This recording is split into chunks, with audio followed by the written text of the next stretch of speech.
morning. Welcome. Can it get louder? Yes. Good morning and welcome. Welcome back to College Service Day, Fall 2023. Oh, you can do better than that. Welcome back. I love to see you from this angle because everyone is smiling. And it's just a beautiful thing because when we see you out on campus and you're running, you're in a hurry. But welcome back. On behalf of the Board of Trustees, officers of the college, President Chris Reber and Vice President Dr. Darrell Jones, I welcome you all to the opening of the 2023-2024 academic year. Hudson is home. It's good to be home, right? Right? Yes. Yes. Today you are in for a treat as you hear about all of the informative and innovative programming happening here at Hudson. I hope that you have all had a happy summer and a restful summer where you've been refreshed, revived, and renewed to dedicate the best part of yourself to your Hudson family. Each day when you interface with a student in your office or in the classroom, we trust and hope that you are putting your best foot forward and stoking the fires of their curiosity in your classroom. Our students appreciate you and all that you do by giving your best. Give yourself a big hand. With that being said, we are going to have Dr. Darrell Jones, Vice President of Academic Affairs, kick off our College Service Day. Welcome back.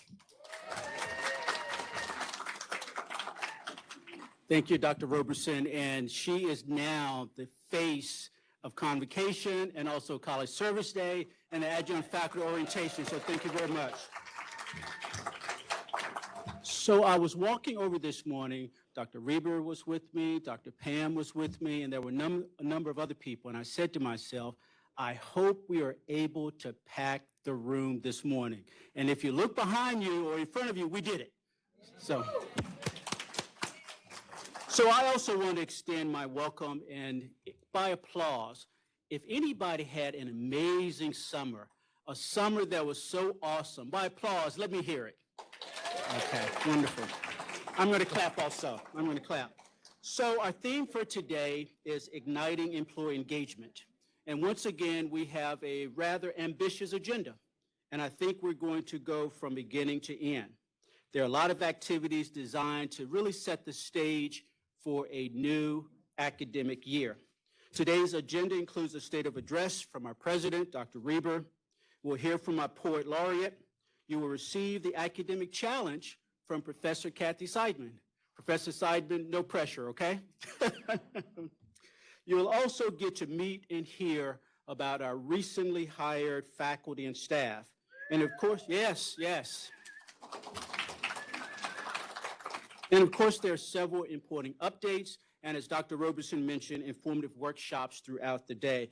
I encourage you to stay engaged from 9:30 until 3:30, 4 p.m., 4:30, when we conclude with the All College Council.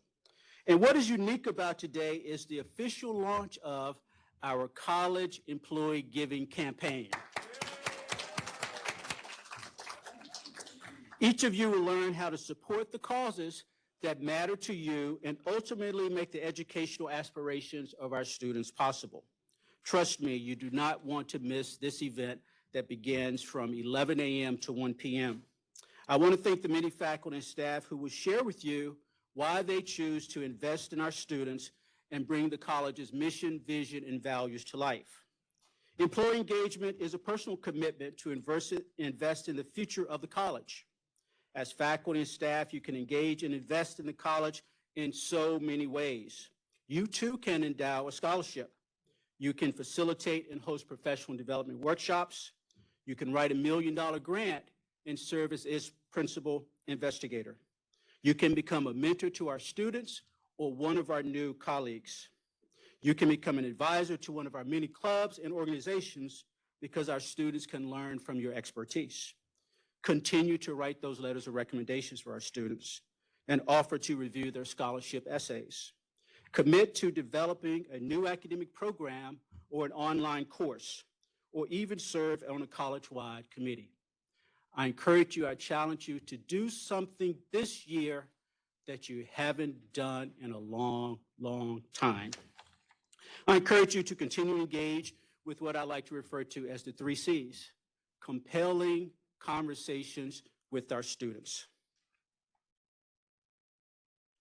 These interactions in and outside of the classroom can really humanize who we are and show our students that we're much more than conveyors of knowledge. I cannot say this enough. Each of you play a vital role in the student success and retention efforts that we have at the college. We know that students have more positive academic experiences when they have strong relationships with faculty and with staff. So, say hello to students. Ask how they're feeling, and find ways to connect and engage the students who are too shy to raise their hand in the virtual classroom and ask a question. This academic year, my challenge to you is to rediscover your Occam's razor in order to fully engage and build relationships with our students. Never underestimate the power of your encouragement and the value of simplicity. Bless you. So perhaps the key to engaging students is simply ensuring that they have someone like you who's in their corner that's going to keep them on the path for success. I thank you very much. Thank you.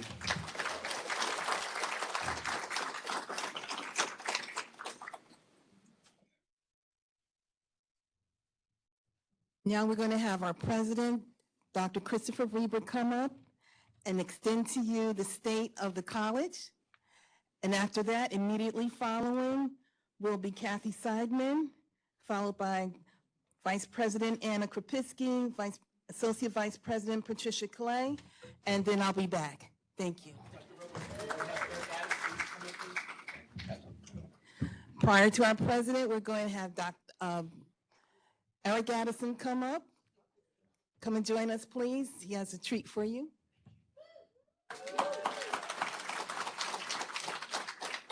Good morning, everyone. I'm here to introduce our student poet laureate, who unfortunately was unable to be here today, but we're going to see a video of her reading a poem at the end of this. I'm just going to talk a little bit about the Poetry and Language Collective, the Student Poet Laureate program, and then I'll talk about our Poet Laureate. First, I want to start off by thanking the other members of the Poetry and Language Collective, specifically my co-chairs, Karen Galley and Sarah Teichman, who do so much stuff that it would be impossible to make happen without them. The Poetry and Language Collective was formed in 2018 as the National Poetry Month committee, whose responsibility was to create events in April, National Poetry Month. In 2020, we changed to the Poetry and Language Collective to do things not in April, to have poetry throughout the year. And during that time, we launched the Student Poet Laureate program, where we select one student for each academic year who sort of represents the student and the college in their poetic voice, both here at the college, but also in the community. So the mission statement for the HCCC Poetry and Language Collective says, the HCCC Poetry and Language Collective is dedicated to engaging the HCCC community through written poetry and spoken word. The committee aims to bring poetry events to the school and the community through various and diverse voices that uplift the community and showcase poetic talent. Having a student poet laureate, to my knowledge, is unprecedented at a college. We believe that having an official position that uplifts the written word and importance of the creative voice adds an incredible value to the college and community and shows that, as a college, we value the creative energy of students beyond its presence in our classrooms. The poet Audre Lorde said of poetry, "The quality of light by which we scrutinize our lives has direct bearing upon the product which we live, and upon the changes which we hope to bring about through those lives. It is within this light that we form those ideas by which we pursue our magic and make it realized. This is poetry as illumination, for it is through poetry that we give name to those ideas which are, until the poem, nameless and formless, about to be birthed, but already felt. For us, having a student poet laureate is HCCC assessing the quality of light through which we scrutinize our lives in our own way. If you are new, you may not be aware, but this is our third student poet laureate. We've had two previously, Natalie Akel and Marlitza. Both poets have come to me after their term as the poet laureate and told me how it's really just transformed their lives. Our first poet laureate, Natalie Akel, in fact, changed her major actually to better incorporate poetry into what she wants to do with her life. And Marlitza has gone on to do all kinds of things poetry related. She's a sort of all-star in many categories, so poetry is already one aspect of her life. Okay. So I'm going to tell you a little bit about our 2023-24 poet laureate, Fatima Manalansan. Fatima Manalansan is a passionate young woman in the field of STEM. She's most passionate about how technology has changed the field of education. She studies cybersecurity here at HCCC and is passionate about empowering others to learn how to use technology to improve their quality of life. One day, she hopes to advocate for computer illiterate individuals who are especially vulnerable as technology advances so quickly. As a Filipino, she's grown up in an environment that values resiliency. However, behind her strength is a soft-hearted woman, and she has found poetry as a channel to express herself and be vulnerable without judgment. Okay. So although she's unable to be here with us today, she's recorded this video of her poem she wrote for today called Back to School. So here it is.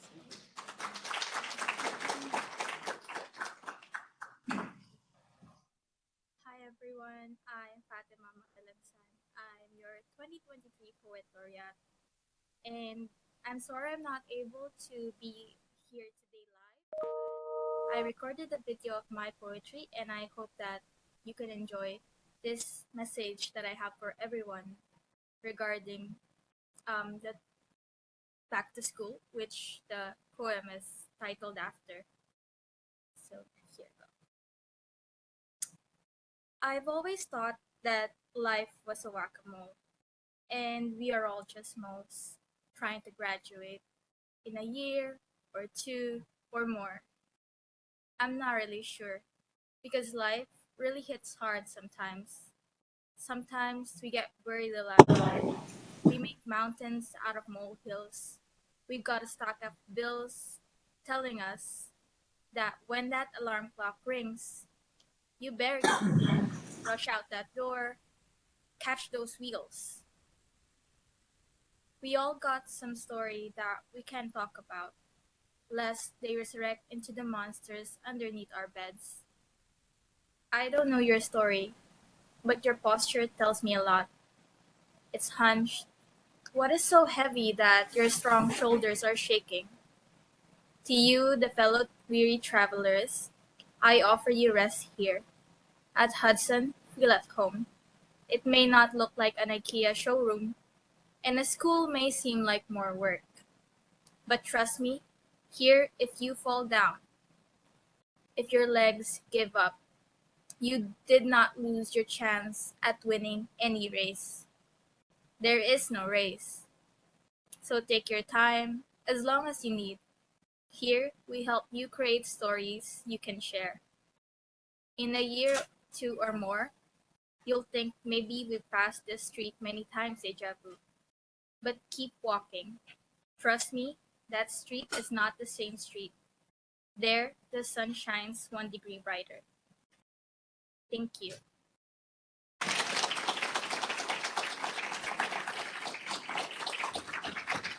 Please, colleagues, stand on your feet and give our president a warm welcome. Thank you.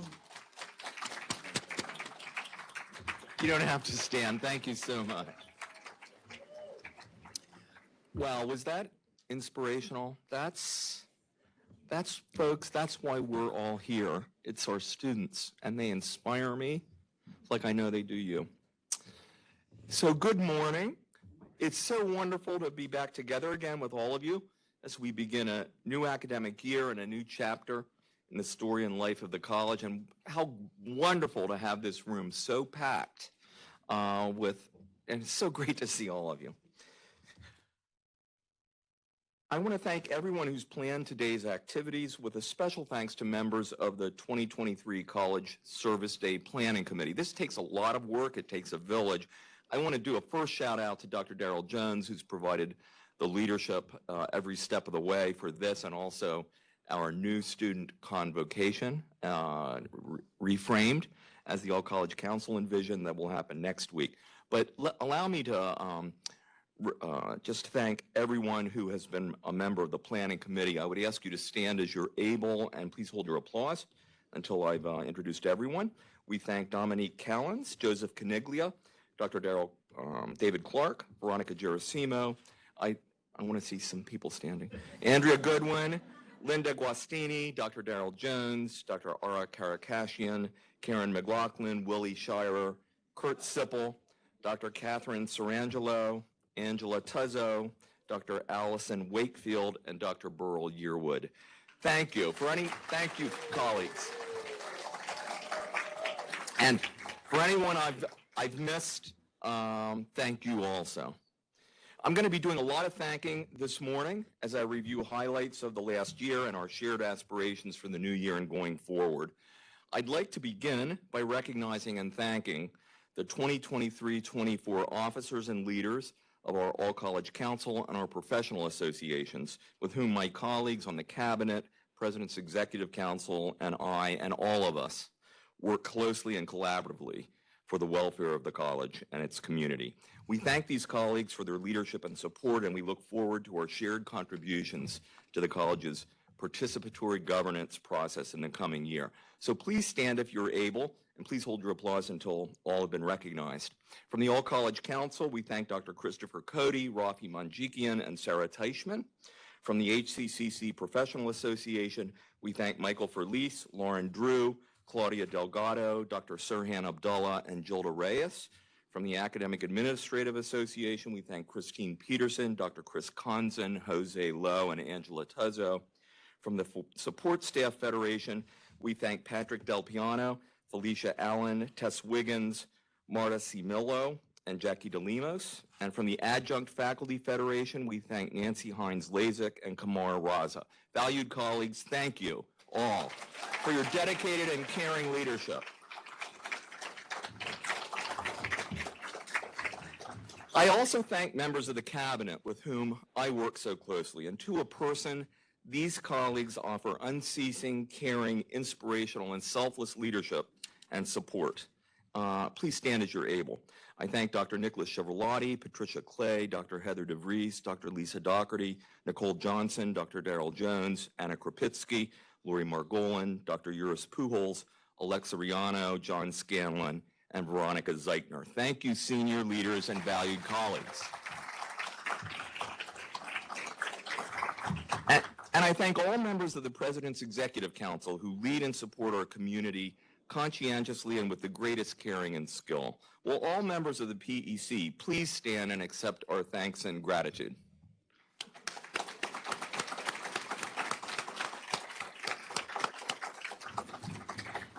So as you've heard, our theme for today is igniting employee engagement. What an appropriate theme for our time together today as we all take stock of the past year and beyond and look forward to the coming year and our future. Thanks to the engagement of everyone, HCCC continues to achieve excellence in the delivery of our mission. Recently, I sent my 2022-23 annual report of goals and outcomes under my leadership, that's the title, to the Board of Trustees and to all of you, to the HCCC family. And I want to just emphasize, very importantly, this is a report of college-wide initiatives and outcomes in service to our overarching priorities of student success and diversity, equity, and inclusion. As you've heard me say ad nauseum, I strive to be a servant leader. Servant leaders don't do reports of what they do reports of what others do, hopefully with their support and encouragement. And that's what I've attempted to do here. And the challenge of this is always, inevitably, I'm leaving out so much. And I'm leaving out people who deserve to be in here. And I always want to say, for that, I'm sorry, because I know there's a lot more that happens than is in here. But in my introduction to the report, I quoted Helen Keller, who wisely said, "Alone we can do so little, together we can do so much." The phenomenal achievements of this past year are truly a manifestation of igniting employee engagement. These are the outcomes of the work of our village. All of us are on the same boat, rowing in the same direction in support of our students and our community. So for the next few minutes, I'd like to review a number of outcomes over the last year and beyond that are strong examples of the HCCC family's commitment to our shared mission, vision, and values in serving our students and our communities. There's so much to say and not enough time to say nearly everything. I've chosen examples that hopefully illustrate a broad range of best practice initiatives and outcomes across the college that we all celebrate today. And so please forgive me for many outstanding achievements that will not be mentioned purely due to time constraints. They're all highly meaningful. Let me start with this. In May, this is the most singularly important thing to celebrate. In May, we celebrated 1,505 HCCC graduates at Red Bull Arena. This was a record number of graduates in the history of the college.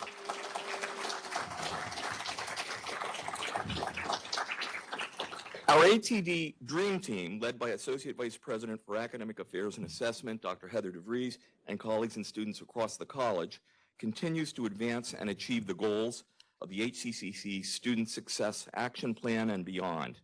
We celebrate phenomenal accomplishments in our continued development and expansion of the Hudson Scholars Program. Under the leadership of Director of Advisement, Dr. Gretchen Schultes, and Director of Institutional Research, John Ergola, but John Scanlon plays a major role. The two Johns, I call them John squared. And also with the engagement of colleagues throughout the college, Hudson Scholars has had an unprecedented impact on the retention of all students, and particularly on students from traditionally underrepresented groups. Participation in Hudson Scholars contributed to a 73% reduction in variance for fall-to-fall retention across racial and ethnic groups. Fall-to-fall retention of Hudson Scholars Latino students was 46% greater than the retention rate of HCCC Latino students historically, and African American student retention was 83% greater. Traditionally underrepresented students in the Hudson Scholars Program were 233% more likely to graduate in 2 years, and approximately 130 students from our first Hudson Scholars cohort, who started here in fall of 21, graduated in May. That's unlike anything we've ever seen in our college's history. More students were provided more equitable opportunities for success as a result of Hudson Scholars, and the scale-up of this program continues. During the past year, we awarded over $524,000 in financial stipends to 953 Hudson Scholars students who reached established academic milestones. Thanks to the strong support and engagement of faculty across the college, more than 11,000 student progress reports were submitted by faculty to Hudson Scholars counselors, offering important feedback and targeted suggestions for supporting students in this program. Hudson Scholars continues to be a significant point of pride for Hudson County Community College. In the coming year, we're proud to launch the further scale-up of the program through our innovative Hudson Scholars Faculty Mentor Initiative. We thank 14 pioneering full-time faculty for stepping up this year to coach and mentor third-year Hudson Scholars. Faculty mentors, when I call your name, please stand as you're able, and please hold your applause until all have been introduced. Robin Anderson, Jonathan Cabrera, Sharon Daughtry, Dr. Nadia Headley, Gabriel Holder, Dr. Jerry Lamb, Craig McLaughlin, Rafi Manjikian, Dr. Jihan Nakla, Dr. Rafaela Pernice, Josue Perez, Laura Samuelson, Jeremiah Typin, and Alana Winslow. Thank you, faculty pioneers.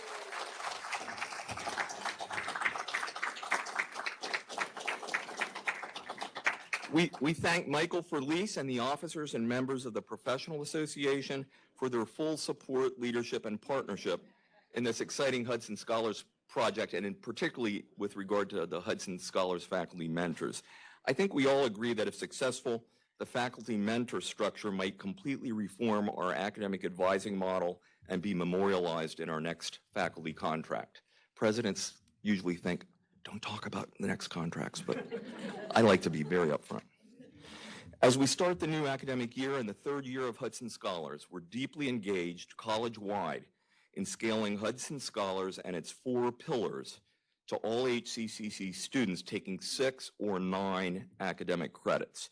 For the coming year, it's 9. We started with 9, but we're currently considering which threshold to use longer term as we go forward and scale this up.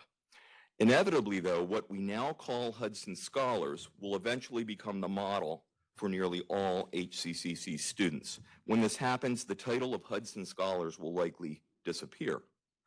We then envision focusing on how to apply lessons learned to supporting part-time students taking less than 6 or 9 credits. And we're also considering how to expand our 4 Hudson Scholars pillars to returning adults and fully online students, and how the 4 Hudson Scholars pillars can be applied to specialty programs that currently aren't part of the Hudson Scholars program, namely nursing, ESL, and culinary arts. The 4 Hudson Scholars pillars are personal and intensive academic advising, coaching, and mentoring, financial stipends awarded for achievement of specific monthly academic milestones, high-impact educational experiences, such as undergraduate research, internships, field trips, student leadership, and many others, and systemic use of an early alert system to inform advisors, mentors, and coaches of concerns and student accomplishments as soon as they surface. If I might, let me just take a moment to thank and ask to stand as they're able all of our Hudson Scholars, what do we call them?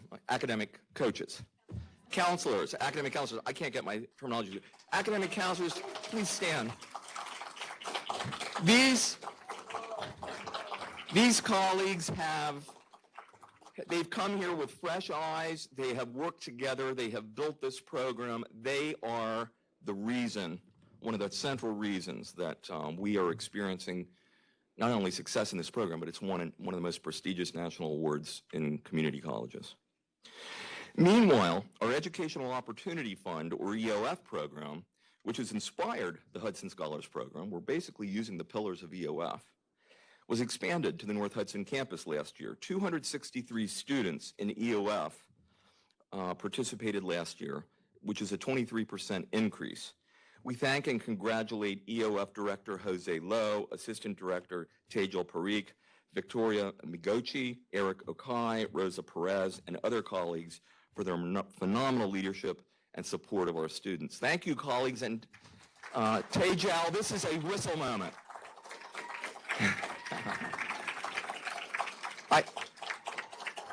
I love Tejal's whistling. Our systemic efforts to promote student success and completion will be enhanced by the college-wide implementation of the new EAB Navigate student success platform that will be part of the program today.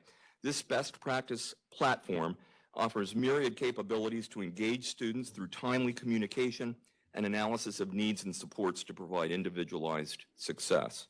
We thank Dr. DeVries and Associate Vice President for Institutional Research and Planning, John Scanlon, got it right this time, for developing a successful application to achieving the dream for ATD Leader College status, which was announced at the 2023 DREAM Conference in Chicago after just a few years in the program. And I'm happy to say Heather and John are currently working on upcoming applications for ATD Leader College of Distinction and Leah Meyer Austin Awards. These are major national awards. To even be able to submit a nomination and have the credibility of your work allow you to do that is really something to celebrate.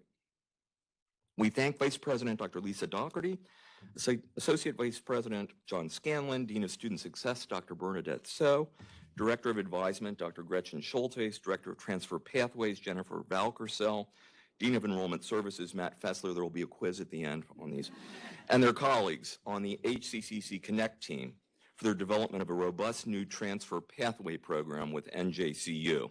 This is the outcome of the Aspen Askew Transfer Intensive, which was a year-long grant-funded national best practice collaboration.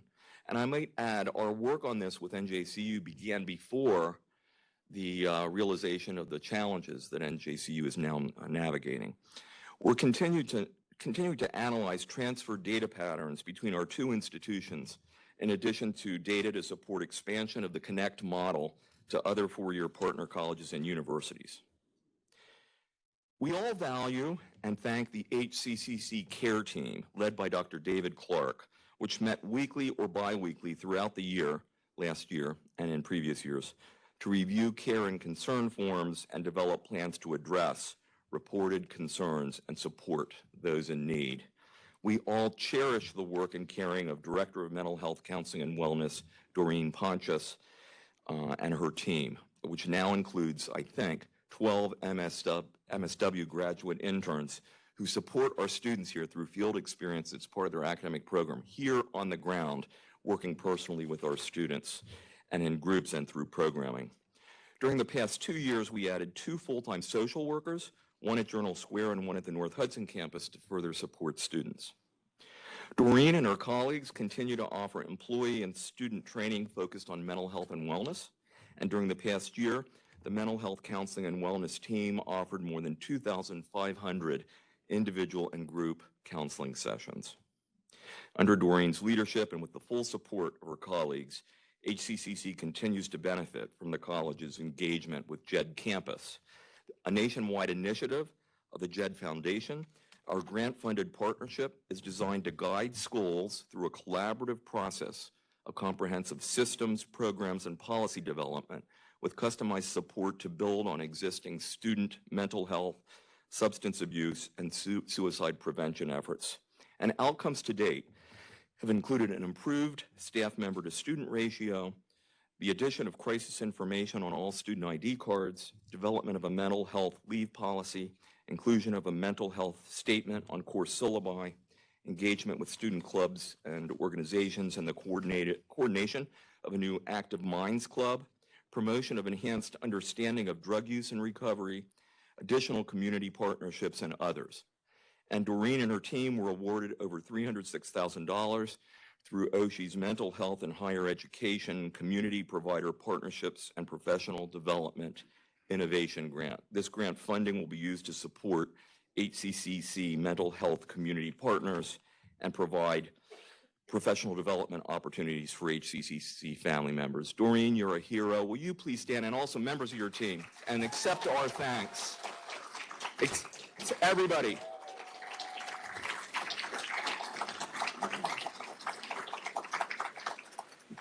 We deeply, deeply appreciate what you do.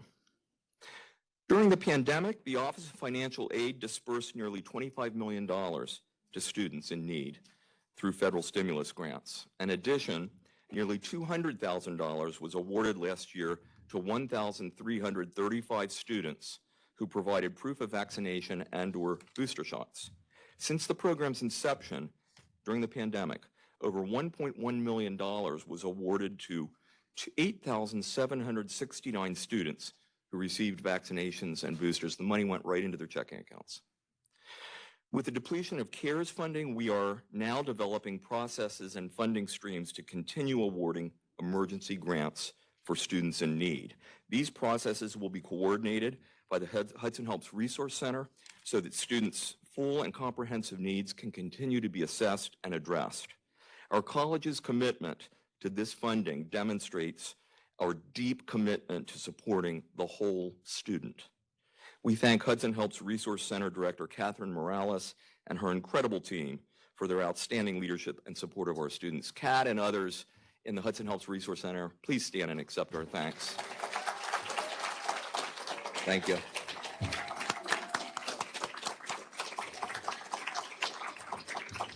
And we're also proud of the Food Fuels Minds project, led and facilitated by Professors Laurie Riccadonna and Jeremiah Typin. Hudson Helps Resource Center Director Catherine Morales, and advanced by faculty, staff, and students of the Hudson Helps Resource Center, the Deneen Hall Gallery, and the Studio Arts program. Funded by the Robert Wood Johnson Foundation, this ambitious project included artwork created by HCCC art and design students. The project utilized words and art about food, hunger, struggle, and success, culminating with art displays on the windows of the Gabriel Library and the third-floor art wall at the North Hudson campus.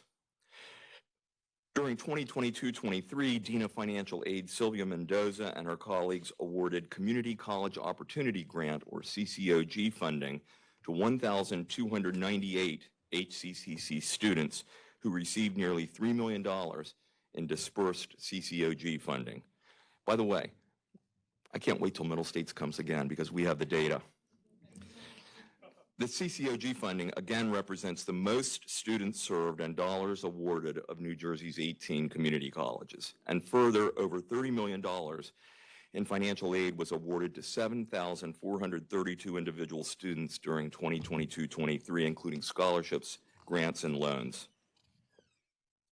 The nationally distinctive work of the President's Advisory Council on Diversity, Equity, and Inclusion and the Office of DEI continue to inspire and engage all of us. We were so proud to host Reverend Al Sharpton and Dr. Jelani Cobb at the DEI Summer Retreat a few weeks ago, and we've all benefited from the myriad programs and initiatives of PAC Day.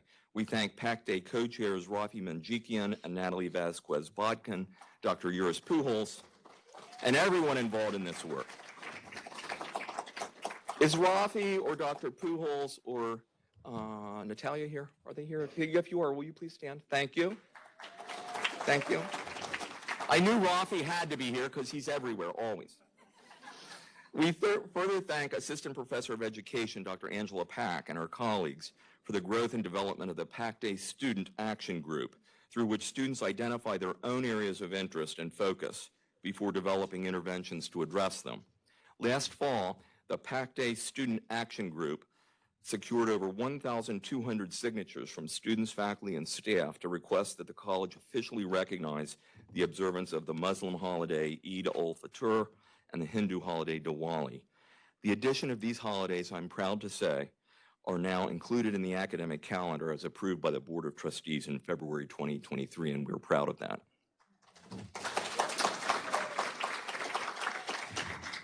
HCCC's engagement in DEI supported our selection to participate in the National Racial Equity Leadership Academy, or RELA, which is a joint initiative of the University of Southern California and Achieving the Dream.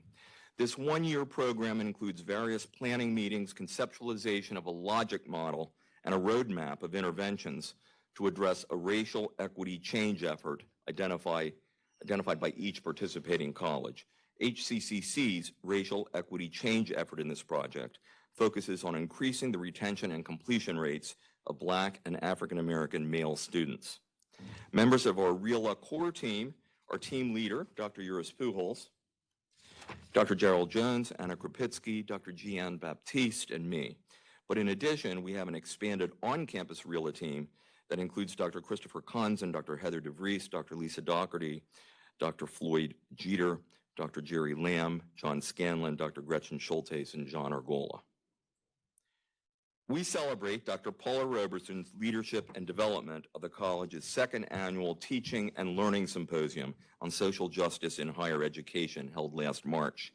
The week-long virtual synchronous symposium, and honestly, Paula, the numbers keep growing, but I think what I know is it featured 30 individual sessions, 53 presenters, and over all things considered, including group meetings, 900 participants from 132 colleges across 35 states and several foreign countries. 35 New Jersey institutions and representatives of 32 municipal, civic, and social service agencies participated in HCCC's National Symposium. This annual convening has become a national hallmark program and a great point of pride for Hudson County Community College. Please stand, Dr. Roberson, and accept our applause.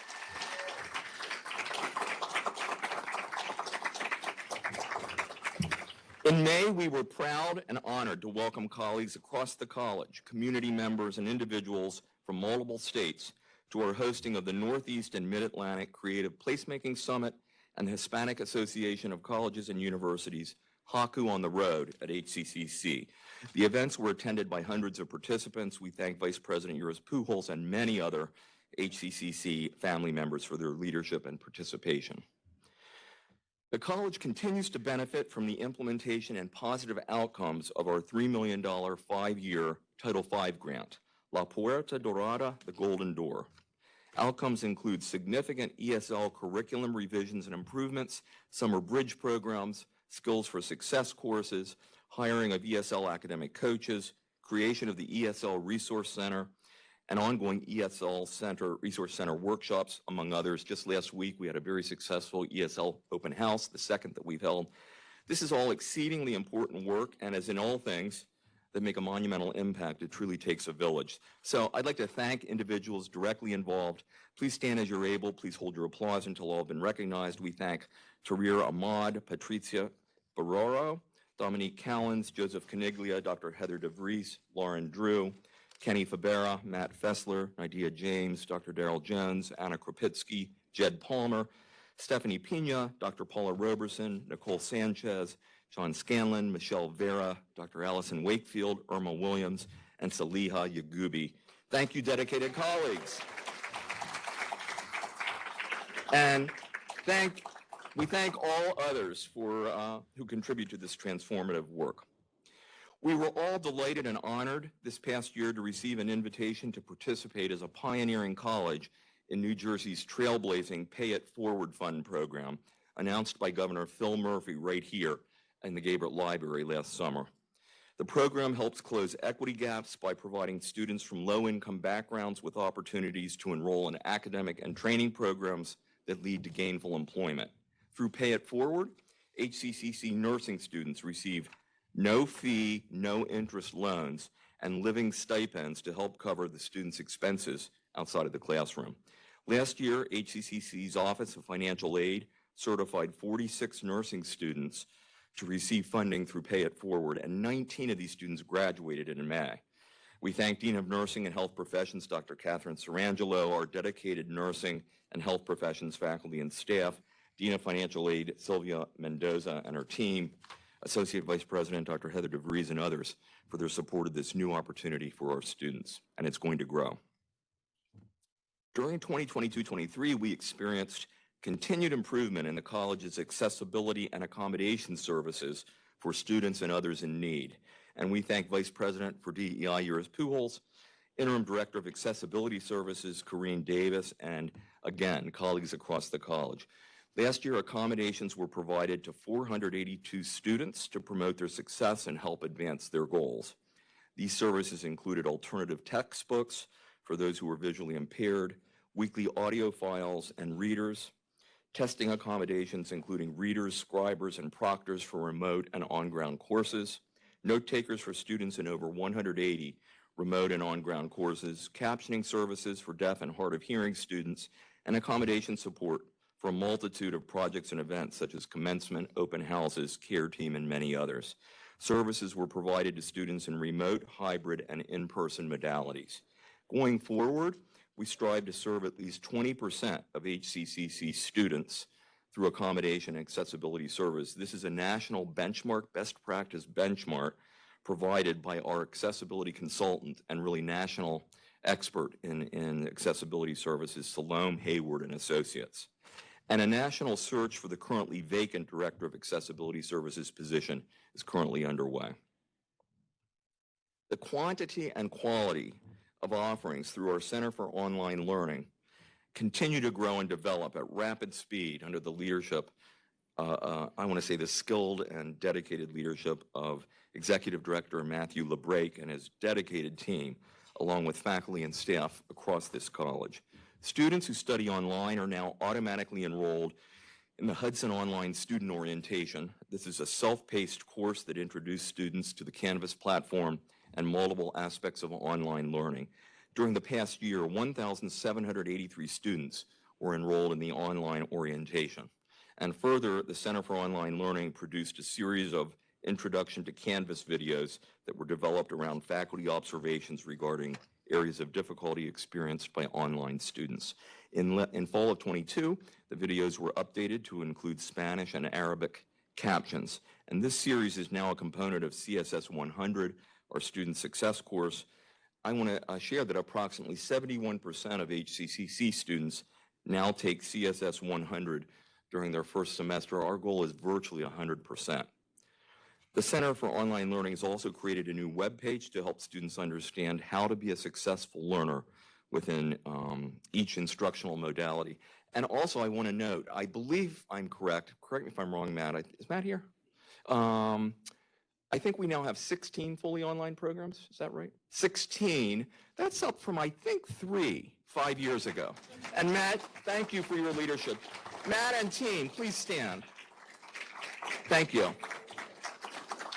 Bob, where are you? I know we have others. Thank you all. During the past year, Associate Vice President for Information Technology Services, Patricia Clay, and colleagues across the college led and supported the continued development of technology plans for improvements in all campus facilities, including the new HCCC Tower. Projects last year included the upgrading of college-wide Wi-Fi and telephone systems to employ the latest technology, and the development of a co-location site for the college servers and services in preparation for a future data center migration that is required by the eventual decommissioning of 70 Sip Avenue.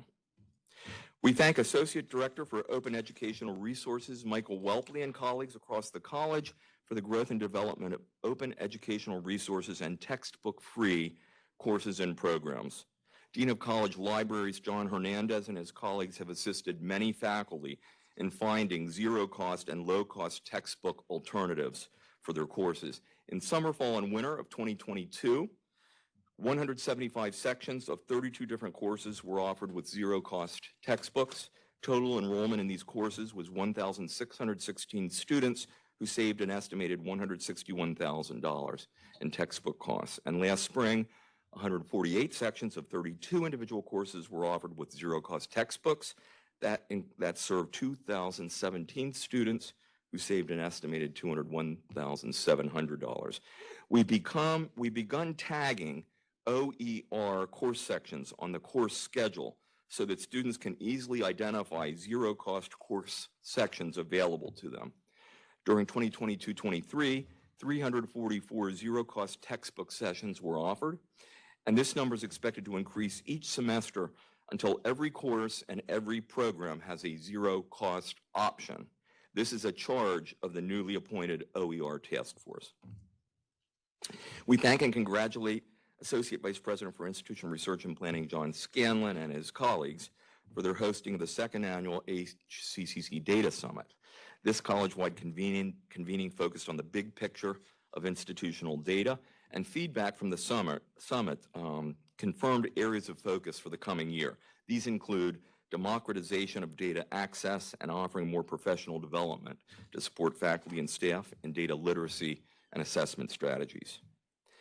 Associate Vice President for Continuing Education and Workforce Development, Lori Margolin, and her team continue to offer extraordinary and nationally distinctive programs and approaches to education and training, including a growing array of micro-credentials nested in degree pathways and serving thousands of students and community members. Continuing Education and Workforce Development is an entrepreneurial engine for HCCC's offering of cutting-edge, transferable, and stackable credentials that often meet and exceed industry-recognized standards and requirements. Recently, HCCC completed its invited participation in the National Non-Credit and Credit Alignment Lab. We are one of only 14 colleges nationwide that were selected to participate in this best practice program funded by the Association of Community College Trustees and Education Strategy Group. Lori, Anita Bell, their team, and community and business leaders have collaborated to offer the HCCC Gateway to Innovation program, which was selected as a top 10 program in the Bellwether Workforce Development category last spring. The program's components include basic support for students through enhanced access to benefits and one-on-one financial counseling, recession-resistant employment and continuous learning opportunities for HCCC alumni, expanded access to short-term healthcare, IT, and finance credentials for dislocated low-wage workers from retail, service, and hospitality sectors, and low-wage essential workers among communities of color, and deepened engagement with employers in finance, insurance, IT, and healthcare sectors to create and develop finance and information technology career pathways. Nearly 80% of students enrolled completed GTI training. And of these students completing the program, 73% continued on to earn credentials, and 83% have been placed into employment. To date, 354 individuals have participated in GTI credential, certification, or licensure programs in healthcare, finance, and technology. And since the beginning of this program, 2,296 people have screened for benefits through Single Stop, the program grant funding funded that service that's offered through the Hudson Helps Resource Center. 110 students have participated in the new Financial Counseling Passport Program. 694 HCCC alumni have been served. 215 students have enrolled in healthcare training programs, and 68 new employers have been engaged to bring total involvement in this project to 169 employers. This Gateway to Innovation program has been funded through a $1 million grant from the J.P. Morgan Chase Foundation, an additional $1 million in federal stimulus funding, and $253,000 in New Jersey grant funding in addition to employer scholarships. Phenomenal best practice model to be so proud of. And so often in the life of the college, you know, many of us don't cross paths always with what's happening in continuing education and workforce development. I wanted to share those statistics with you to just illustrate the impact this work is having on the entire college and on thousands of students. And in fact, speaking of numbers, continuing education and workforce development enrollment saw double-digit enrollment growth in 2022-23. We thank and congratulate Lori Margolin, Anita Bell, Chastity Farrell, Katharina Marisol, and the entire CEWD team. CEWD also achieved continued growth in the number and scope of programs and partners that provide transformational opportunities for students. During 2022-23, well, let's have the continuing education workforce development team. Please stand. Thank you. Thank you. And by the way, this team, with the leadership and support of Vice President Chiavarlotti, they're bringing millions of dollars into this college, and those are dollars that benefit the entire institution. During 2022-23, HCCC continued to benefit from an upward trend of college-wide enrollment growth, thanks to efforts under the leadership of Dean of Enrollment Services Matt Fessler, the Enrollment Management Council, colleagues in continuing education and workforce development, Dr. Christopher Konzen, and all of his early college team, and the entire college community. Enrollment's always the outcome of the engagement of the entire HCCC family. Last year, enrollment in credit programs across the year increased by 1%. This is a gradual improvement over all of the loss of enrollment over the past few years. Continuing education and workforce development enrollment increased by 38%, which means that our total unduplicated credit and non-credit enrollment, both of those are part of our mission, increased by 6.71% last year.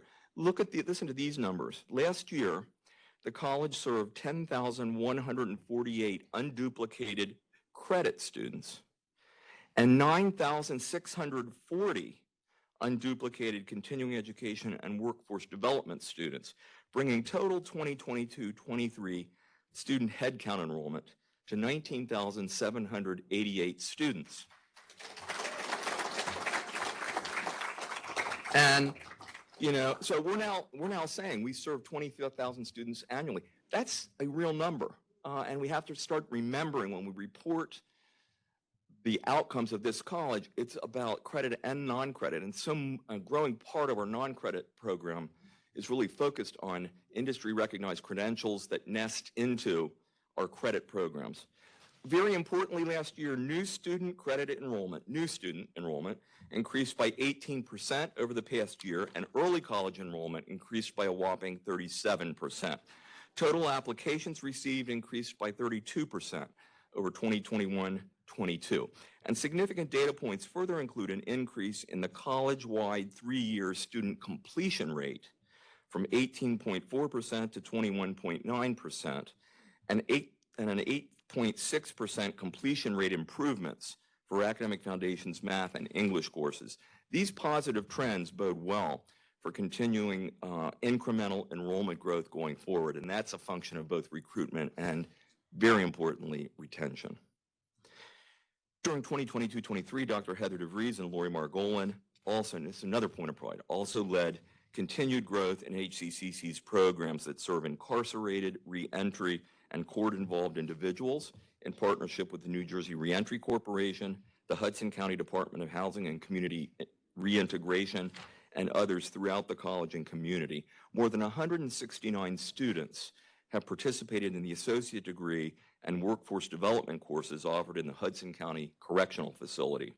The students pursuing an associate degree in the correctional facility earned a collective GPA of 3.3 in the 6 semesters since the program's inception. Talk about life-changing. 2 incarcerated students graduated with an HCCC associate degree and participated virtually from the jail with their families, with their inmate colleagues, with those who love them in our May 2023 commencement. We're told that these are the first 2 individuals in the United States to earn a degree while incarcerated in a county jail.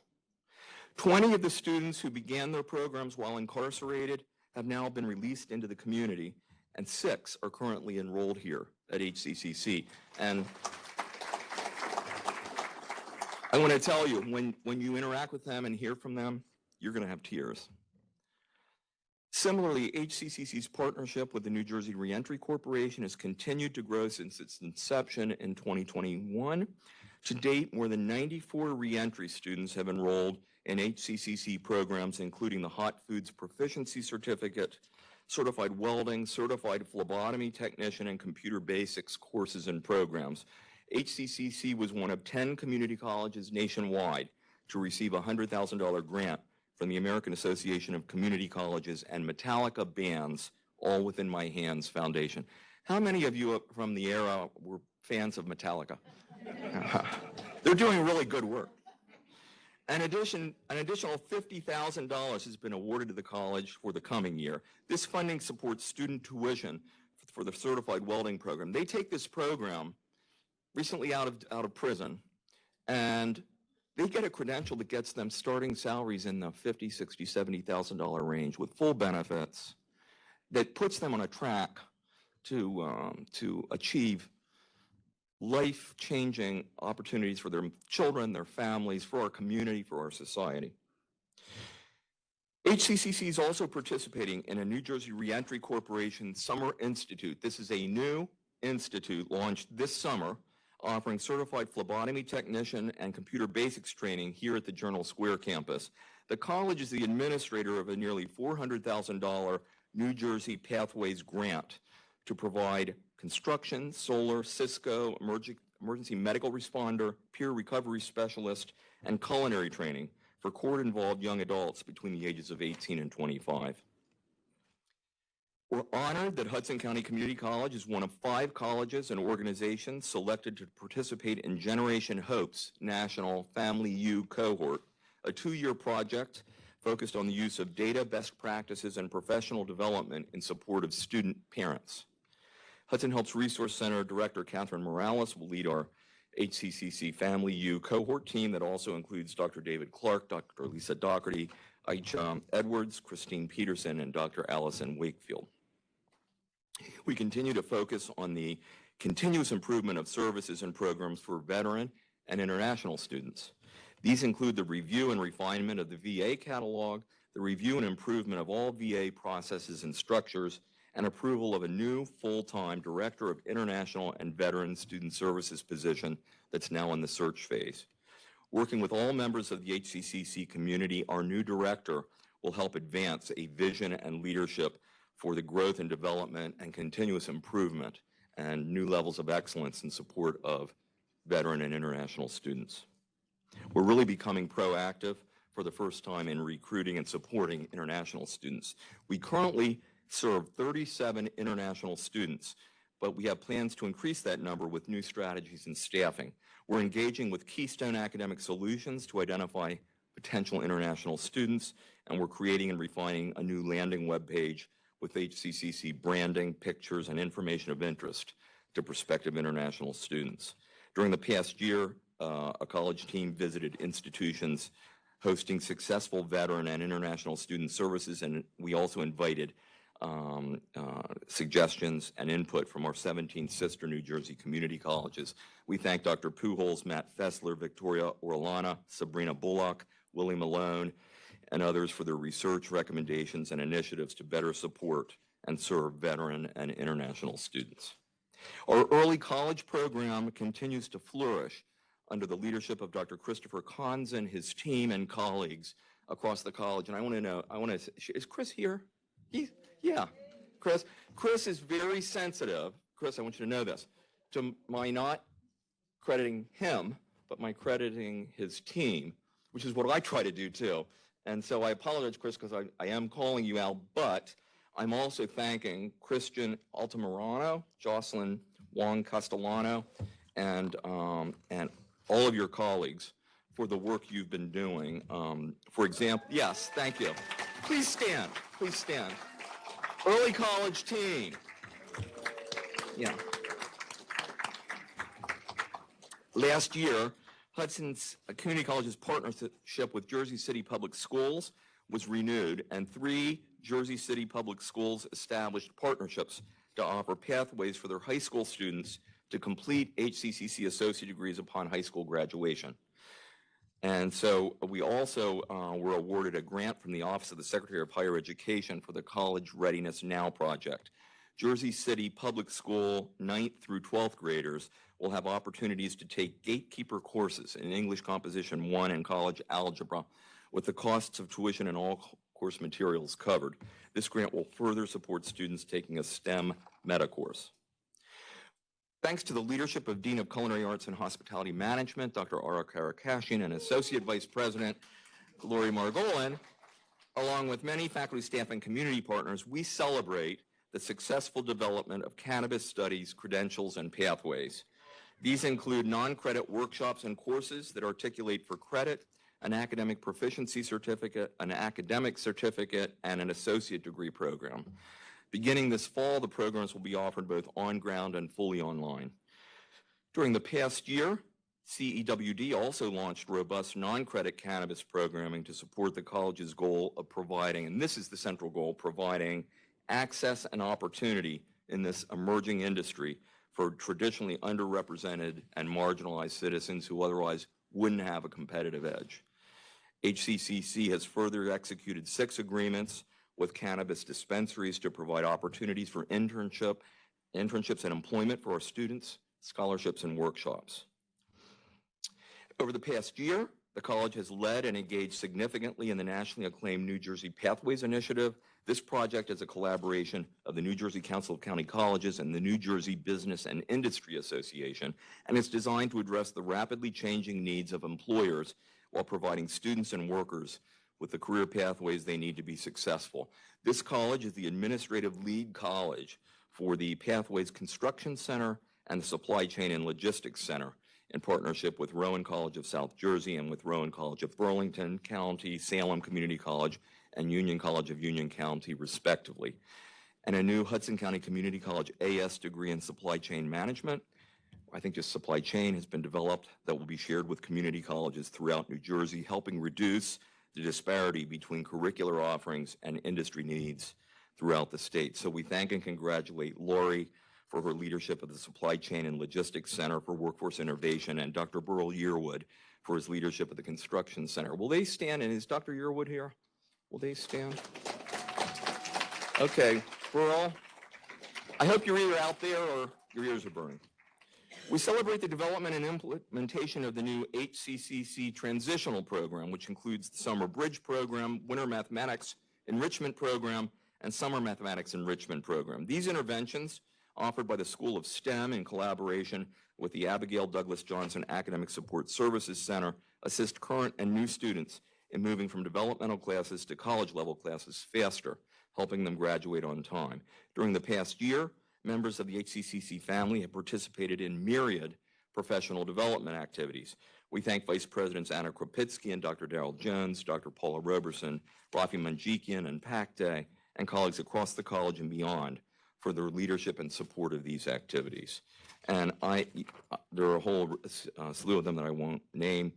We've expanded funding for employee professional development, including the allocation of $9,000 for each full-time employee's continuing professional development. I had to tell you, when I have opportunities to mention this in the community, I always get the same response. What did you say? 9,000 per employee per year? Yeah, that's what we do. These funds, these may now, this is a change in our policy. They used to be focused only on employees pursuing advanced credentials, but we have expanded that to now apply to conference and other approved professional development participation and engagement. Last year, over 70 HCCC employees used this professional development funding, which was a 42% increase. And of these employees, 46 are pursuing advanced academic degrees, including right now 19 employees who are currently pursuing doctorates, and so many others have finished their doctorates. Last year, absolutely. Would everyone who's earned their doctorate, let's say in the last 2 years, will you please stand? Don't be bashful. I know who you are. If you don't stand, there will be retribution. All right, Dr. DeVries. Congratulations. Phenomenal. We celebrate your success as the college's success. Last year, we continued to offer college-wide Title IX training, eCornell Diversity and Inclusion Certificate training available to all community members and other opportunities. And going forward, HCCC employees will have the opportunity to explore additional areas of professional development through eCornell, a whole slew of new opportunities. We thank Director of the Center for Teaching, Learning, and Innovation, Dr. Paula Roberson, for her leadership and support of continued growth in the center's professional development activities that are also open to students, faculty, and staff. And a hallmark, in addition to the symposium, these opportunities is, of course, the center's offering of Association of College and University Educators, or ACU, certificate training that addresses a wide range of professional development topics. We were delighted to promote valued faculty during the past year. Please stand as you're able, and please hold your applause until all have been recognized. We celebrate 6 faculty promoted to the rank of assistant professor with tenure in spring 2023. They are Dr. Jeanne Baptiste, Fidelis Foda Kau, Karen Galley, Dr. Clive Lee, Dr. Jihan Nakla, and Dr. Fatma Tot.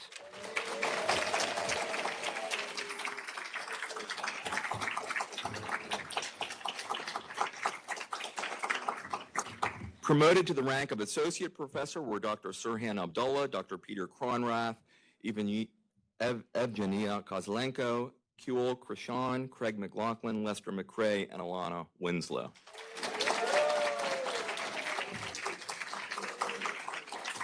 By the way, I really try to get pronunciations right, and I know I'm not totally there yet, and I apologize. Promoted to full professor were Dr. Shanine Caruana, Claudia Delgado, Dr. Nadia Headley, and Catherine Sweeting. Congratulations. And last year, we conferred emeritus and emerita status on 9 retired faculty and 1 retired administrator. This is a wonderful new chapter in our college family. The initial cohort of our emerita retirees are Philip Cafaso, Paul Dillon posthumously, Salvador Figueres, Dr. Thomas C., Dr. Nabil Marshoud, Sarun Murkadichian, Denise Phillips, Harvey Rubenstein, Dr. Mojda Tabatabai, and Barry Tompkins. And a reminder that we invite nominations each year. I think they're due in December for additional emeriti, faculty, and staff.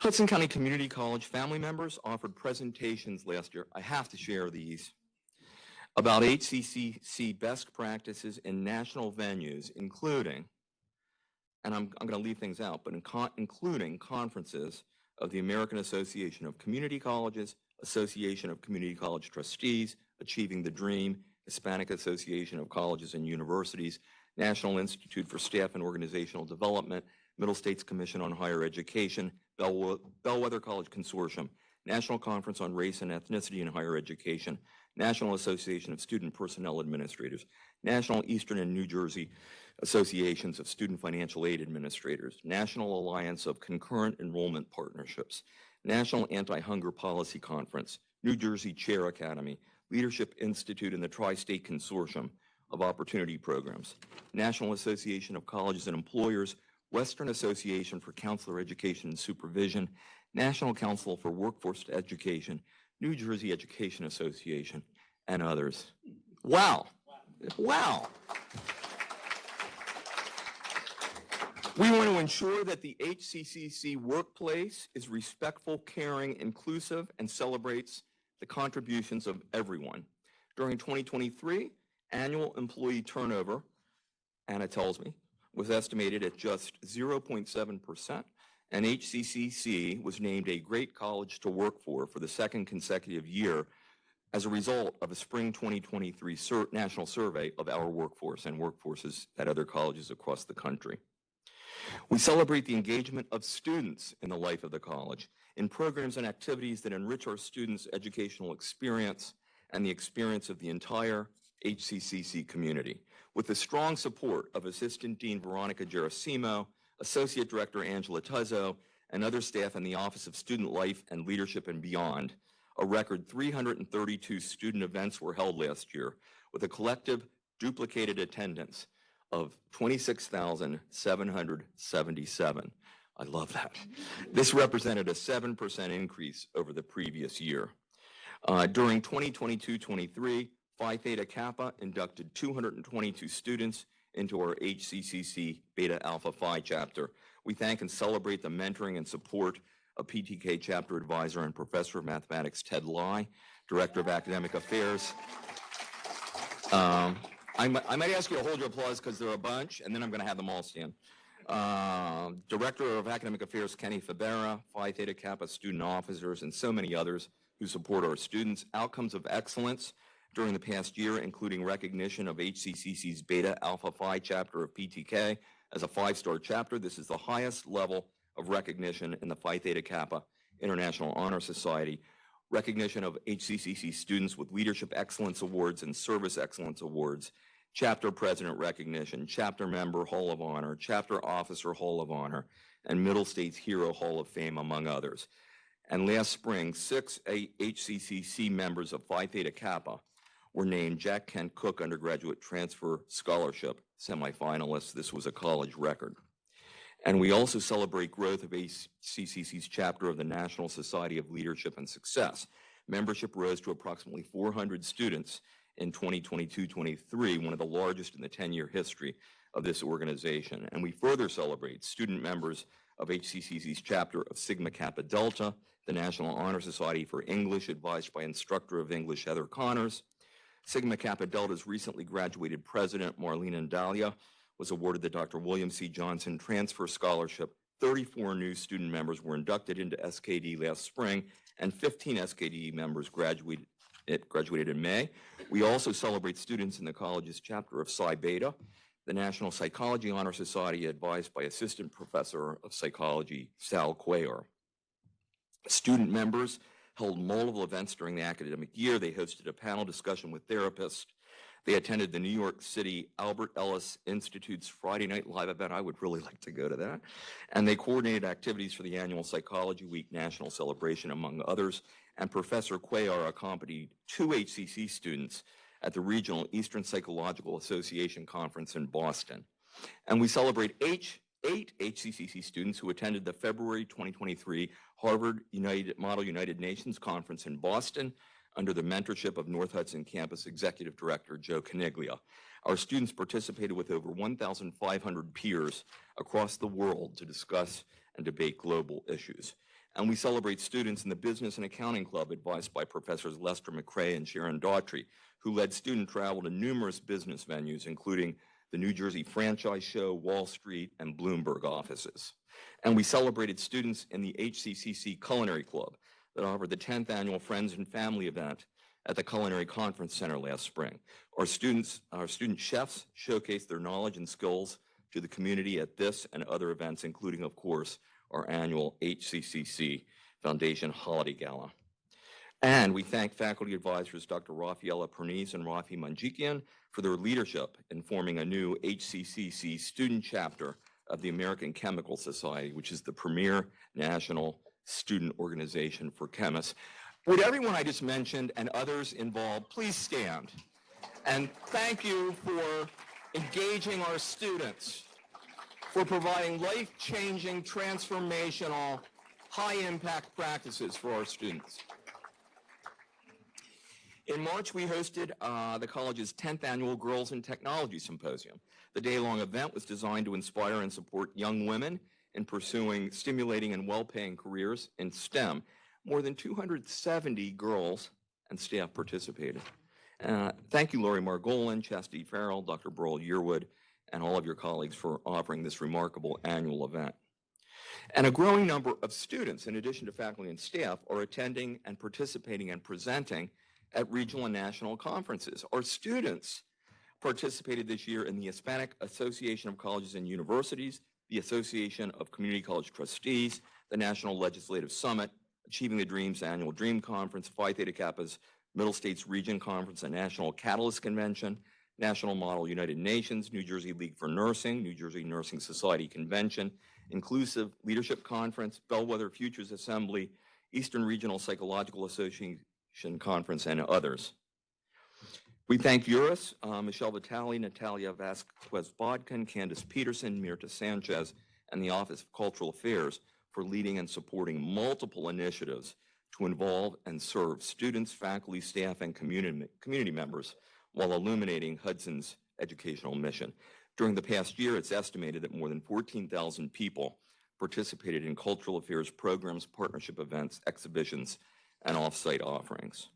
We also thank Director of Communications Jennifer Christopher, Strategic Marketing Director Michael Byrne, Website Manager Christopher Fontanez, and their colleagues in myriad efforts and initiatives to tell our inspirational story and all of the points of pride we're discussing today and much more. During the past year, more than 650 communications and marketing projects were developed in advance. This represents a 46% increase over the previous year.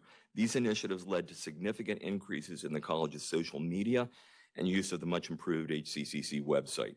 During the past year, more than 50 press releases were written and promulgated, and the college received significant coverage in a wide range of local, state, regional, and national publications. We also thank Vice President for External Affairs and Senior Counsel to the President, Dr. Nicholas Chevrolati, for his leadership in developing and executing strategies and priorities for securing HCCC funding from local, state, and federal sources. Dr. Chevrolati conducts regular meetings with elected officials to discuss funding policy and funding priorities. He led our successful efforts to secure $2.2 million in direct federal funding for HCCC tower infrastructure, a successful nearly $1 million earmark grant for 7 ITV classrooms at the North Hudson campus, and over $600,000 in state funding for the tower through the Office of the Secretary of Higher Education.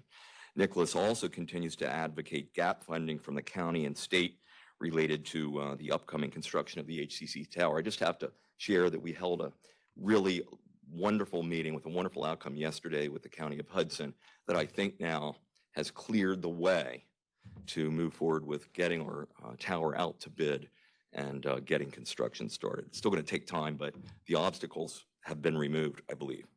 We further thank Nicholas for his leadership and ongoing efforts to research, plan, and negotiate additional parking options in Journal Square and at the North Hudson campus in order to mitigate the impending lost parking that are associated with the construction of the tower, the impending loss of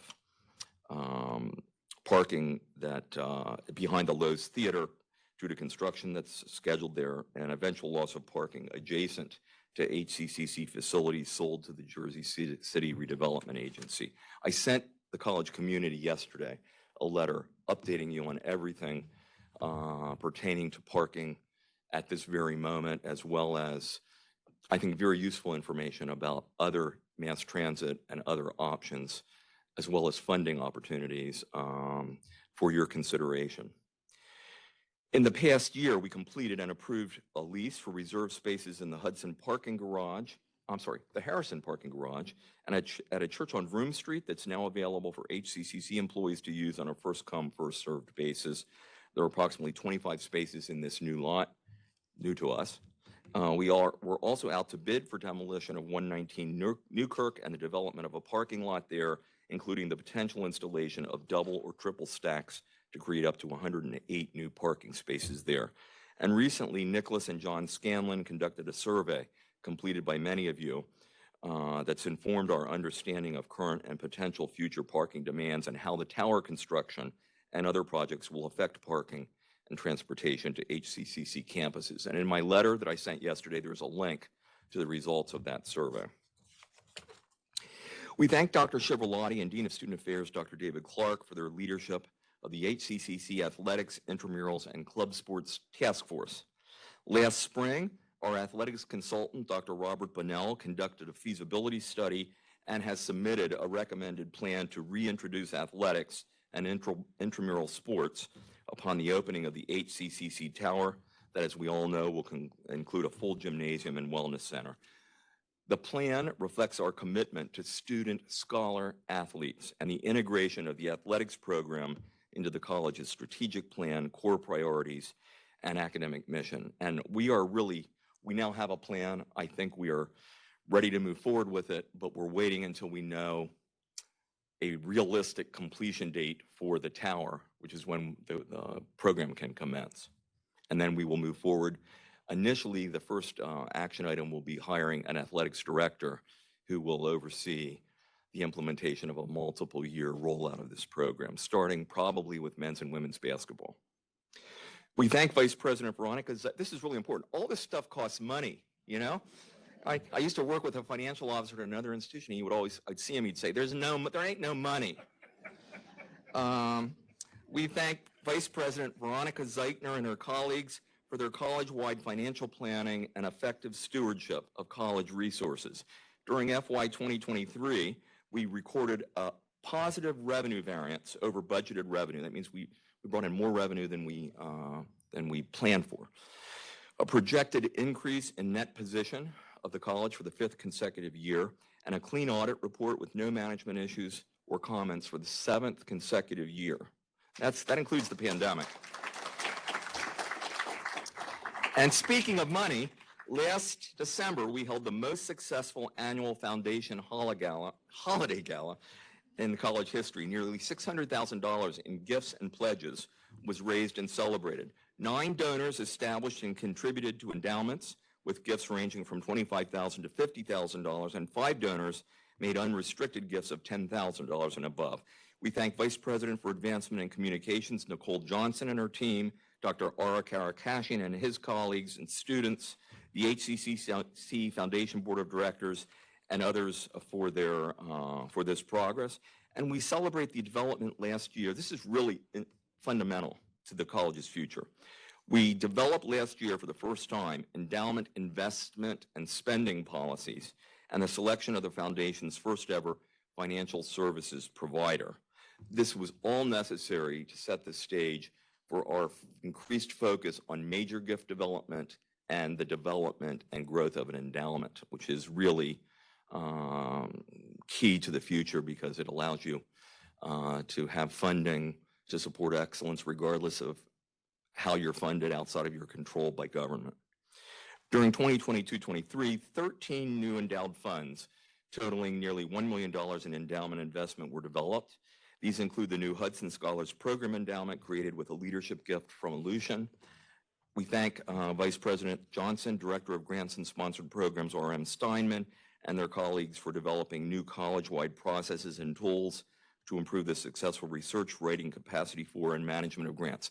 You've heard a lot of outcomes of grant activity. This is a strategic priority of the college, is a growing area of the college's ability to serve our mission, and we are increasingly encouraging college-wide involvement in seeking grants and want to provide the support and expertise to make that possible. Hence, RM is now on board. He likes to go by Stein. Stein, are you here?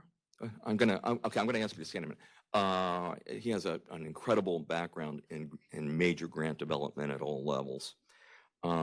So we're excited about that growing part of our mission. So I'm going to ask Nicole, Stein, Mike, Christopher, Jen, everybody in the communications and marketing team to please stand and accept our applause and thanks.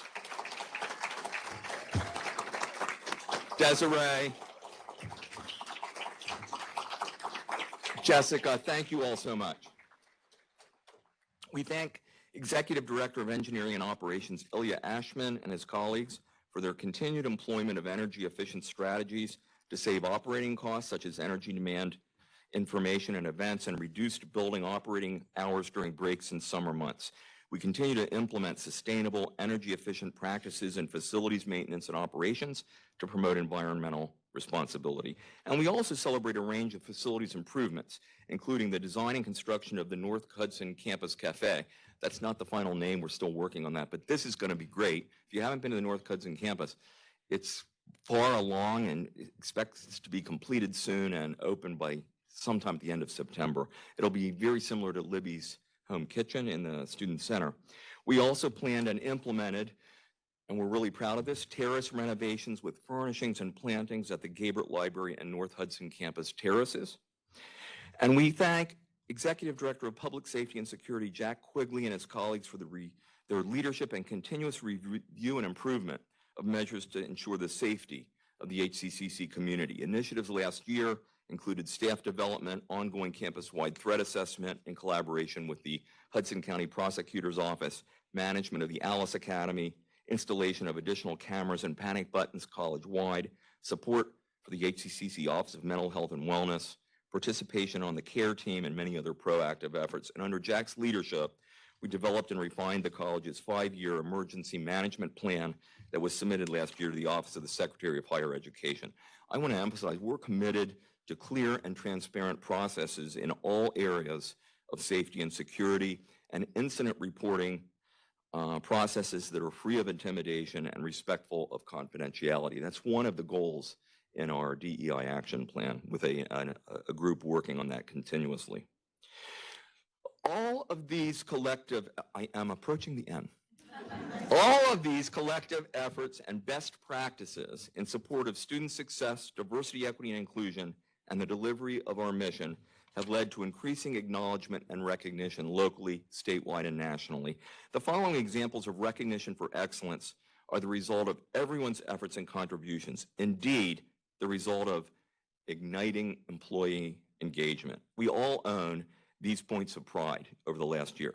Insight into Diversity Magazine's 2023 as well as 2022 and 2021 Higher Education Excellence in Diversity or HEED Award, this year honoring HCCC as one of 6 community colleges nationally to be named top colleges for diversity.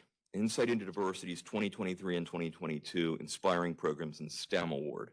And for the second consecutive year, HCCC, this isn't announced yet, but I'm telling you, HCCC was recognized by Modern Think LLC and the Chronicle of Higher Education as a great college to work for. This year, we've achieved national honor roll status for reaching 7 of 10 standards of excellence,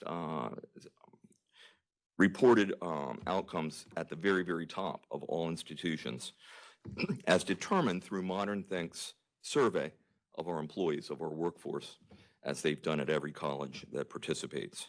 And we're one of just 20 community colleges nationwide to have been named 2023 Most Promising Places to Work in Community Colleges by the National Institute for Staff and Organizational Development, or NISOD, in collaboration with Diverse Issues in Higher Education. This is the second consecutive year HCCC was so recognized. The college is we're one of 2 community colleges in the United States, the other is Pima in Arizona, to have been named a top 10 finalist in all 3 program categories for the nationally coveted 2023 Bellwether Awards. And as you know, I hope, HCCC won the National 2023 Bellwether Award for the college's cutting-edge Hudson Scholars Program. And the college achieved 2023 Leader College designation by Achieving the Dream, recognizing the college's exemplary work in advancing student success.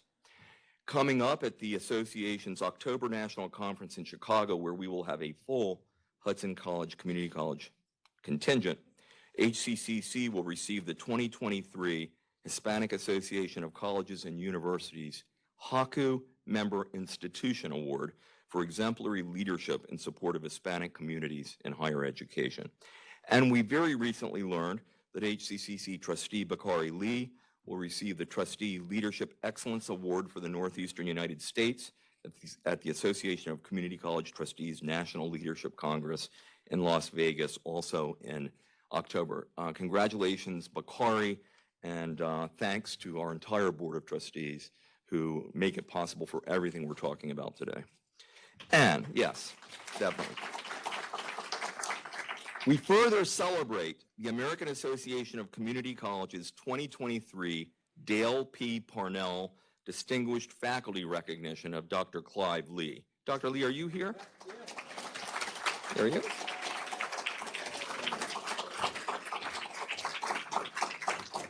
Dr. Lee and two of his research students were selected as one of only 12 finalist teams in the nation to compete in the Community College Innovation Challenge sponsored by the American Association of Community Colleges and the National Science Foundation this year.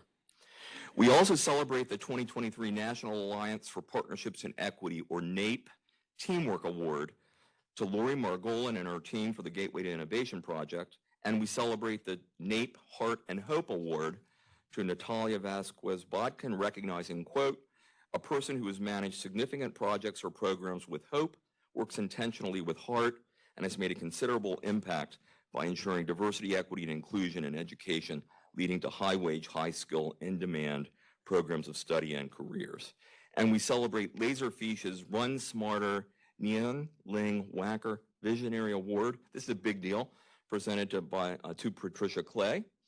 And the 2023 Campus Prevention Network Seal of Prevention by Vector Solutions for, quote, demonstrating leadership in digital prevention programming focused on student safety, well-being, and inclusion, and other recognitions too numerous to mention that are all points of pride for Hudson County Community College. Dale Carnegie offered this insight that I think we all strive for. Throw yourself into some work you believe in with all your heart. Live for it, die for it, and you'll find happiness that you had thought could never be yours.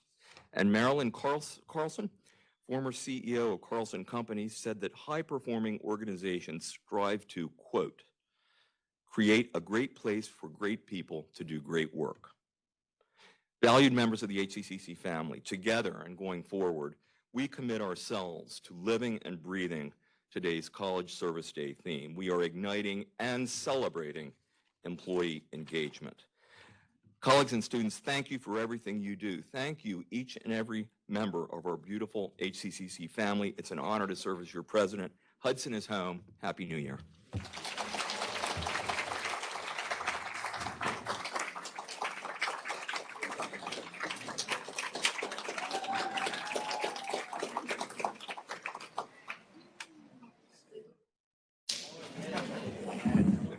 Now that you've had your stretch break, we will hear from Kathy Seidman.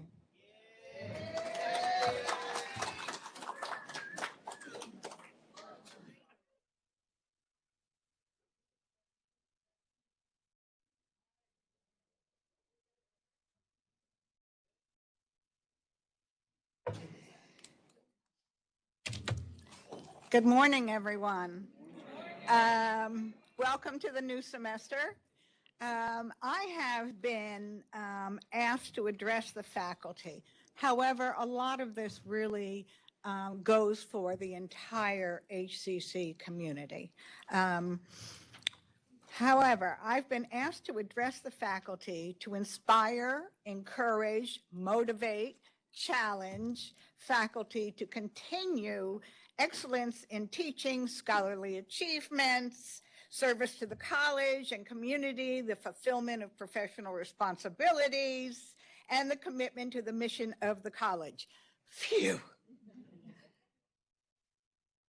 So I thought I would start by saying that in my mind, we are pilots who are delivering our students to their new destinations.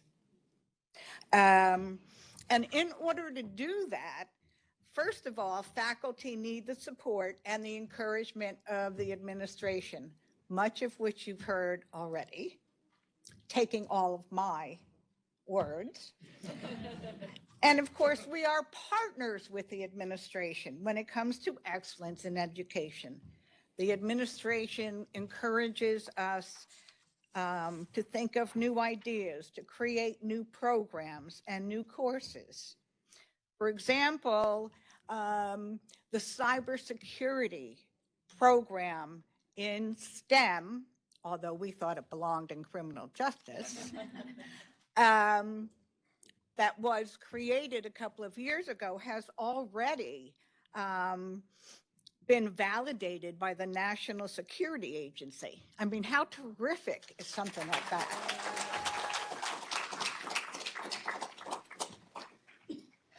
Although this has been said before, we have started a partnership with the Hudson County Correctional Facility. And our faculty are teaching these inmates and getting them to the point where they can hopefully continue with HCCC. But in any event, they are getting an education and the faculty are providing that for them. And it isn't easy sometimes for people to sit down across from inmates and be able to communicate with them, to teach them, depending on what crimes they've committed. So I think that's terrific. And I believe there were 4 students from the reentry program operated by former Governor McGreevey, who the program is for former inmates, and they graduated with culinary degrees at this year's graduation. I mean, that's incredible. Congratulations.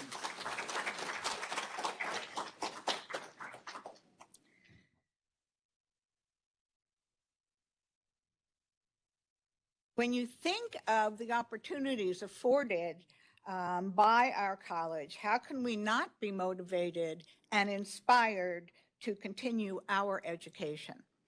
As was mentioned earlier about faculty getting further degrees, doctorate degrees, that is so important to our college. After all, we are lifetime learners.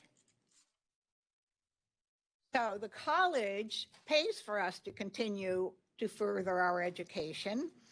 You can look at how many faculty, which was mentioned earlier, have attained their doctorate degrees or are in the process of obtaining doctorate degrees. And what we learn in taking the new classes in these programs allows us to bring new ideas and information to the classroom. You're always learning something new that you can bring into the class. And we've done many different things. We have faculty have taken sabbaticals. Faculty have written scholarly articles. Other faculty have written chapters in books that have been published in their areas. And as was mentioned before, faculty are involved in writing grants for the college. And think about the opportunities that 2 of our faculty have obtained as Fulbright scholars. It's incredible for our community college to be able to claim all of those what happens in my class. Where was I?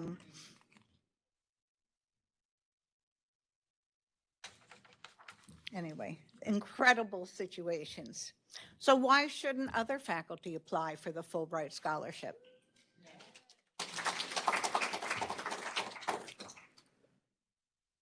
Other areas in which faculty should participate in the many committees at the college. We have the All College Council. DEI, search committees for new faculty, very important. Advising student clubs. Have the National Symposium on Social Justice. I would encourage faculty to take part in the symposium. And of course, Michael, we have the Professional Association, which I urge you to join if you have not already done so, especially our new faculty. Go to Board of Trustees meetings, hear what's going on in our college. You can give them your input as to what you think the college needs or what you think our departments need, that kind of engagement. These are all important aspects of our mission. And you know, recently I met the former head of the Human Services Department at Rutgers, Newark. And when I told her where I teach, she said, you know, we have many students from HCCC and they are all so well prepared. And that is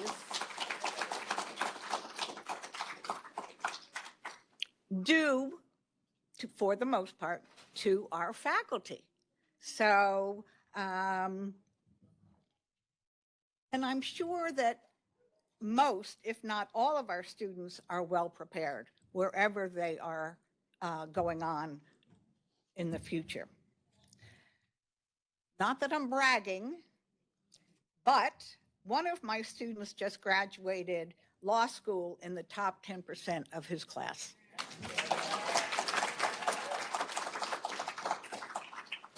And another former student has just been hired as a bank examiner for the Office of the Controller of the Currency. I mean, those are incredible accomplishments.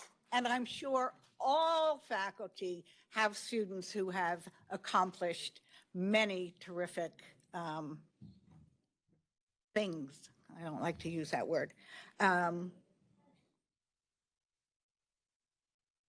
Our students have received Jack Kent Cook scholarships.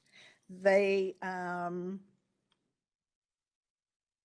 another one of our students from culinary, and I watched this on TV, it was so exciting, was a runner-up in the Holiday Baking Championship.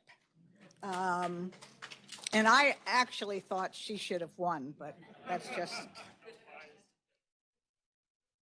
And so I challenge you to continue taking courses, obtaining further degrees, being or begin to be involved in the college through the many committees that we have, and to continue to inspire and motivate our students. After all, that is why we are all here. Thank you.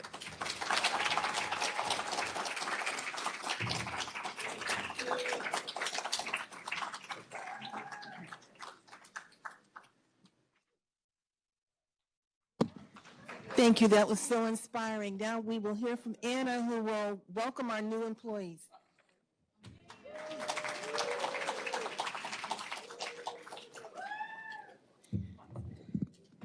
Good morning, everyone. Still morning.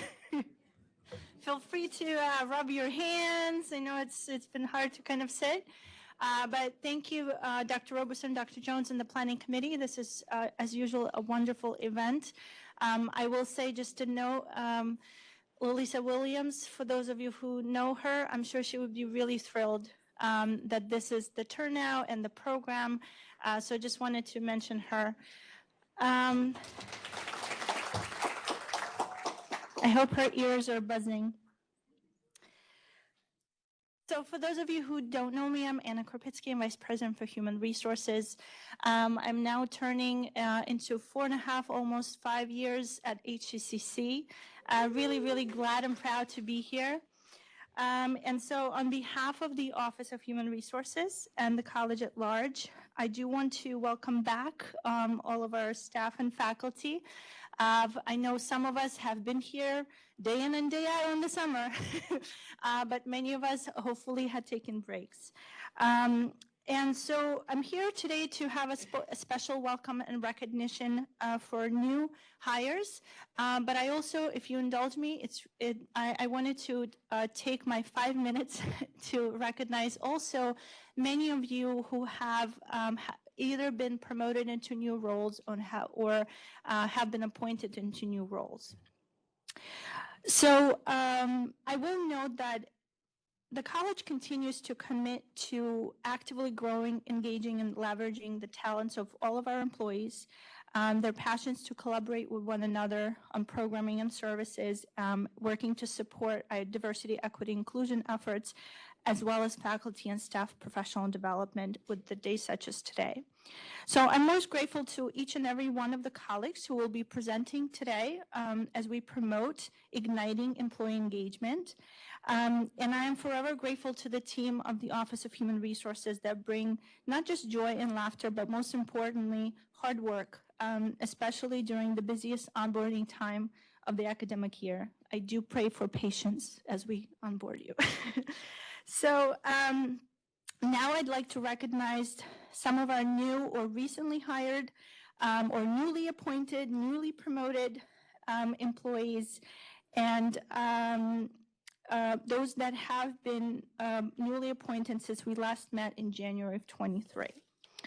So from academic affairs, new appointments and promotions for Dominique Collins, Dr. Paula Roberson, Dr. Heather DeVries. We have a number of new faculty hires. Michael, so we have, and I hope you're here, and I'm not going to make you stand up right now, but if you, at the end, I'll just ask if you want to stand just so we see you. So new hired faculty, we have Sebastian Pacek, Keely Thornton, and Benedetto Youssef. And then Dr. Reber, you went ahead of me. I was going to name all our promoted faculty, so I'll just, I think that's been recognized. So I do want to also note some of the new appointments of those that have been with the college. Sharon Daughtry, faculty. Sobieski Pujols, another Pujols.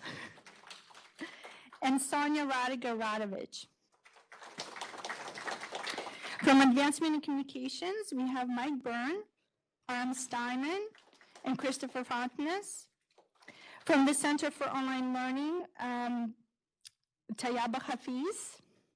From Continuing Education and Workforce Development, Tanya Martins, Joyce Alvarez, Carmen Guerra, Hiram Miranda, and Prachi Patel.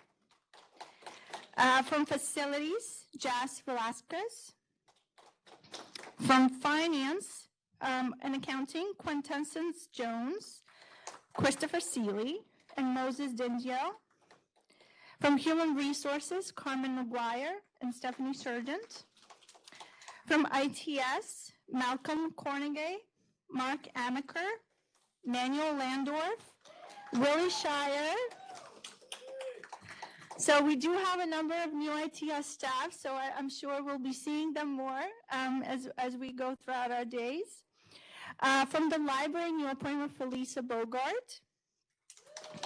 From Nursing and Health, Everett Knapp. From Public Safety, Sergeant Williams. From STEM, Karishma Ramcharita and Ronnie Canales. And from Student Affairs, Carolyn Arriaga, Mona Magdesi, Eric Okai, Pedro Santiago, Rimsha Bazaid, Maria Cordas, and Nicholas Mangal. So welcome, a wholehearted welcome to all of you. And if we haven't met, please say hello. Thank you.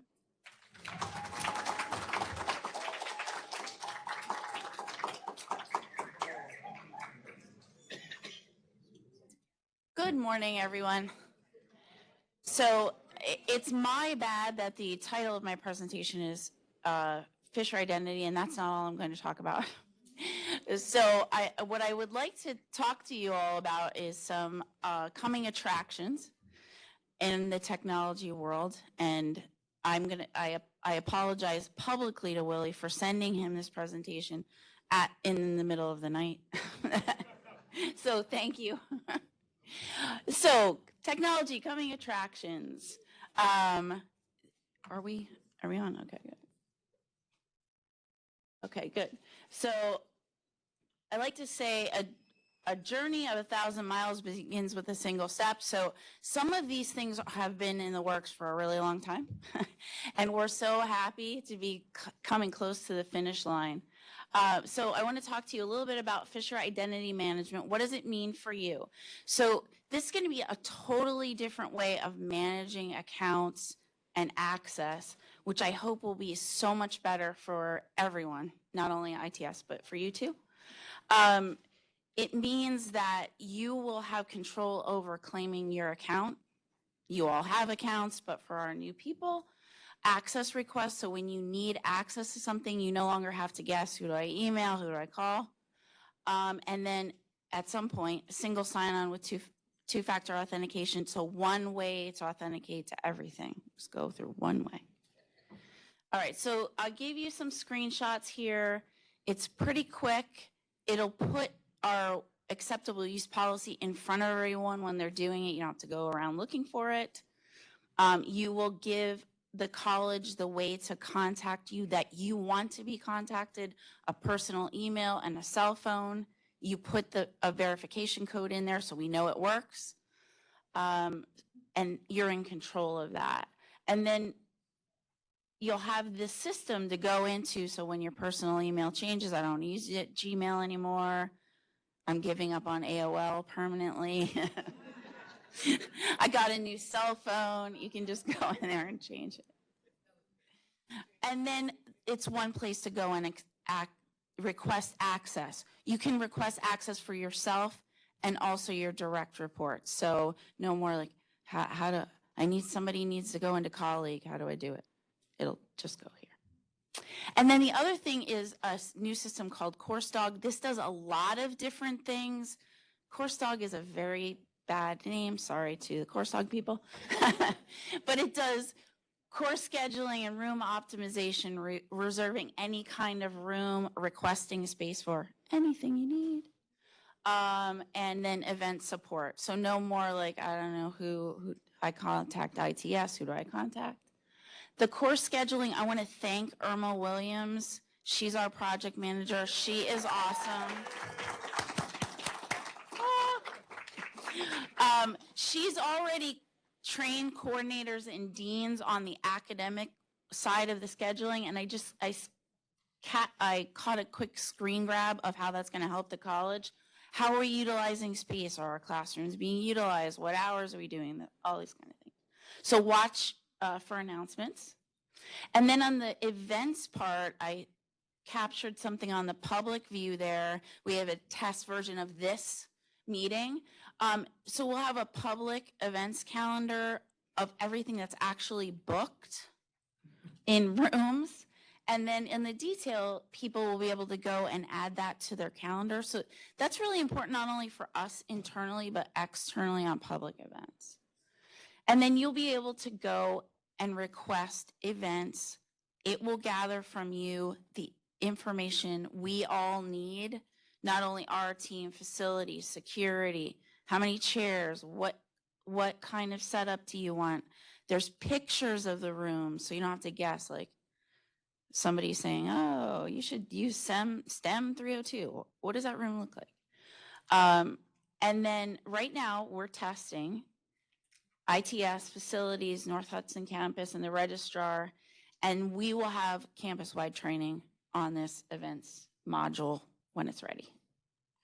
So I want to thank you so much for all of your help, and I have to thank my amazing ITS team. Willie was just promoted. Woo! We're very excited. Thank you so much, everyone, and that's how you get in touch with us. Thank you.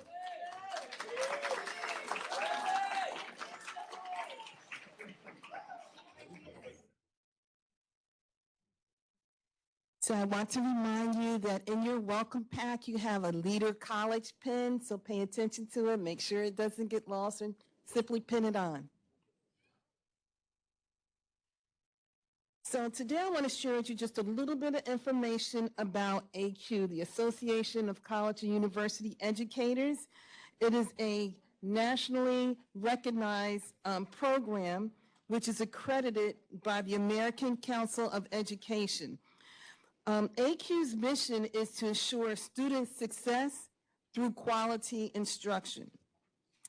And the American Council of Education mobilizes the higher education community to shape effective public policy and foster innovative, high-quality practice.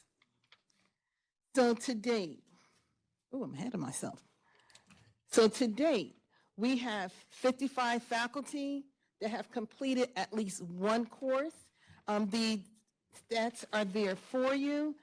And you see there where we have 8 who earned the advanced certificate.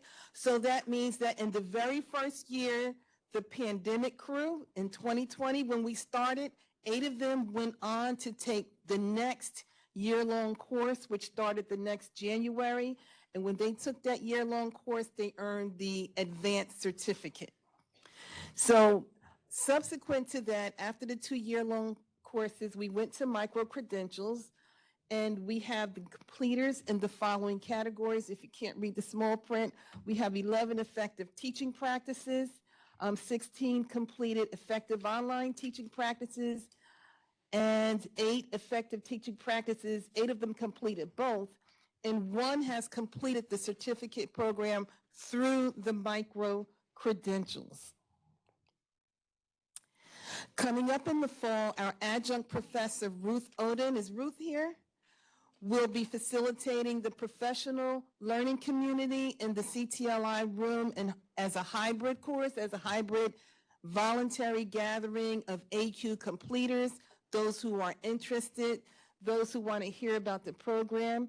You will learn about strategies and techniques. You will share best practices, develop a sense of community amongst your peers, and get support in the classroom. That flyer should be coming out shortly. So we all know that Hudson is home, and that's our mantra, and that's what we believe in here at Hudson County Community College. So coming up for all of Hudson, not just faculty and staff, but if you interface with students, you're welcome to take this course, Fostering a Culture of Belonging, because everybody belongs at home. So the course will open up on September 21st, and it will actually start, for those of you who like to get ahead of everybody, it starts October 2nd, but you can get in there September 21st. And these are the 4 modules you'll be taking: managing the impact of bias, reducing microaggressions, reducing imposter phenomena and stereotype threat, and cultivating an inclusive environment. Here you'll see the break week starts Thanksgiving week, so you'll have the whole week off or to catch up. Right after that, you have a makeup week. So if you are really dutiful in your studies, you'll be finished before Thanksgiving. And the course is done. Your end-of-course survey, mid-course survey will be done, and everything submitted by December 10th. So if you are a faculty member, counselor, administrator, director, dean, and facilities employee, counselor, everyone is welcome to take this course, because we all interact with students in some shape, form, or fashion, even if you're just passing them in the hall. So that flyer is out now. You can register now. There's a flyer on the table with the barcode. And in January of 24, we will be returning to the year-long credential. So those of you who have taken and completed the micro-credentials, you can earn a year-long certificate because you've already taken some of the stackable micro-credentials. So that is great. So please come see me or see the flyer, see Sharon. Sharon is my right hand. Sharon, please stand up again. I know you've been standing up a lot. But we will gladly onboard you to AQ, and we will all become professionals at making people feel like they belong at Hudson. Thank you.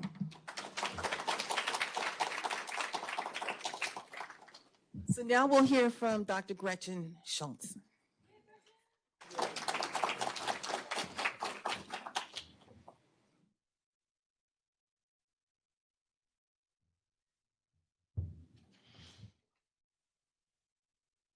I'll start off by saying that I don't think I needed all of that time that was initially allocated to me, so hopefully I can try to facilitate that. So, and Trisha, I sent mine to Willie about 25 minutes ago, so I went up to you. All right, so I'm here to chat today a bit about EAB Navigate. I feel like this is on my running circuit along with Hudson Scholars now, but I'm here specifically to talk about progress reports. So as we kind of initially talked about it, one of the things that we've really learned as a best practice from Hudson Scholars is that when we consistently get faculty feedback, we're able to support students more effectively. So as we're heading into the fall, we're trying to take some of those best practices and apply them with our broader student population. I think this ties in really well with what Dr. Reber said, because ultimately that's what Hudson Scholars is. It's eventually going to shift from a framework for students in a program into a model of how we support students at the college. So I think this is just one of those really kind of key pieces on that journey.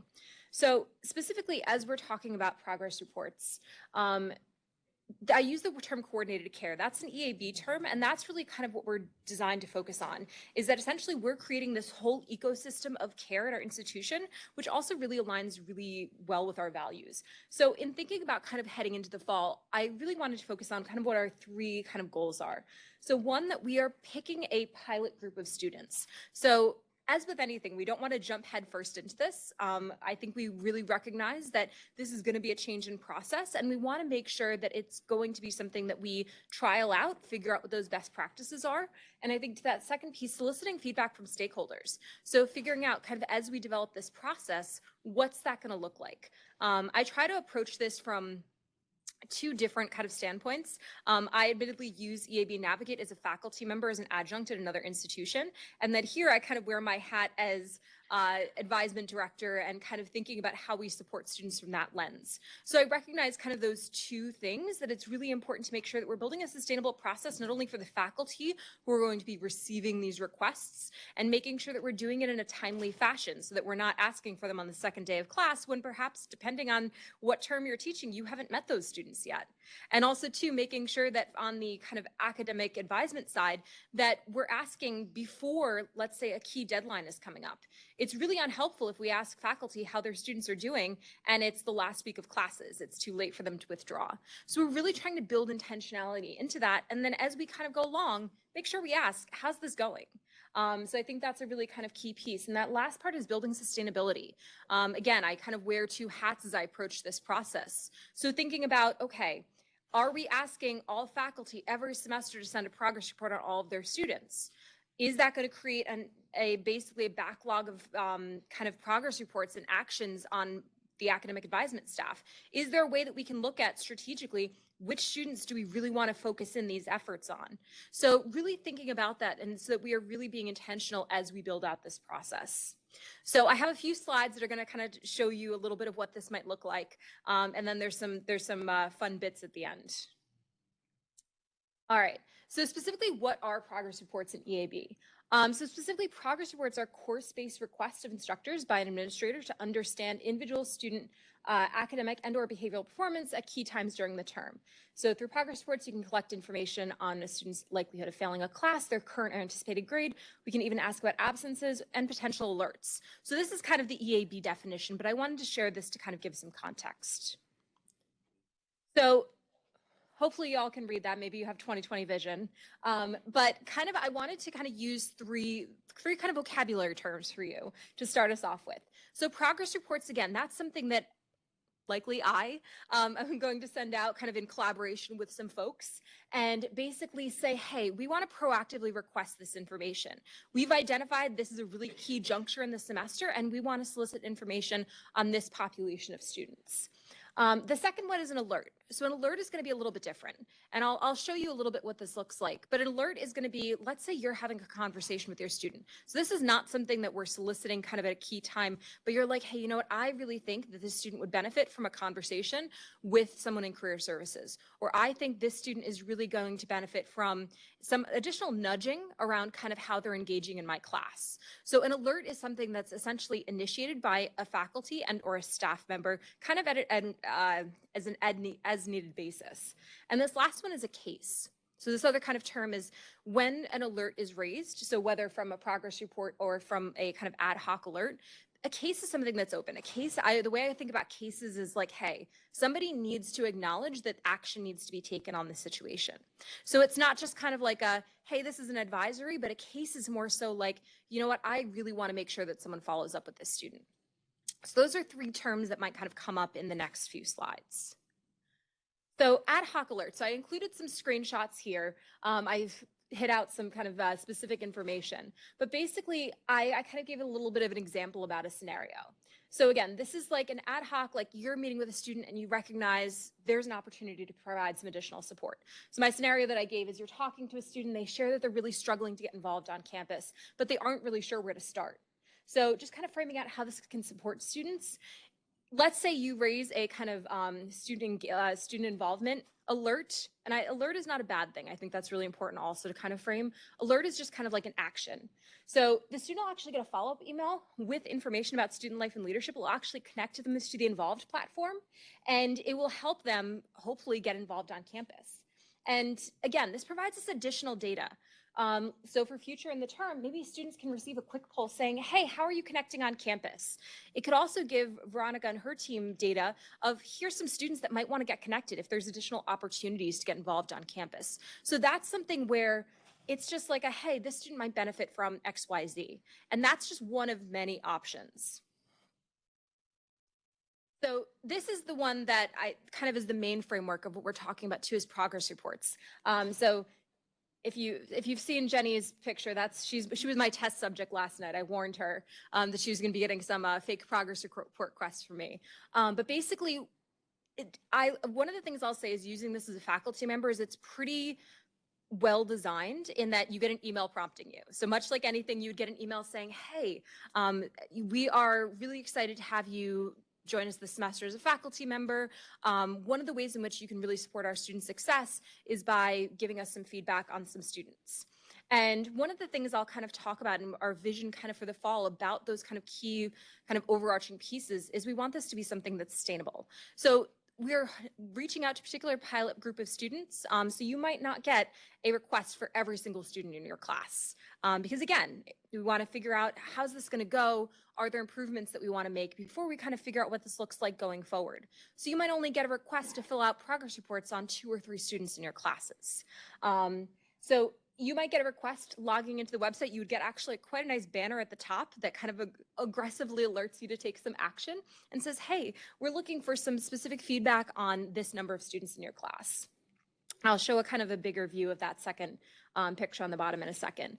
So this is really helpful because this lets our academic counselors and other kind of staff across campus who are supporting students in this way know that these students need some additional support. So it lets them know that, hey, this student is really at risk of failing this class, because that lets the academic counselors have some really candid conversations about what their options are.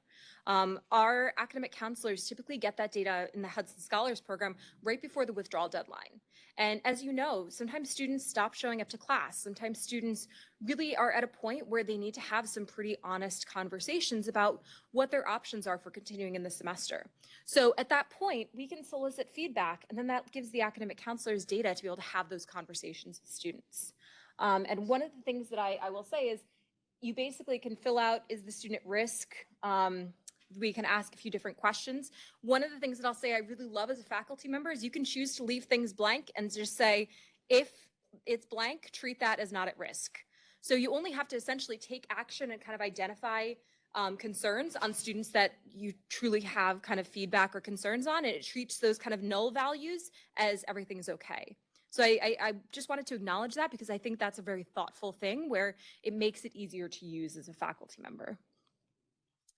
So just again, a kind of bigger view, this is actually one of the EAB kind of test items. And if you have like 2010 vision, somebody was a Family Matters fan because they like test student is Eddie Winslow on there. So if you're old enough to know what Family Matters is. So on here, this is essentially what it looks like. So it's, again, just is the student at risk? We can ask, are there any like of those alerts that you want to raise? Let's say the student has had an excessive amount of absences. Let's say the student really is not engaged in classes. That gives the academic counselor some specific kind of student feedback around those things. And you can also put anecdotal comments. The way we have it set up is those comments are not going directly to students. So that's right now some additional feedback, but that would live on their student record. And then additionally too, it also gives an option to put their current grade. So those are things that I think we want to figure out. Again, is all that information helpful? Are we collecting too much information, too little? We have a lot of kind of flexibility around this as we, again, look at what sustainability looks like in this process. So this is way too small for anyone to read, but I did give you a QR code if you wanted to take a peek at it, but this is going to be a work in progress. So the way that I kind of describe this is kind of like the current cheat sheet of what all of the different alerts are on the back end and kind of what happens as a result. We're still looking, I'll name specifically about how this process complements the care and concern form and the care teams process. So really looking at kind of how those ideally kind of collaborate to support students more effectively.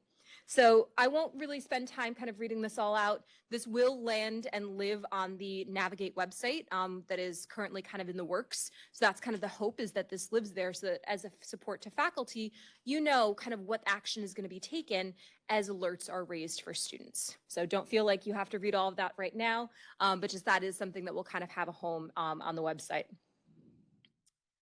So I wanted to kind of share an example communication.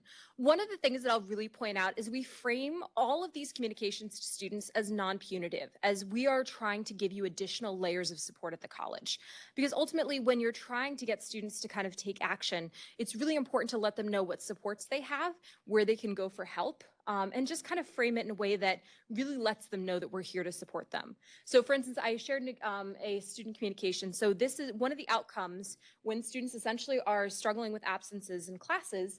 It basically sends them a communication like this. So basically it would let them know that a particular professor has identified that their attendance in a particular course, it would actually insert that course name there, is inconsistent.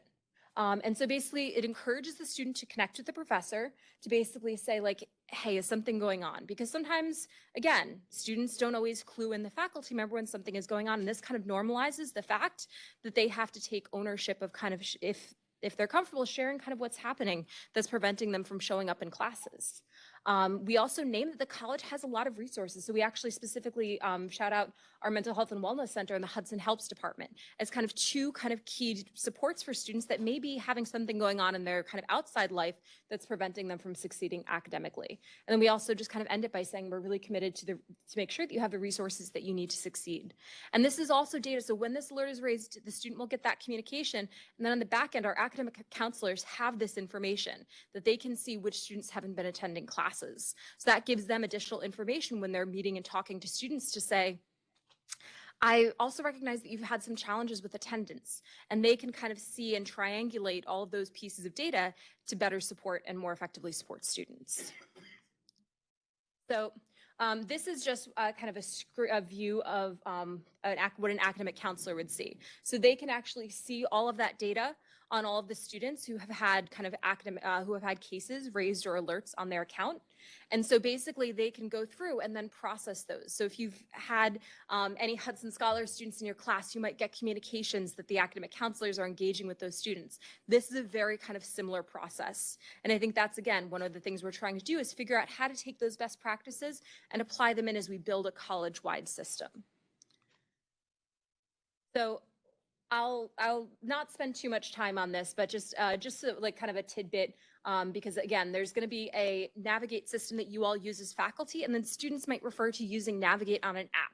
So there's kind of a few different ways that staff will access this versus students. So I just kind of like to describe that it's kind of like one system, but it has two kind of engagements. The students really ideally are using the app, and then there's a student-facing website that's really designed for them. And then the staff and and faculty will essentially use a different system. So just if students are mentioning an app, that's just kind of one point that I wanted to mention, because we might send them out nudges to say, hey, did you know it's the last day to withdrawal? Or hey, did you know that there's this fantastic event happening? And that may come through push alerts on their app. All right. I will, if there's time, take, yes. Could you, of course. use that?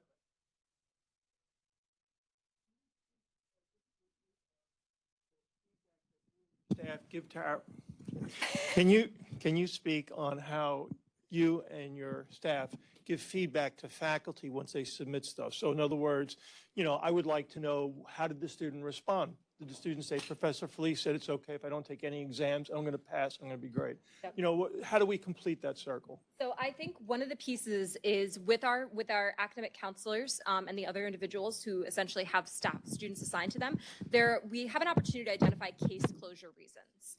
And so that's kind of similar to if you've experienced it on the Hudson Scholars side, they will communicate back and basically say that they've shared the feedback.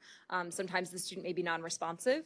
I'll also share that, again, we're trying to pull in and work with our kind of other areas like Hudson Helps, like mental health and wellness, like accessibility services, that honestly may not share the same level of feedback just because of privacy reasons, but they can acknowledge that a referral was received. So I think depending on what offices those are coming from, we'll essentially work to make sure that we're sharing feedback with the faculty kind of through those case closure reasons to be able to acknowledge we met with the student, that information was shared, or perhaps the student was was non-responsive, or perhaps there may be additional support or recommendations that are offered. Does that target your question? Yeah, you know,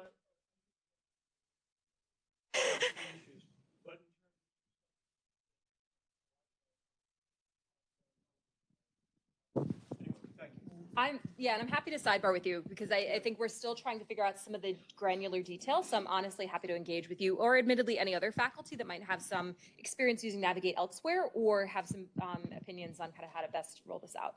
Thanks. You're welcome. Any others? All right, I will leave you with my one fun nugget. So all of the faculty will have, essentially as of today, do have access to Navigate. Your fall classes are loaded in there.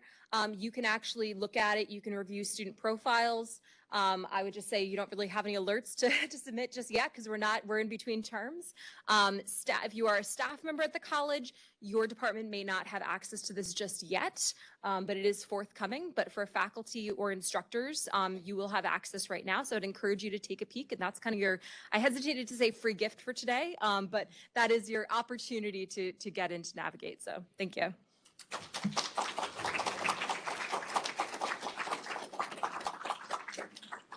Thank you, Dr. Schultz. New on the program this year, which is very exciting, our Vice President for Advancement and Communications, Nicole Johnson, will bring you Igniting Employee Engagement.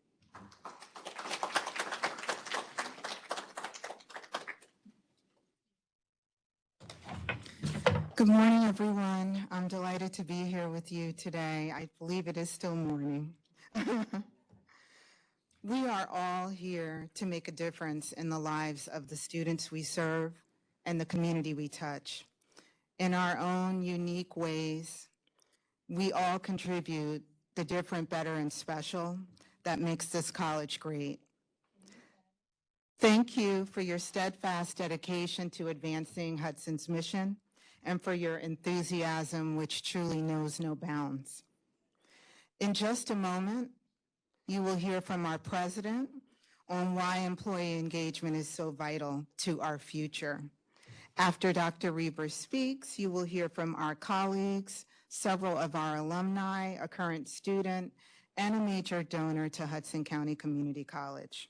You will learn why giving and receiving has put a smile on their faces.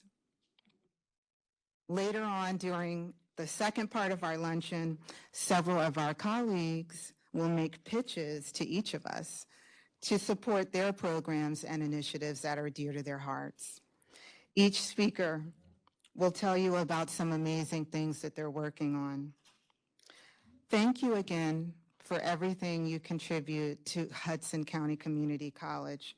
And before I welcome Dr. Reber to the podium, after his remarks, I'd like to ask you all to head downstairs for lunch. And those of you attending virtually, please don't go. You'll have an opportunity to participate from afar. And I look forward to saying more and speaking with you all later. Dr. Reber, please. Thanks so much, Nicole. So just to emphasize, so lunch, this part of the program is continuing through lunch. So lunch is actually, we're going to have a program during lunch, which I think will be really great. You know, my whole career has been in higher education in many different excellent colleges and universities, 2-year, 4-year, large, small, rural, urban. One thing that all of those colleges had in common is there was an insatiable need for additional student support. So in every institution, there are students that, after all forms of traditional support, financial aid, college scholarships, there's unmet need that often keeps students from finishing or derails a student's education entirely. It's been true in every institution I've worked in, but it's more true here than any other place I've worked. We all know that our greatest points of pride are also our greatest challenges. The diversity of our students, the transformational impact this college makes in their lives means that so many of our students are navigating life challenges that, frankly, I would never have been able to navigate successfully as they have if I had been in their shoes when I was pursuing my own education. And we all know that, and we're all inspired by students who come here, first in their families ever to attend higher education, come from very modest financial incomes to students who were housing insecure, home insecure, homeless, students who come here not speaking English, students who come here needing to develop certain skills in order to get into college level work, and students who are working full-time while attending school full-time because they have to in order to afford life, students who don't know how their kids are going to have their next meal, single parents, you know, on and on. And I think one of the things that unites all of us is the reality that every single one of us shares the same preeminent value, and that is we want our students to succeed. We are committed by the work we do to get our students to the finish line. We're not just a place that tries to bring students into the front door and then doesn't pay attention to them and get them to the finish line. We want students to finish, complete, transfer, achieve their goals. And we all know firsthand, because we know our students on a personal level, what that means in terms of the barriers we're trying to remove, and it's why we do what we do. So, all that said,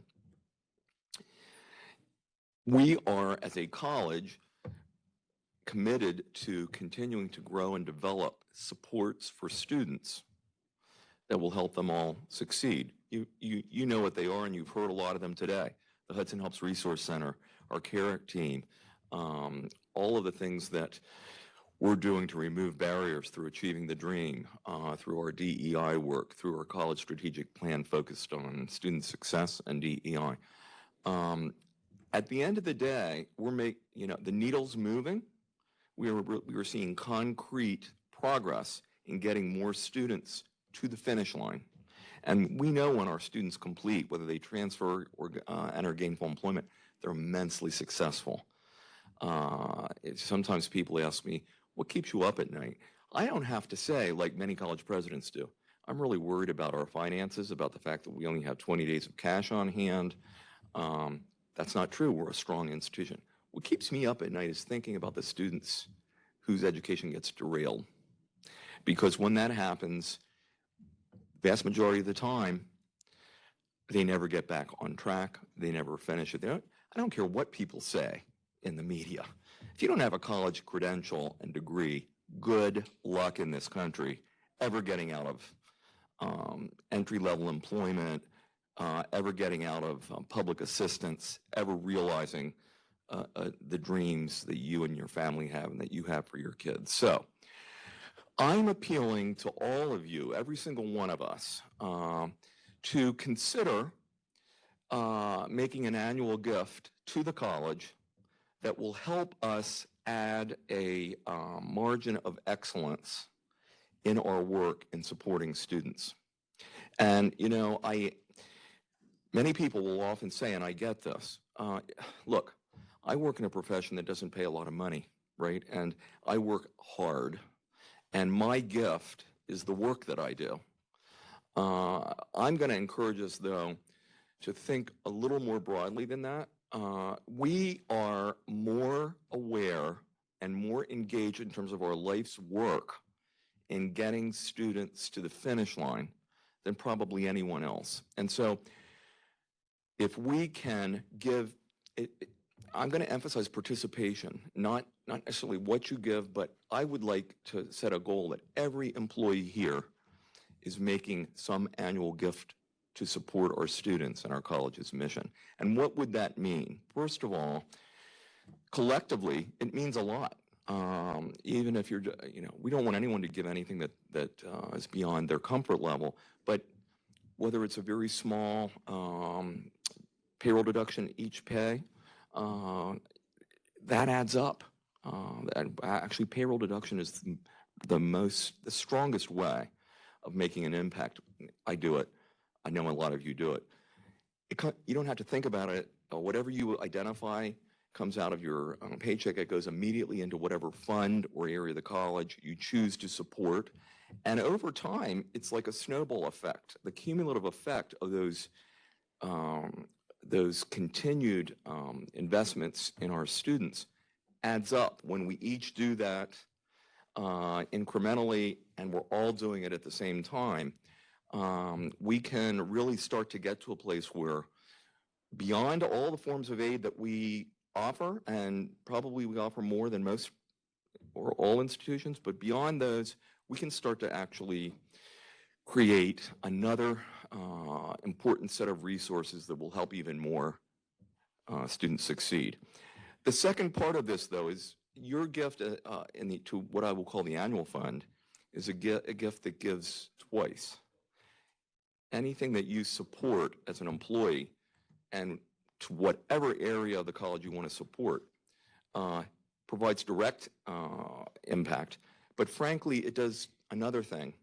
We're in the process now, as I mentioned earlier, of moving to the next level of philanthropic and grant initiatives.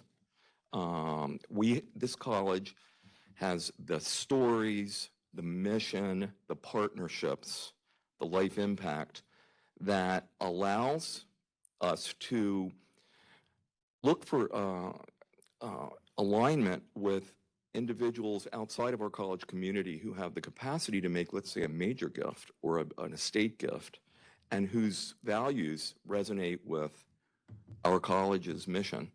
And we want to start to grow, as I mentioned, an endowment. We want to start to move beyond just trying to raise, and I don't underestimate the importance of it, but our whole focus on raising scholarship dollars has always been a couple of events every year.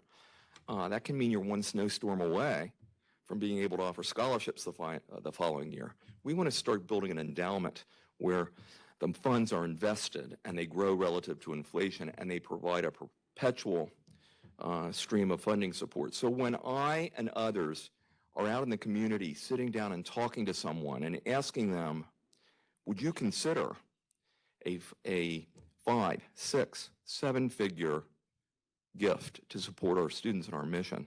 When I can say, or whoever's in the conversation, and by the way, all of our employees give, and that is evidence of how strongly we all believe in the transformational impact of this institution. So we have not organized ourselves until now to encourage giving across the college for a purpose that is life-changing and transformational and that we all live and breathe.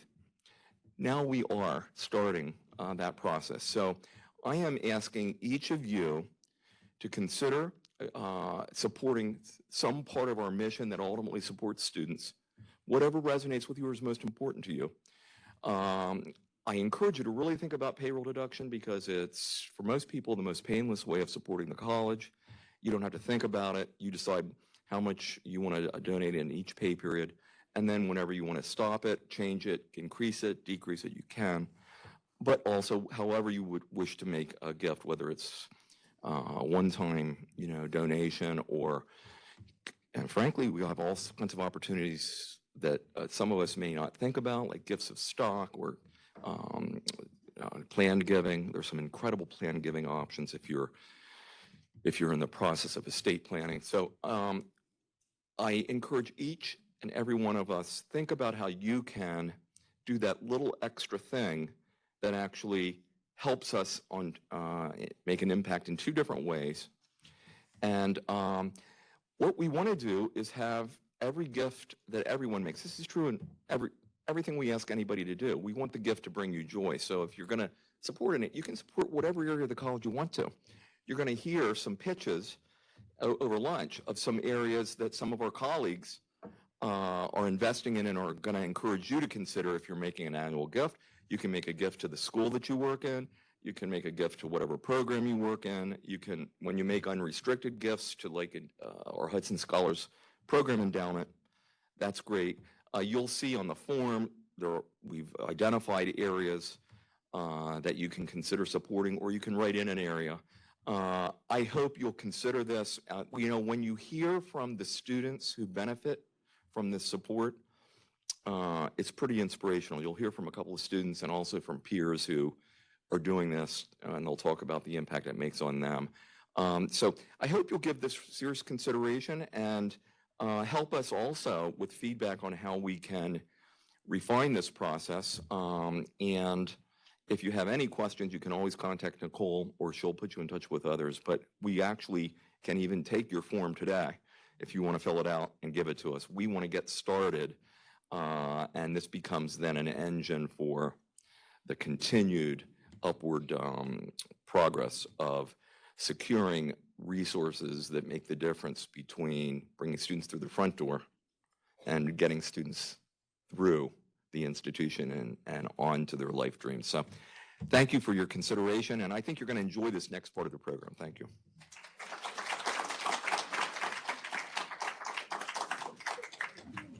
Thank you, everyone. Please proceed to the banquet room for the continuation of the program. County Community College, not only do we talk about DEI, but also all of us witness the outcomes. So I feel I'm included. I feel I belong here with a stronger sense of belonging. With that, I'm thankful. The second story, I would say, an expanded vision.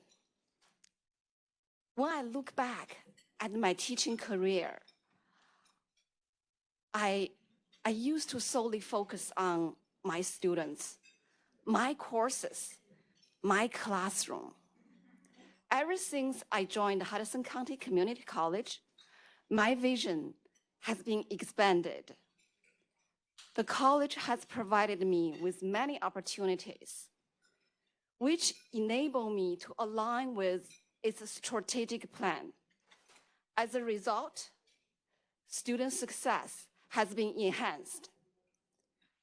That's truly rewarding to see students to be more successful. With that, I'm thankful. The last one, a peaceful mind. During pandemic, I saw some people fighting over toilet paper outside. At home, I feel safe and peaceful. Throughout the pandemic, I saw some college suffering from financial catastrophe. Well, at our college, with strong leadership, we navigated through all the challenges. With that, I'm thankful. Well, Hudson is home. I truly believe our home will be more phenomenal because alone, we can do so little. Together, we can do so much. Well, thank you, everyone.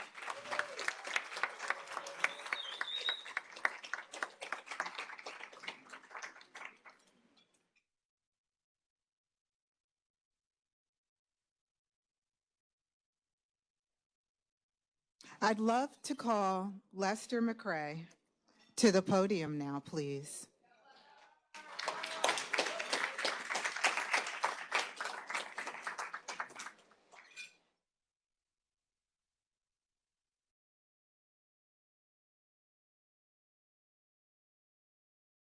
Good afternoon.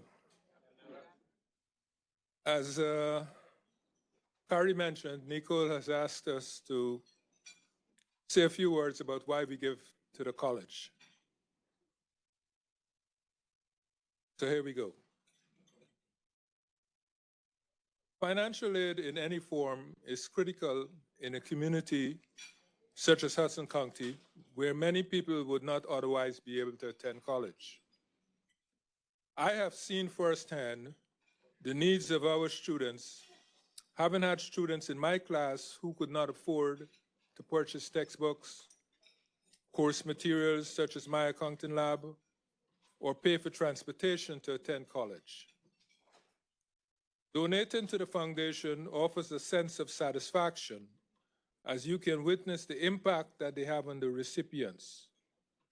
I also believe one should give back, especially if the recipient is an organization from which you have benefited.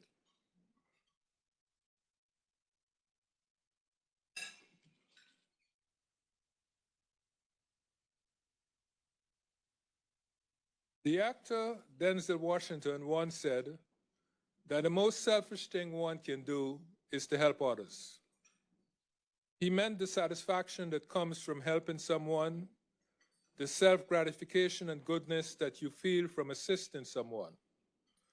Sometimes your donations may not only be helping a student alone, but by making life better for him or her, you are helping their families also, and in a small way, you're changing the world. However you choose to make your donation, you must believe in the value of the college to benefit those deserving and in need. I believe in the college mission, providing high-quality educational programs and services to diverse communities that promote student success. To satisfy this mission and its open admissions policy, money is required. Dr. Reba mentioned this morning. I'm sorry, I don't know how to be diplomatic because I'm an accountant by trade. I'm straightforward.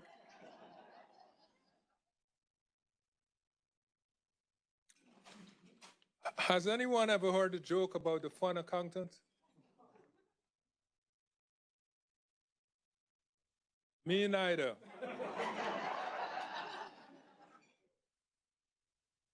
I emphasize that each employee can donate whatever amount of money he or she wishes to do, based on each one's financial situation. It can be something sizable, or simply a small sum, perhaps a deduction from your paycheck, or writing a check to the foundation. Of course, the college would be happy and thrilled if it's included in your estate planning. I give because I have no skepticism that 100% of my donation will go directly to benefit the students and the school. Also, the donation is tax deductible, so it's a win-win situation for all. You may ask where the donated money actually goes. Well, I researched the foundation's financials and found out it goes towards scholarships, book vouchers, knife vouchers, course materials, and yes, faculty development. Again, I wish to emphasize the importance of supporting the institution for which you are employed. Regardless of your position here, your support is extremely meaningful for the Hudson County community. Finally, to your surprise, I must confess I have not made a $5 billion donation to the HCCC Foundation like Bill and Melinda Gates did to their foundation last year. I simply forgot to put the check in the mail. But this is what I know. My donation makes a difference because when added with other donations, it becomes large, significant, and impactful. Thank you.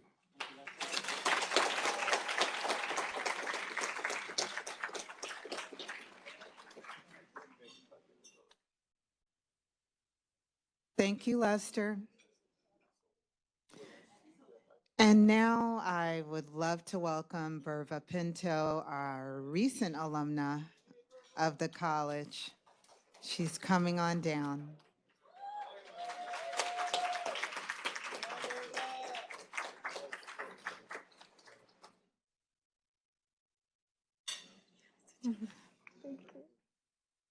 Thank you so much. Hello, everyone. I hope you're all doing well and enjoy your lunch. I will also try to make my story very short. Let me take my mask. I am here today with a heartfelt and with gratitude and a story of a transformation that I am excited to share.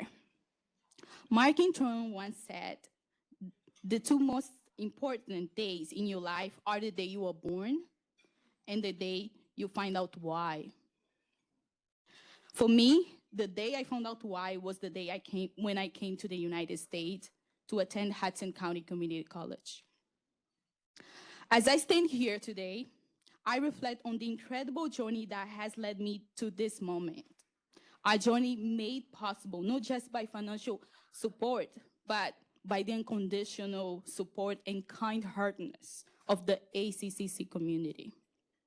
I want to express my profound gratitude to all of you and share how scholarships and grant assistance and the ACCC community have transformed my life. Today, I will take you through this remarkable journey, but before I dive into details, let me start it at the beginning. My name is Berva, and I just graduated this summer from Hudson County Community College. Thank you. Thank you so much. With an associate in engineering science. I got admitted into Stevens Institute of Technology. Thank you. And hope to attend this fall. I am an international student from Angola in Africa, and my native language is Portuguese. I am also the youngest of two siblings and the only girl. My immediate family never came to the United States, so I am very grateful for this privilege. My journey at ACCC started in the fall of 2019 as an ESL student in level 1. It was a time, thank you, it was a time of insecurity and adjustment with a language barrier that seemed impossible to overcome. But it was also a time of hope and determination, believing that education could also be my path to a brighter future. English as a second language classes were more than language schooling.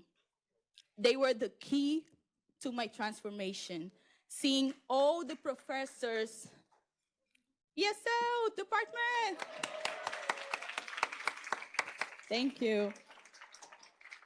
Seeing all my professors' dedication to ensure that we all the students were on the same page was precious.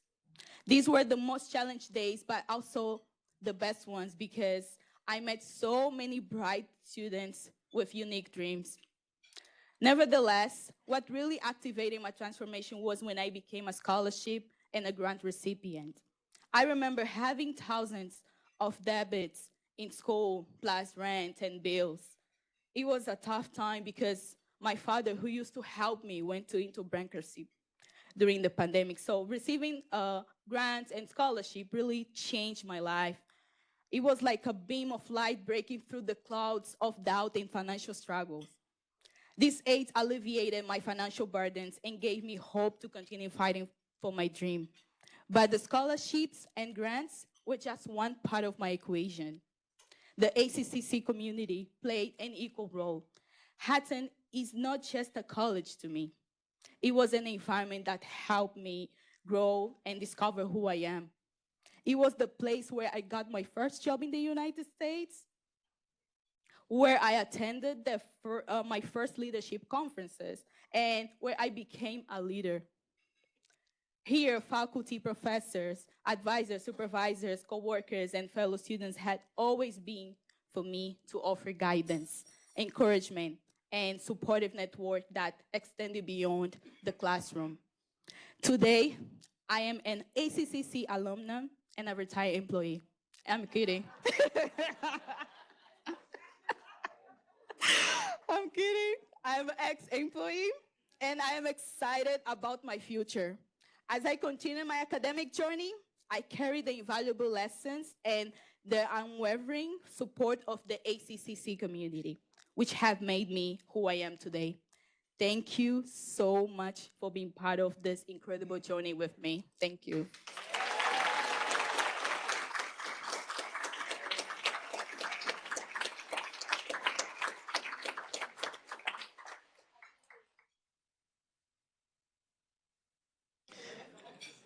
Aren't these stories so inspiring?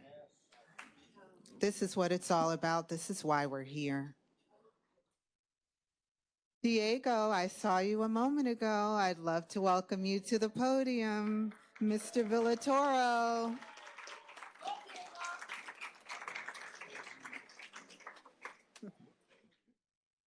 Thank you so much.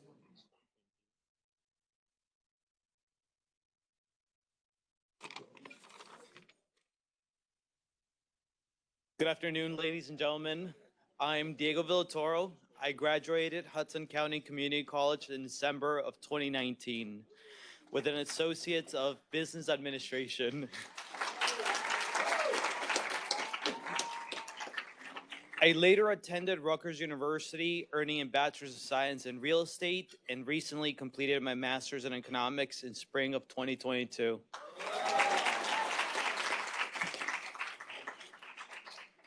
I'm now working for Bank of America Merrill under the Financial Development Program, where I'm working to become a fully licensed financial advisor. As as one of the many examples of what your work here has done, I am very thankful for all of your work and what HCCC is producing. Your diligent attention to detail, hard work, patient dedication, and flawless commitment to the college's mission to provide, quote, diverse communities with inclusive, high-quality educational programs and services that promote student success and upward social and economic mobility. This has been fundamental toward my personal, academic, and professional development. HCCC has made a demonstrative impact in my life and in the lives of many individuals that I see in this room and many more in our community. It nurtured my curiosity through rigorous courses. It supported my personal development with many leadership opportunities, and it served as a launching pad for many of my future successes. HCCC has truly been home for me. You are all contributing to the betterment of our community, toward increasing accessibility to higher education and toward decreasing inequality by providing individuals like myself burdened grounds to flourish and develop. With that in mind, I encourage you to go one step further and considering joining the HCCC Alumni Association and me in supporting our current students with a final helping hand to facilitate their journey toward their next milestone in their educational path. In a time when elected officials endeavor to limit accessibility to higher education, we have to say no. It is the Alumni Association and my goal to see our students thrive and to flourish. To that end, we plan to create scholarship opportunities for our students. We plan to support the HCCC Foundation, and I hope we can inspire you to join this movement. In closing, I would like to thank all of you for that incredible work you do day in and day out, for all the work that you're doing, for all the work that you have done for individuals like me to become successful. And I hope I encourage you today to take that one step further in helping our students thrive and become successful. Thank you.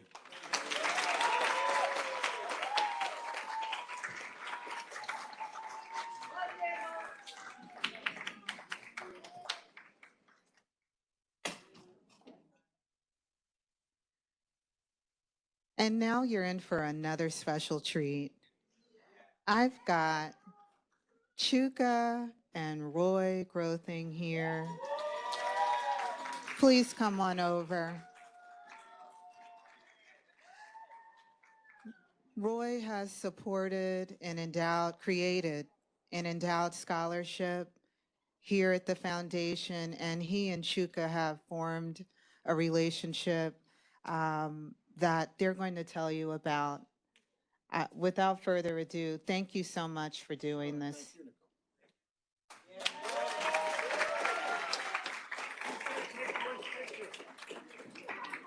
I want someone to tell my wife that I'm a special treat. I don't know how that's going to go over. Thanks, Nicole. It's not allowed, Daryl. It's not allowed. You know, there were several factors that I thought about in endowing this scholarship to my parents, Eric and Irene Grothing. You know, creating a lasting memorial is foremost, and certainly my long relationship with the college was a big factor. I was going through some old negatives in the HCCC file and found some shots of Dr. Gabert from 1993, so I'm really old, you know. Though none of us in my family were born here in Jersey City, I will always see Jersey City, Hudson County as our family home. So the Hudson is home motto really resonates for me. Bringing my parents back to life is emotional, and it means a lot to me. Mom wrote a column for the Jersey Journal called Mr. Fix-It. It was nothing to do with home improvement. It was sort of like a public advocate thing. She would intervene if someone was having trouble with a public agency or a company that was less than decent about how they treated their customers. And a letter on the Jersey Journal letterhead from my mom squared away lots of problems real fast. My dad was the chief photographer. He came from the Daily News in New York and said he came to New Jersey because it was actually better money and, more importantly, less traffic. That does not apply anymore. My parents were immersed in the life of this city, and it's hard to see so many years later, no one really would know who they are. Back in the day, they knew everybody. They were involved in socially and in politics. Whenever there was a mayoral election, there was always a meet and greet the candidate coffee clutch at our house. They even served coffee once, I think. So those were spirited events. But it's bringing back my parents' memory that's really resonates. You know, it's said that you die twice. First, when you take your last breath, and second, when your name is spoken for the last time. This brings my parents back to life for me. It means so much. And it's fitting that this college should be the home for this because, again, you serve kids that in the city that my family call home. And having grown up here, I also have a particular fondness for these kids. I was one of them. And they continually impress me with their bearing and resilience.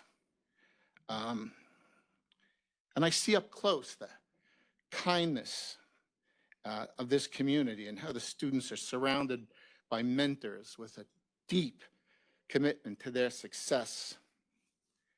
I've worked in higher education as a photographer for over 40 years, and I've gone into so many colleges and universities, the public colleges here in New Jersey, and lots of private, and in many cases, elite institutions, New Jersey, Pennsylvania, New York. And the care and concern you have for the students here is really conspicuous. This college is a special place. I know that there is bellwether awards, and Chris cited many statistics to cite the success of the college, but going into so many different places, the atmosphere is different, the culture is different. Again, this is a special place. So my family donates on an ongoing basis to, a few good causes like the Doctors Without Borders or the Heifer Project, the Land Conservancy. But this is a lot different. This is home. And so it makes such a big difference. When I tell friends, especially old friends who remember the old days in Jersey City, that I've done this, their response is pretty uniform. It's like, wow, what a great idea. It's a great idea, everybody, to do this. And your parents would be so proud. So I want to thank the college for giving me this great opportunity to bring my parents back to life. And thank you. That's all.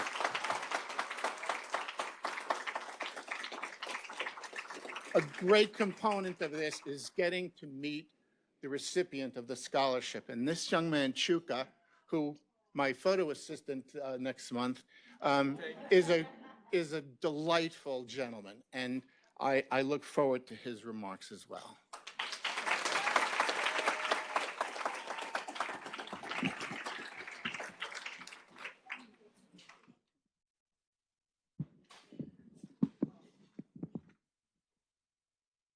Good afternoon, everybody. Okay. My name is Chuka. I will like to start by saying thank you to the culinary department. The food was amazing.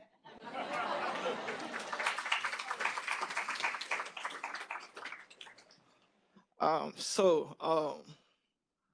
name is Chuka. I'm majoring in computer science, cybersecurity, and I'm also the secretary of the STEM club, a member of the B2B, and I will be a CSS mentor in the STEM in the fourth semester.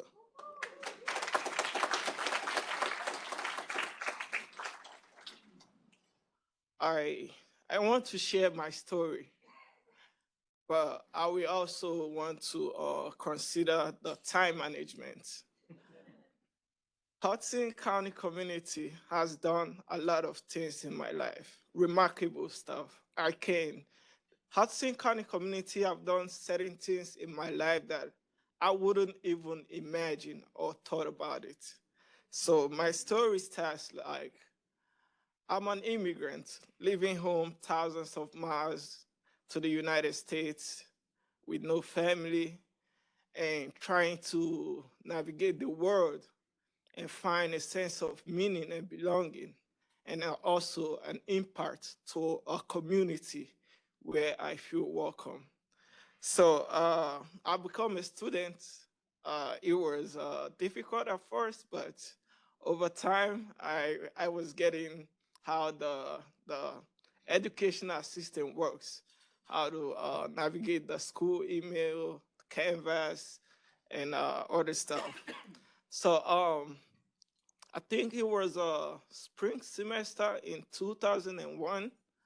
I was having a lot of financial difficulties, so I was uh, I was thinking of dropping out of school because I can't afford it. And something happened. It's more like a testimony. So when I came to register for that semester, they told me, Mr. Nicole Johnson, thank you so much. She told me that I have a sponsor who is willing to sponsor my spring semester. So that was I wasn't expecting it. I did not. I don't know, but just God did it, and it gave me a hope. It motivates me that God has a plan for me in Hudson County Community College, and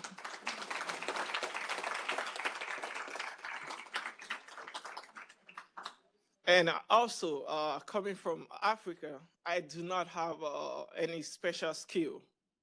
But through Hudson County Community College, they offered a program, Gateway to Innovation, where I was able to complete Google IT support specialist, and they offered me an intern to work with the IT department here at Hudson County Community.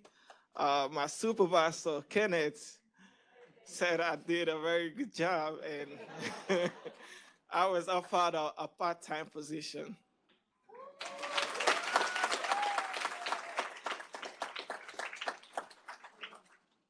And I also want to say a big thank you to all the different departments, like the STEM Club, the B2B, because through the B2B involvement, I was able to get a summer research program internship at Rutgers University just this summer. And through all my trials and tribulations, Mr. Roy has been my backbone. Mr. Roy calls me.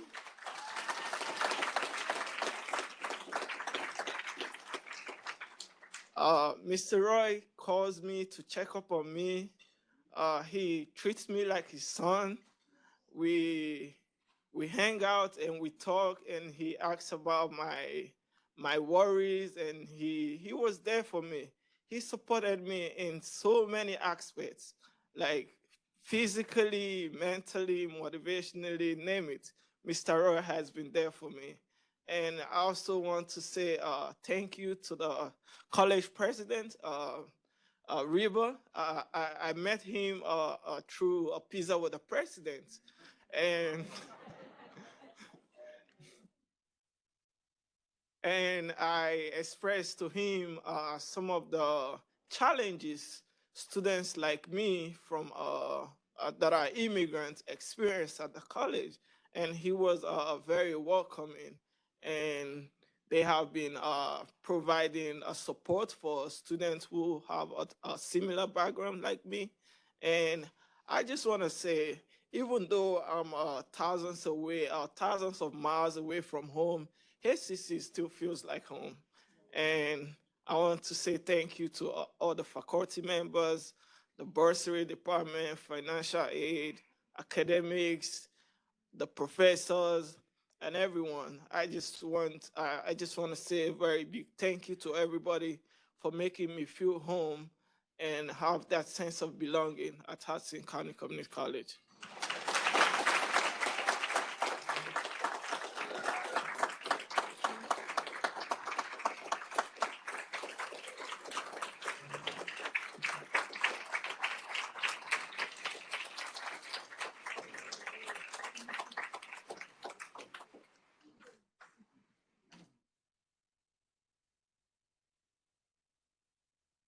May I just say I love what I do? This is why I'm here. And now I'd like to turn it over to Sharon Daltrey, who is going to get our pitch competition started. Thank you. All right. Let's get this party started. Good afternoon, ladies, gentlemen, esteemed colleagues, students, cherished members of our HCCC family. Welcome to the HCCC Foundation Giving Campaign for Employees. Woo! Oh no, we got to do better than that. My name is Sharon Daughtry, and I am instructor of the Business Culinary and Hospitality Management School and your MC for this pitch competition.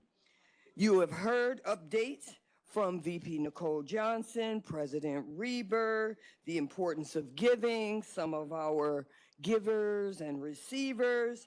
It fills me with immense pride to stand before you today as we launch this wonderful initiative that embodies the spirit and generosity and unity within our organization. At Hudson County Community College, we've always believed in the power of education to transform lives.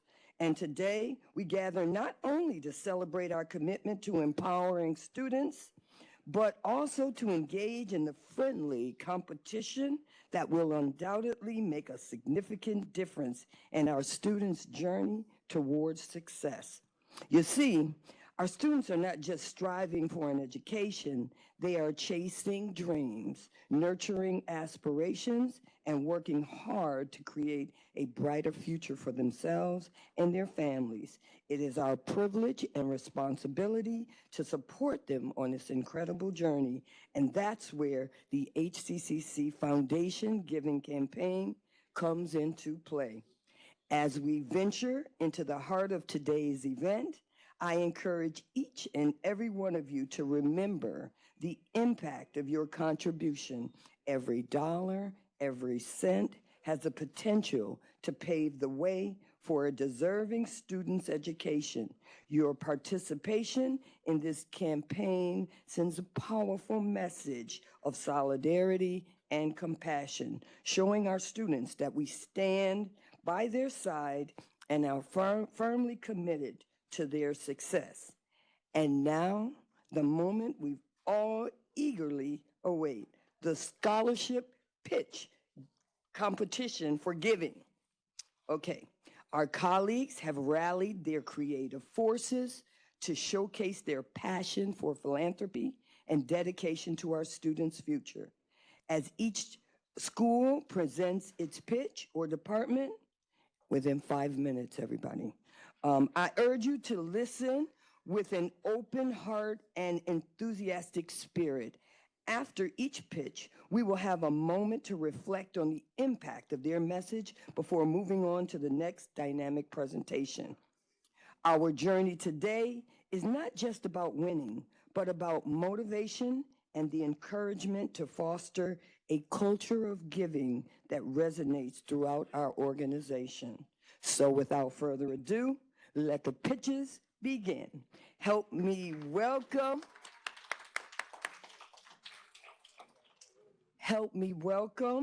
our first pitch scholarship presentation, the Javed Khan Essay Prize, led by Michael Furlice, Assistant Professor of Sociology and Anthropology. Welcome, Michael.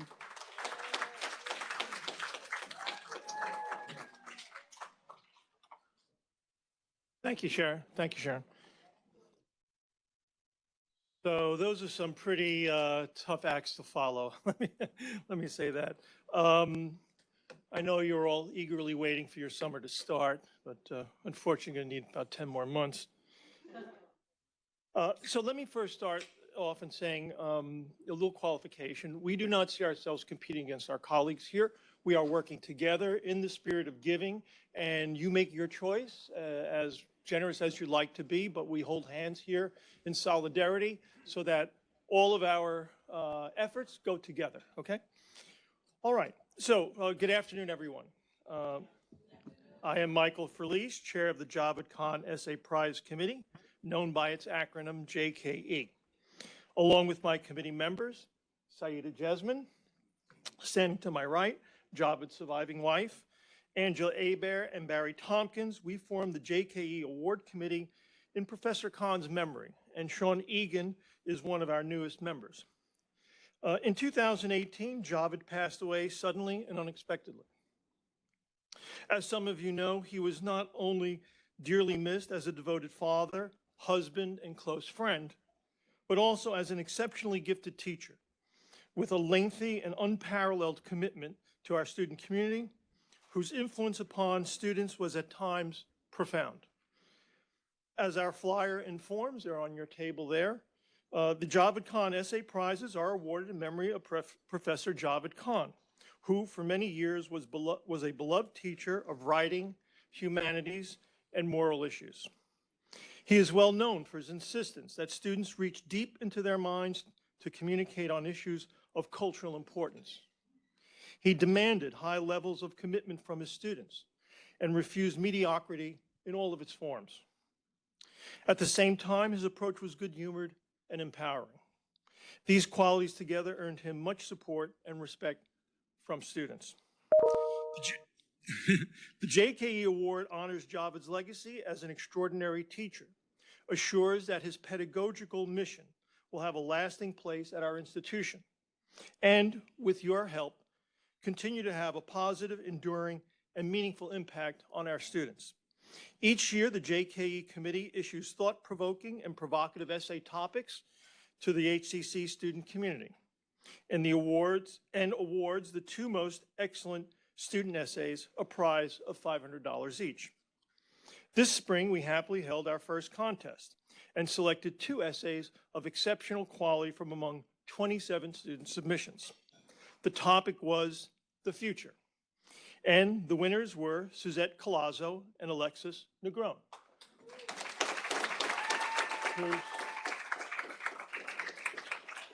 Here's pictures you can see right there. Beautiful pictures. I would like to read to you a brief excerpt from each of their winning essays. In her essay to my brother, Alexis Negron tells us how her future is painfully yet brightly defined by her past, of the impact the loss of her mother, and then especially her younger brother, had upon her. You may have asked yourself if this was the event that changed my life. And the answer is yes. It took for me to lose the very thing I was fighting and working for to change my life. Losing my brother has pushed me to make some very difficult decisions. I quit my job that summer and immediately went back to school as he had always begged me to. He was certainly the one to tell me to get a law degree because I always win an argument. He was certain to tell me that I had the will to fight for people's rights. It is because of him I learned to be a better woman for the future. It is because of him I went back to school and got my high school diploma within 3 weeks. It's because of him I'm now majoring in criminal justice, and it is because of him my future as an aspiring lawyer is in motion.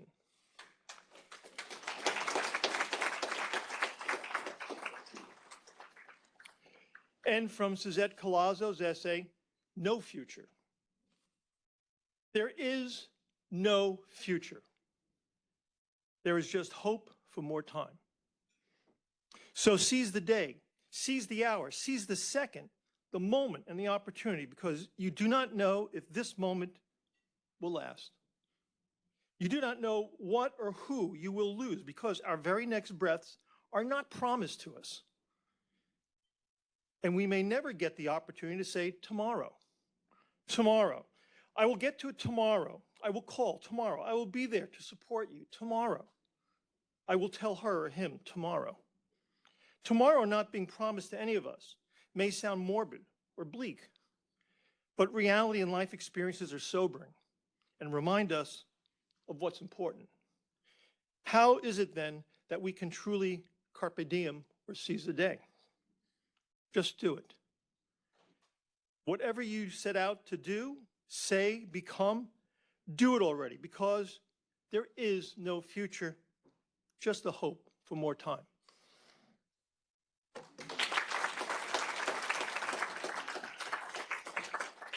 We invite you to read the full text of these 2 moving and intelligent student essays, which are posted on our JKE webpage on the college website by using the QR code on our flyer, with your phone, and they are on your table there. So today, I personally and Saida personally come to you to ask you to seize the day, carpe diem, as Suzette implores us, and support our amazing and inspiring students by making a donation to our JavaCon Essay Prize Fund right now. Our hope is to raise $25,000. That's the magic number we need to reach if we are to sustain the JKE Fund for Students in perpetuity. All of our current committee members, along with the generous matching gift from President Reber, personally contributed enough funds to pay for this and next year's JKE prizes. If you believe in our cause as much as we do, and I know you do, please join us. Only with your help and generous support will we be able to reach our 25,000 goal and provide student essay awards in the name of our departed and beloved colleague on a permanent basis. You can do that now by using the QR code with your phone, scrolling down to the donation section of the page and making a contribution, and it's really that easy. We ask that you consider signing up for a payroll deduction, as President Reber mentioned, but however you decide to give and in whatever amount, it's greatly appreciated. Thank you very much, and remember, carpe diem. Thank you.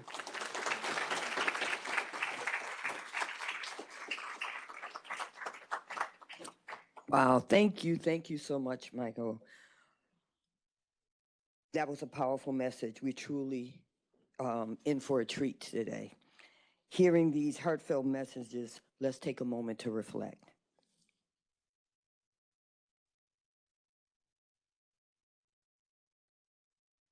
Next, we have the Joanna Van Gant Scholarship, led by Dr. Shanine Caruana, Professor of ESL.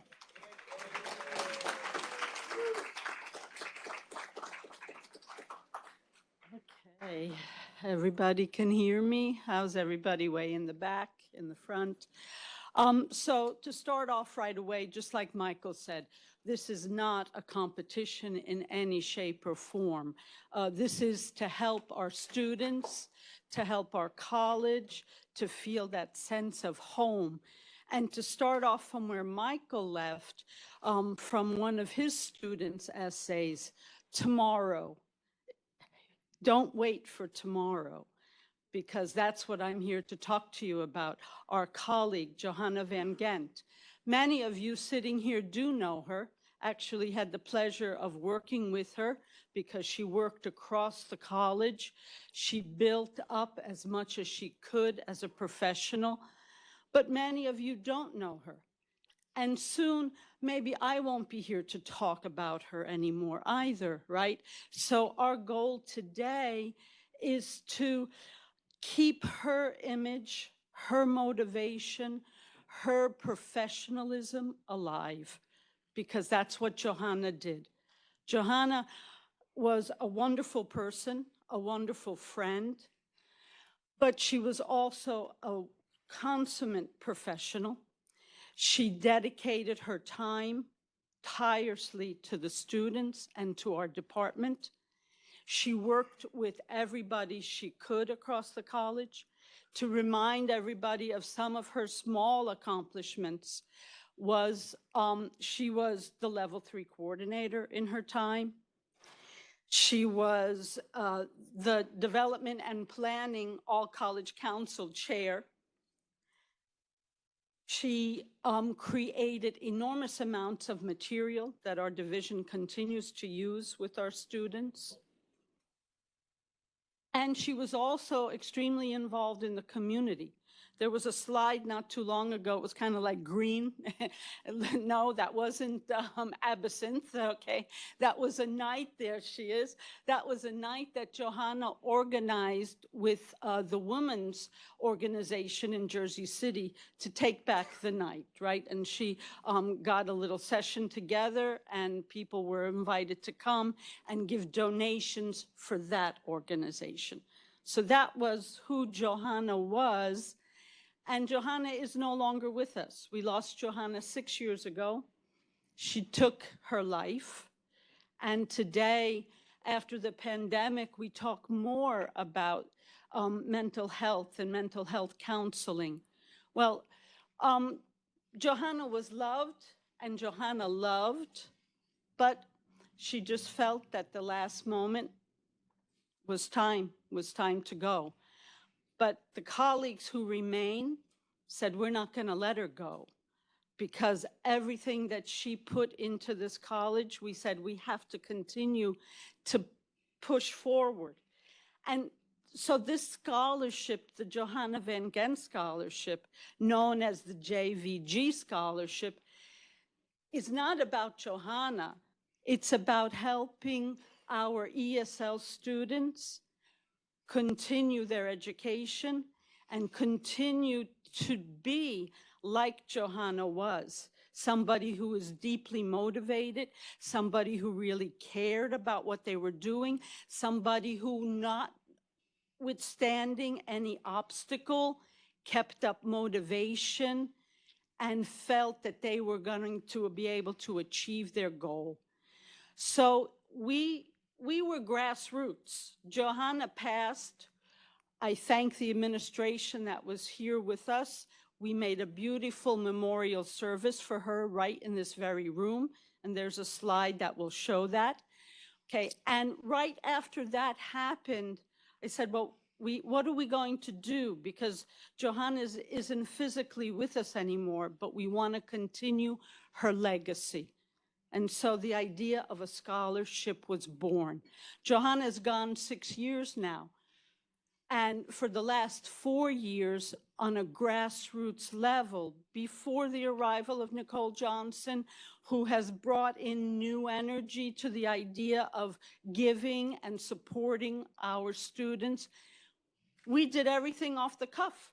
We picked up funds wherever we could. We went out to eat and we asked people, would you contribute to this scholarship? And they have always been able, all of you have always been able to help us. Currently, the last amount of money is just under $4,000.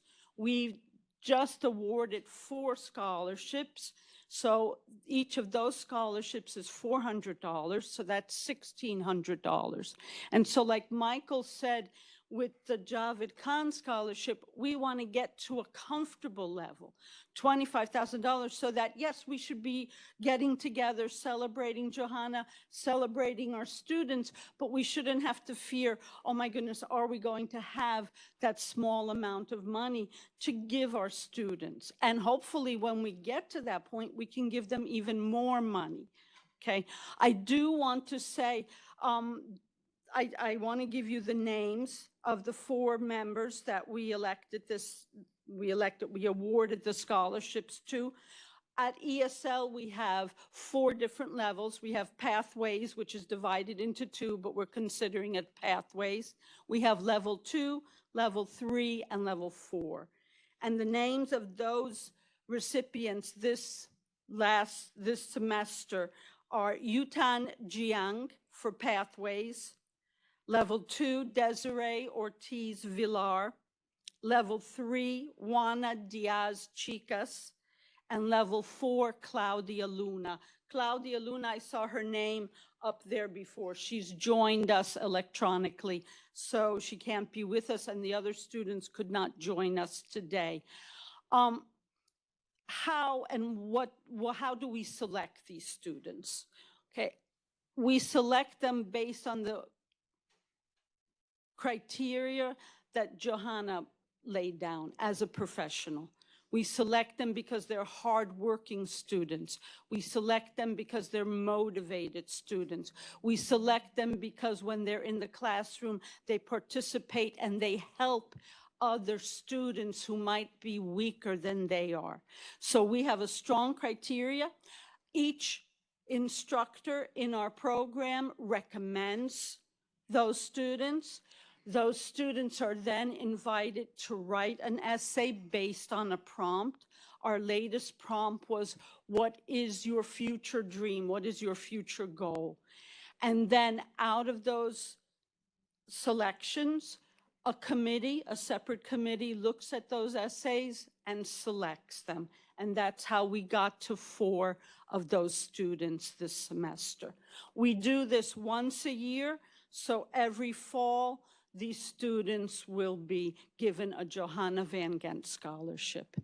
So I can only, like I said, I know a lot of you have already contributed. Like I said, we are at $4,000, but we need to build up that money. We need to build up that foundation so that we can never let Johanna's hard work, her love for the college, and her strength as a professional person leave us, because she is at home here, just like all of us are.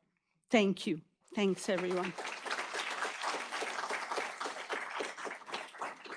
Okay, thank you, Shanine.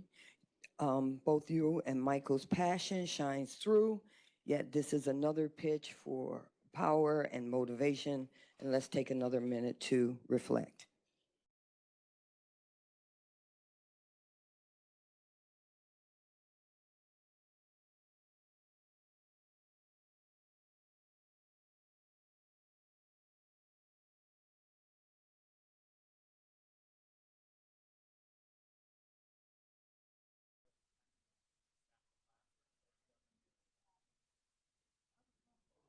All right, we're going to go ahead and get started. Sorry for the delay, everybody. Good afternoon. My name is Matt LeBrake, and I'm the Executive Director of the Center for Online Learning here at Hudson. Thank you for joining us here today to learn more about Turnitin, a new technology available to promote academic integrity across all of your courses across instructional modalities. I want to extend a big thank you to our onboarding consultant, Courtney Altizer, who's been helping us along the way and will be leading today's session, who's been patiently waiting here for us. I also want to extend a shout out and thank you to Dr. Bob Kahn, our Canvas system administrator, who's managed this project over the last 6 months as we prepared to phase out our existing product, Unicheck, and to introduce Turnitin to the college.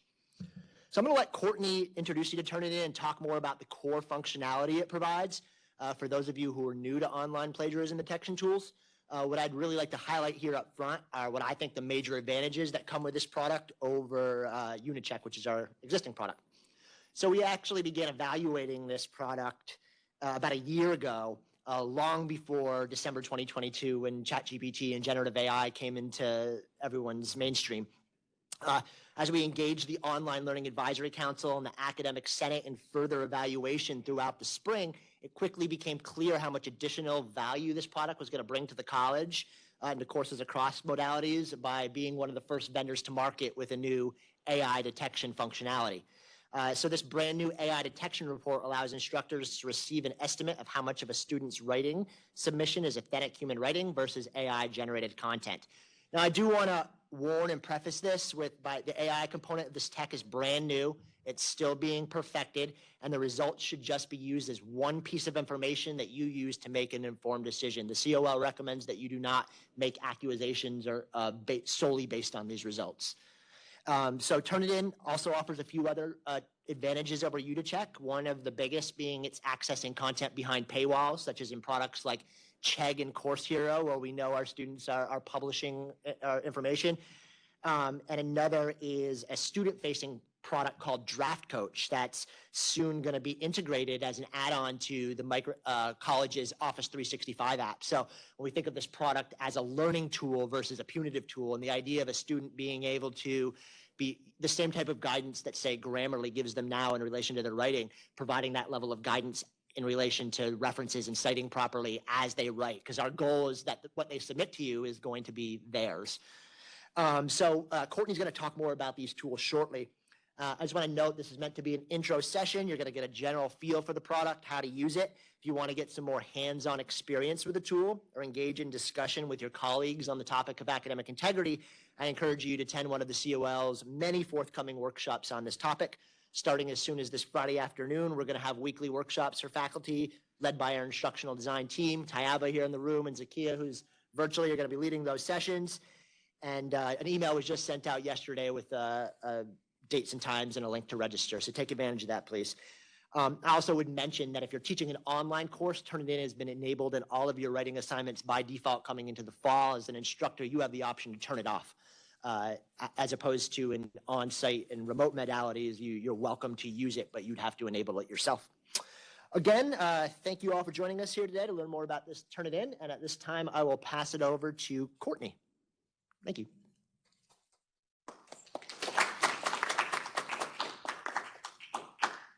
I've been told there might be a 5-second delay, so I'm going to apologize up front if I am going too fast or if I speak over you. But I also see that my face is on a huge screen, so if I have food in my teeth, you just politely ignore it, okay? So I'm Courtney Altizer. I am your onboarding consultant at Turnitin. And today we're going to jump into how to use Turnitin. We're gonna, let's go ahead and actually jump to the agenda. I'm going to review the Turnitin repositories, the different types of sources and content that we have, a couple of requirements. Then we're going to talk about plagiarism versus text similarity, and that's key to understanding our similarity report. Then we're going to jump into Canvas, and we're going to look at creating an assignment using Turnitin, and we're going to also see how the student would be submitting, and then we're going to look at the report. And then we're going to set expectations, talking about the capabilities and reliabilities of our AI tool. And then we'll wrap up with some resources and support information. Okay, so Turnitin is known very well for its breadth and depth of content and resources in terms of matching against your students' submissions. The first one we have is our global student paper database. We have been collecting submissions for matching purposes over 15 years, and we have almost 2 billion student papers right now. That does not mean that the students' information is public. It is private, but I do like to bring that up. Our second source of content is our Internet Archive, and we mention the word archive because we're adding 22 million new pages a day, but we have almost 100 billion current and archived web pages. So if a website has been archived, it's been taken down or moved, we have already crawled that site, so we're going to keep that information whether the website is there any longer or not. And then third and finally, we have our premium and scholarly publication resources.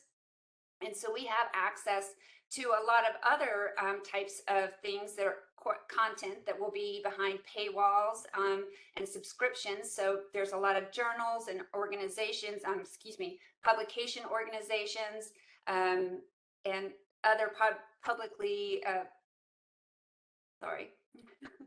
premium scholarly publications that we'll have access to. Sometimes your institution may not have access to it, but we will. We also have a partnership with Crossref. So they use our Turnitin tool and we're granted access to theirs, to their publications. We also have access to some of their content that hasn't even been published yet. So we have quite a breadth and depth of content. Just very quickly, I point this out only because it'll be important when we talk about the AI report later. Files have to be less than 100 megabytes in order for us to generate a similarity report. Files have to have at least 20 words for us to be able to match anything, and they have to be less than 800 pages. But all of these other file types are acceptable to generate a to generate a similarity report. However, your Canvas environment may not accept all of these, but I wanted to make sure I pointed them out because there will be differences between what is acceptable for a similarity report generation and what is acceptable for an AI report generation. Also, anytime you Google Turnitin, it will come up as plagiarism detection, plagiarism prevention, plagiarism review, and even in Canvas, we're noted as that type of tool. And we're not a plagiarism detection tool. We are a text similarity tool. And the reason I point that out is because when we look at this report, when we look at our similarity report in a few minutes, you're going to see a lot of things highlighted in a somewhat high similarity score of about 57%. And you think that's really high. And some students might panic too when they see their similarity score. But what it's what we're doing is we're matching your students' submitted work against all of those 3 different repositories, and we are highlighting every text similarity. So that can include bibliographies and references and works cited. It can include quotes. It can include proper citations. So all of those things are going to be highlighted. So we're providing you as much information as we possibly can, and allowing you the flexibility to determine how you want to move forward with that information. I have included this, but I'm trying to speed up a little bit, trying to be conscious of time here. But this is a very good tool for you to review later, and also maybe with your students as you introduce them to Turnitin, because these 2 similarity reports here, a 5% and a 30%, most people think that 30% means that the student has probably plagiarized. But in fact, we are just highlighting text similarity, and they all have an actual reason for being highlighted, because this was an essay question, this one's a citation, these are common facts, and we have quotes, things that cannot be paraphrased, and then our reference list and citations here. All of these different highlighted things that are either done correctly or explained make up this 30%. However, this one here on the left is 5%. Instructors and students might think, oh, that's really good. That student did a very good job. When in fact, this highlighted portion is a direct copy and paste without proper acknowledgement or citation. So these are things to keep in mind when you are reviewing your reports, but also to make sure your students understand when they are looking at their similarity reports too. All right, so now we're going to jump into live area here. I have been given access to your Canvas environment, and I'm going to take advantage of this and walk you through how to create an assignment with Turnitin. Our first step will be to go into assignments and then go into plus assignment.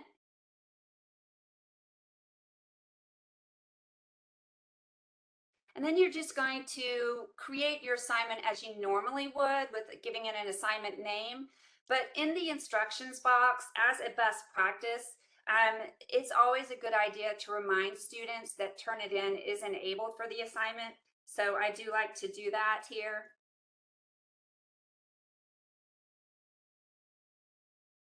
But I also like to mention that accepting the ULA, the End User License Agreement, is something that they may or may not have to do. So I like to include that as well. Never can tell a student too many times about their instructions and what's expected of them. So I like to make sure that that's in there. We have given it a score, but here under submission type, when you initially come into your first submission, it's probably going to say no submission, and you're not going to see your plagiarism review box here. So you'll have to go to the drop-down box here and select the online submission type. And when you do that, you can select text entry or file uploads or both in order to generate a similarity report. I do not recommend the text entry type, because if a student types directly in there, their work is lost once they submit it. So if they haven't already saved it to another document, they won't be able to have access to that specific document. But if they're going to copy and paste from their other document, they might as well go ahead and do a file upload. And as I mentioned before, we have those different file types. You can, at the assignment level, go ahead and restrict the file types. You would just have to type in the file extensions that you want your students to submit their work in. The next option is submission attempts. And as a best practice, we encourage you to offer either unlimited attempts, or at least provide them multiple attempts. And the reason being is that when a student submits to your assignment in your course, or even if it's another assignment in your course, they will not match against themselves, so they will not self-plagiarize. So it's an important opportunity to give them this formative learning opportunity to sit down and talk with you and see their results and possibly make improvements. And so that's how we recommend it for that formative learning opportunity. Now you see our plagiarism review box is available. And under the drop-down box, we are going to select Turnitin Originality. And we'll give it a minute. And now we have a couple of additional features that we can look at just for Turnitin. Now, all of these features and settings are at the assignment level. So whatever you choose here will apply to every student that submits to this one assignment. So at the beginning, you can choose to exclude certain things from your similarity report and score. That would be the bibliography or the quotes. That's up to you how you would like to address this. If it's a rough draft or something like that, and they're going to be reviewing the bibliography with you, then you could possibly exclude that at the beginning. But it's going to be your prerogative based on the assignment. Second is the submission indexing. And this is important because the index all submissions, when you check this to enable it, this means that all of the submissions made by students to this assignment will be included in Turnitin's global student repository. That does not mean their information or their text, their work will be sent out to the universe. It's not, it's still a very private and private content, but it will be available for not only Hudson County, but also other institutions as a source to match against for the future. So if you teach the same course every semester, you might want to have these submissions indexed so you can see if your students are matching to previous semester student submissions. I am going to turn it off because I have a demo paper I'm going to use and I don't want it saved in the global repository. Next, when do you want to generate similarity reports for you as the instructor? Well, you have the chance to just choose immediately, but we've made it very clear that we recommend this area. So immediately, you would have the reports generated immediately and on due date. So what that means, especially if we have multiple attempts, the student will be able to submit up to those 3 times and a report will be generated each time for you. And then again, on the due date, all of the reports will be run again for everyone and a new report will be generated.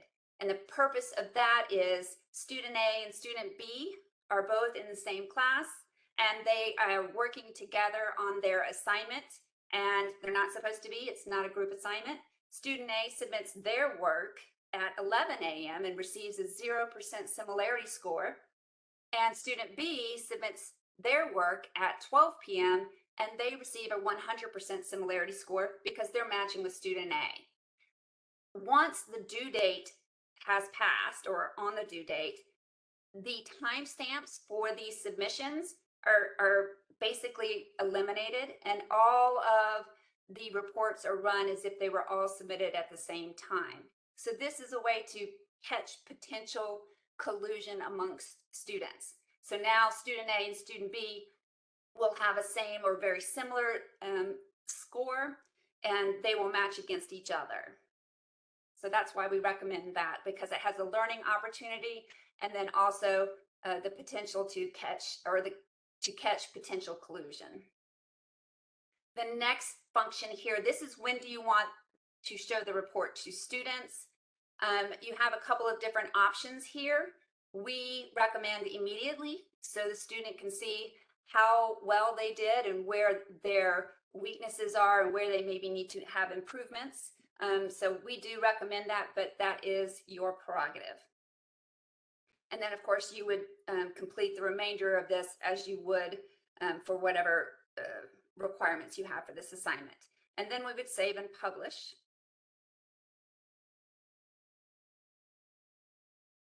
And now you can see the assignments, you can see that the instructions here, the points, what type of submission it is, and how many attempts are permitted. I'm going to jump in now and show you from the student view what that would look like for them to submit. Again, they have the information about how to submit in terms of a file, that they've had 0 attempts now, but they have a total of 3. And then again, Turnitin is enabled for this assignment. So they'll begin with start assignment. And they have here, you have here at Hudson, several different ways to add your file. So you can do a file upload.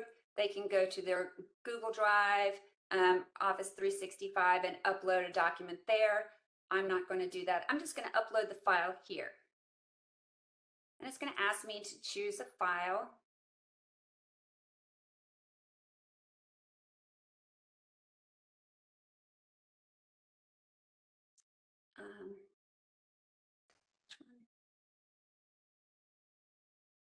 So now you can see my actual file that I've uploaded. This part right here is where I was talking about the end user license agreement. If a student wants to submit their assignment and they don't select the I agree to the tools end user license agreement, see, I just tried to select the submit assignment and I get a notification that says you have to agree to this in order to submit to this assignment. So the student will have to agree to the end user license agreement, and then they will be able to submit their assignment. Excuse me, Courtney, 1 second. Yes. Is it possible to enlarge your screen? I'm sorry? Is it possible to enlarge your screen? Enlarge my screen. Let's see.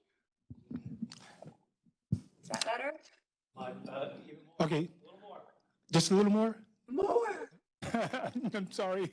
It's okay. It's going to be hard to scroll here. Okay, My so, screen's not that okay. big. So make it as long as you can, that you're able to view the content, and then we'll just go from there. Okay. All righty. So hopefully this is a little bit better. Yes. I'm going to go ahead and do a new attempt so you can see that screen I was just on. So we're just going to do one more. Okay. So Thank you. absolutely. So we, again, just have to turn it in enabled here, and we're going to upload our file.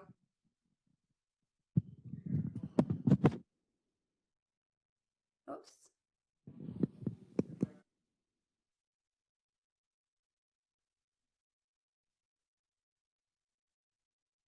So now I've uploaded my file, and here, down here, this is what you guys were probably wanting to see.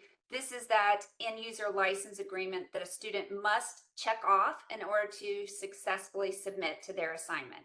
So when I select this without checking it, I have, and I can't make that any bigger, I apologize.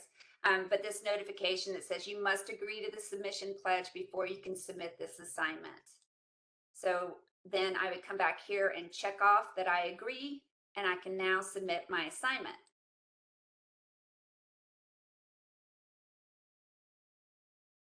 Eventually. There we go. So, and I get confetti. So now we can see as a student that I have used up 2 of my attempts. I only have 3 total allowed, but I've been successful in submitting. So if I select as a student submission details, I am now brought to this page where I can see the paper that I submitted, and I can see the similarity report and score right here. And as a student, I can select this and open my report in a new window. And I'm doing this specifically to show you the differences between, see, and now you have another, because I am a new to Turnitin at Hudson County, I have to accept this additional end user license agreement because there have been some updates.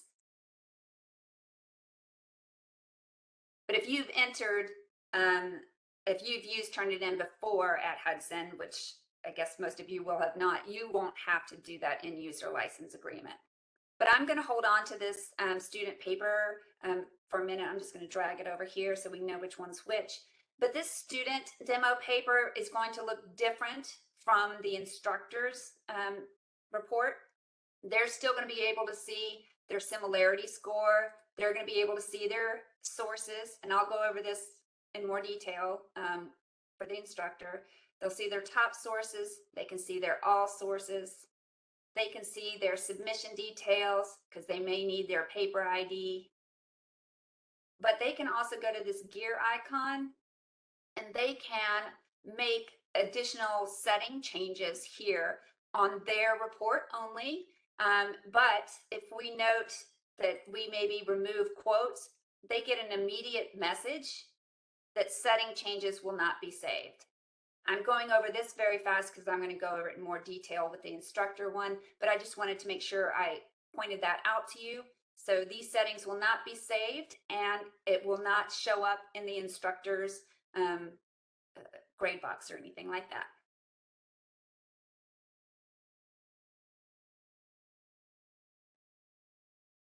Okay. So I'm now going to leave the student view. And I'll go back to my assignments. I will point out there are two ways to access the similarity report, but there are two different ways through Canvas to access the one place. You will be finding your similarity report through SpeedGrader. So I'll show you how to do that here. You can also do it from grades. So if we select that, in your grade book here, you are going to have color-coded flags if there is a similarity report generated.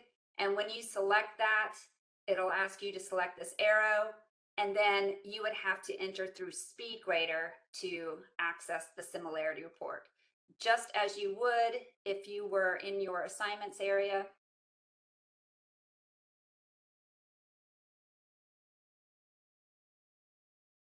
And we selected the assignment we wanted to look at, and we went to SpeedGrader.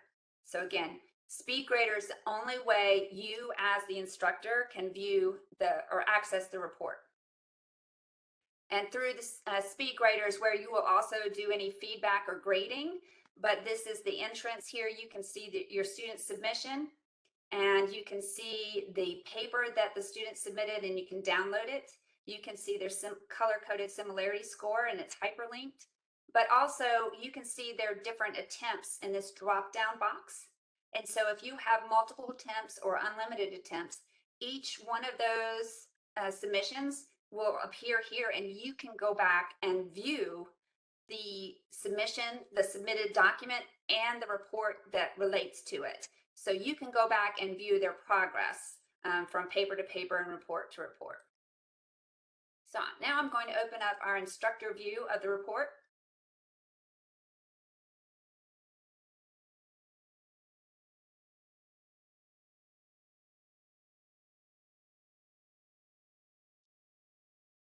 And the first thing you'll note here is this is your student submission here in the center.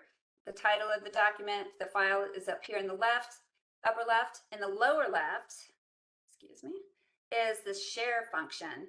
And here you can choose to download the report or print it. So you do have that option to do that. You can also zoom in and zoom out. So we can make this part bigger, but unfortunately, I'm not going to be able to make the side panel any bigger. So the first thing we see is our 58% similarity score, our overall similarity score. And what that actually means is that 58% of the student submission matches against our sources, those three different repositories. So 58% of this paper matches to these sources. And we have our top sources listed here. So our checkbox here, it's highlighted in blue. These are our top sources, matches, if you want to think about them as matches to your student's text. Each of these are color-coded. They are in descending order. And they also tell you from which repository they were taken. So internet is obviously our internet repository. Crossref is one of our publication repositories, and then submitted works means student works. So that's student global repository. So I'm going to jump into the first source here. our blue first one, it's our internet source. You see it immediately takes us to this area within our student submission. It gives us that blue number 1 and it highlights it in a blue for us within the submission. And over here on the side panel, you see the actual source from our repository, and the highlighted area is the text from the source that matches the student's work. Note that there is the link to the URL for this internet source, so you can select it and it will open up in a new window.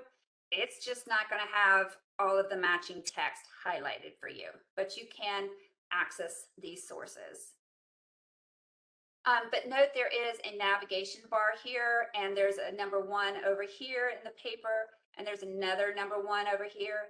That means there are other blocks of text within this internet source that also has another match in your student's work. So we can navigate to that. Now you see a next block is highlighted within your student submission, but also in your source, your internet source. So we can see all of the highlighted areas. So you can see if there's any differences or what have you. But when I scroll down a little bit, you also have 2 other options. The first one is to view full text.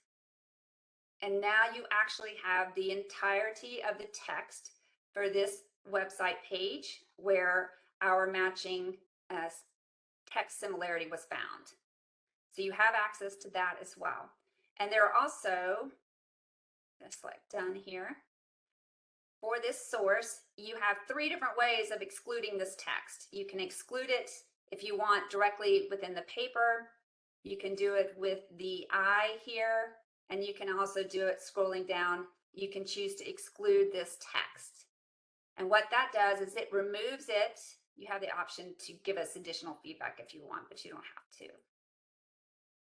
But I'm excluding that first source that was 15%, and now that I've removed it, you see that the similarity score is now 47%, because that one that source that we were just looking at was 19%. So 19% of the paper matched that source. So once we've removed that, now our similarity score has dropped. And why would we do that? Well, if we knew that that source was properly cited from looking at the submission, or some other reason, we could take that out. But maybe we made a mistake. We just wanted to play around with it, but we wanted to include that exclusion, that source back in. We can select similarity exclusion, and now you can see any of the sources that have been excluded during your refinement of results here. You can include it back in with your eyeball here, or you can include all text blocks if there are multiple ones. So I have included it. I am an old school kind of things. If you don't select return to matches, always select done. That's just my quirkiness, but they are both options. So in any case, we have our internet source back. Now I'm going to go to one of our publication sources. Note when I hover over it, you can't see it very well, I'm sure, but there is information pertaining to the publication. So it has the author's name, the title of the article, the journal in which it was published, and the year, which was 1935. So if your institution does not have access to this particular publication, we're giving you all the information you need or to get a good start as to where to find it. But I'm going to select this publication. It's green number 2. It takes us to a green number 2 and highlight it here within the student's work. And you can see again the source text that matches to our student's text here. And you note that there are some words that are not highlighted here, both within the student submission and the source text. And that is because the student has updated the term from Indians to Native Americans, as they should, as this was printed and published in 1938. So there are some changes. So note that if there are changes in a student's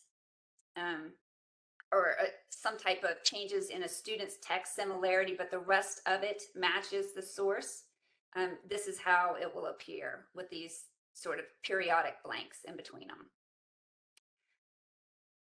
You do have access to this URL for this publication, but this is the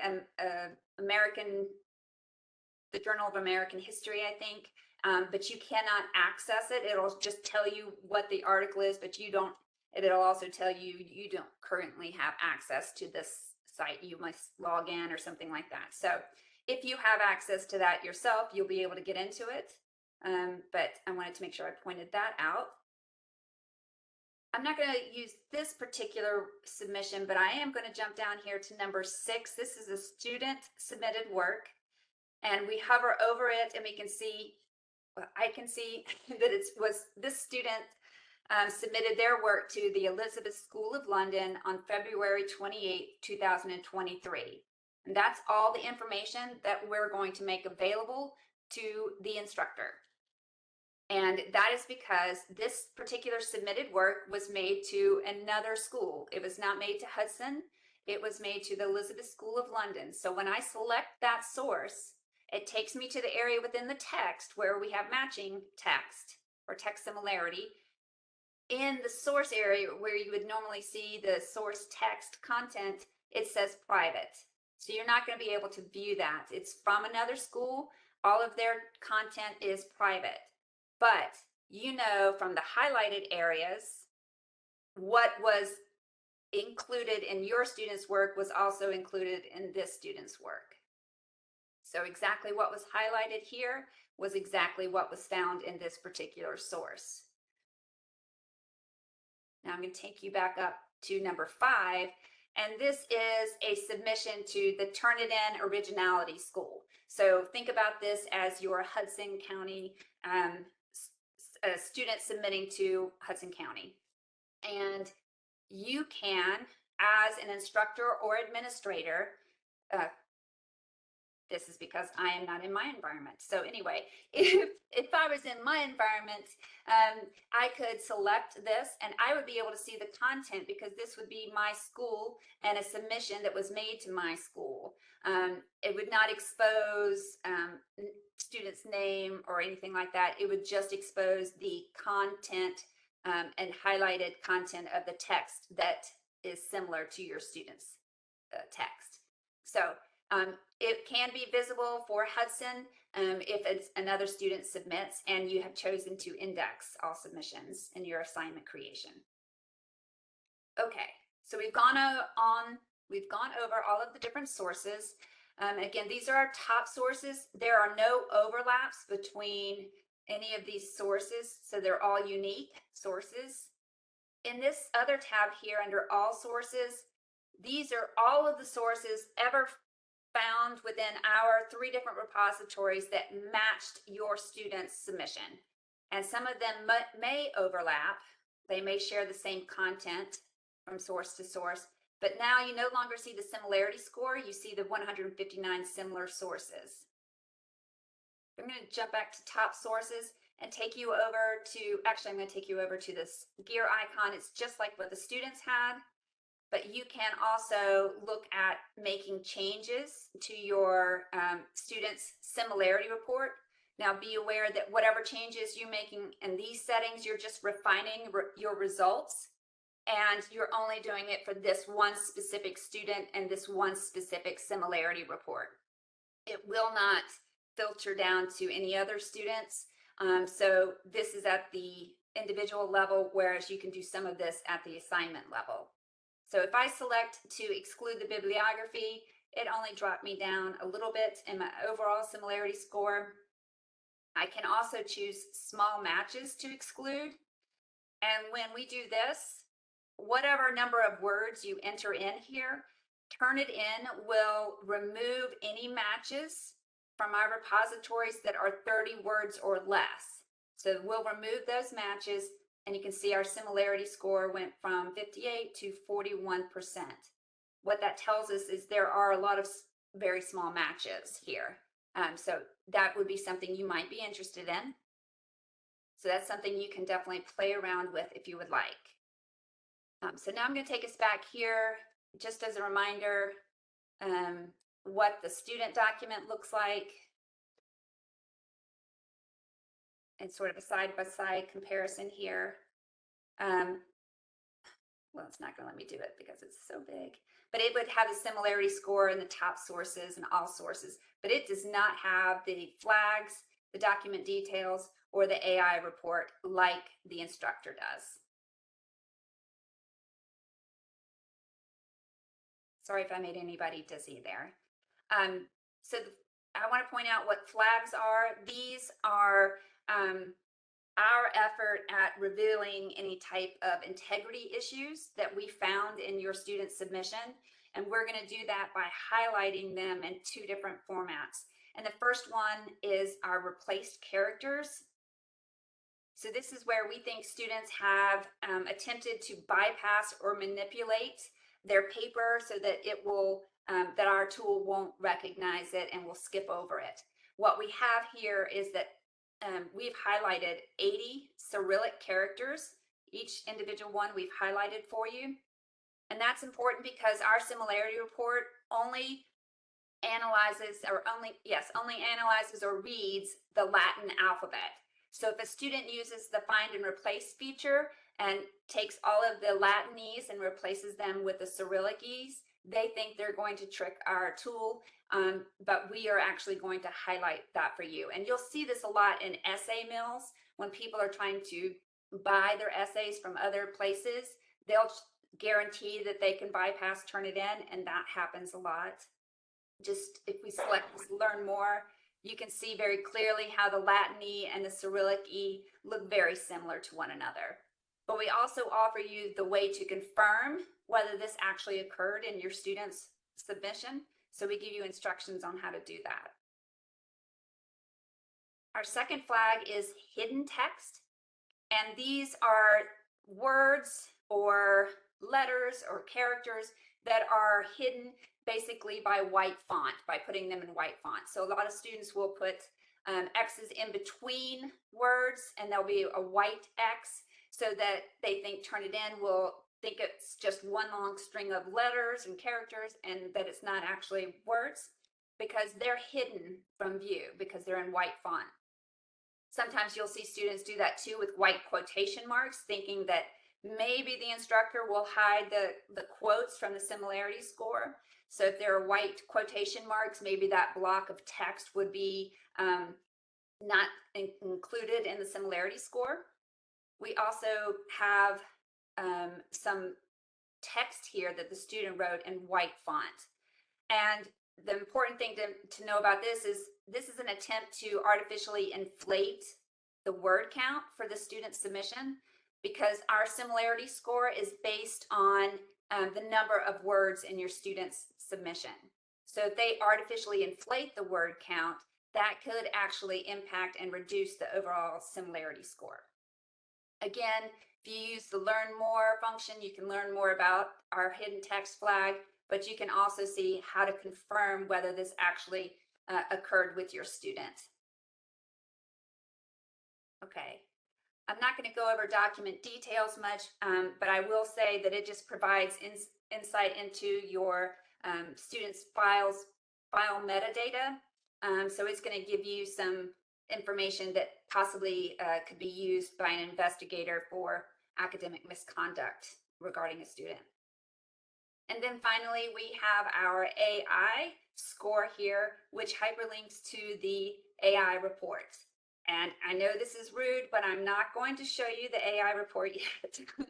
I'm going to jump back over here to our presentation because I have a few things I want to tell you about our tool before I show it to you.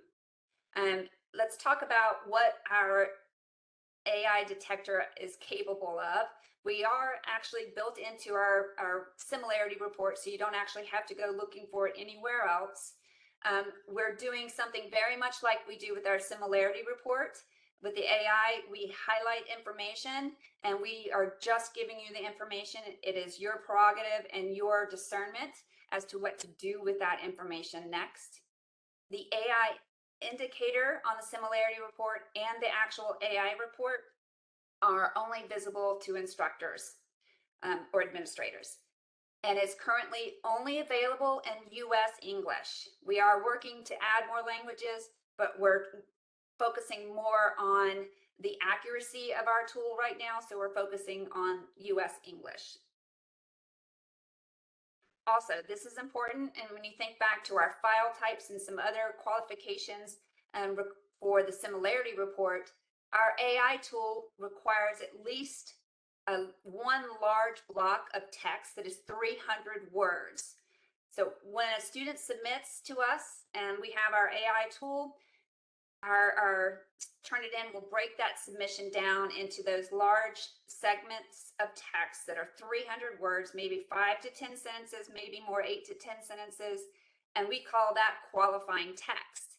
And then we further get some more a little more granular, and also say for the qualifying text, they need to be long prose sentences.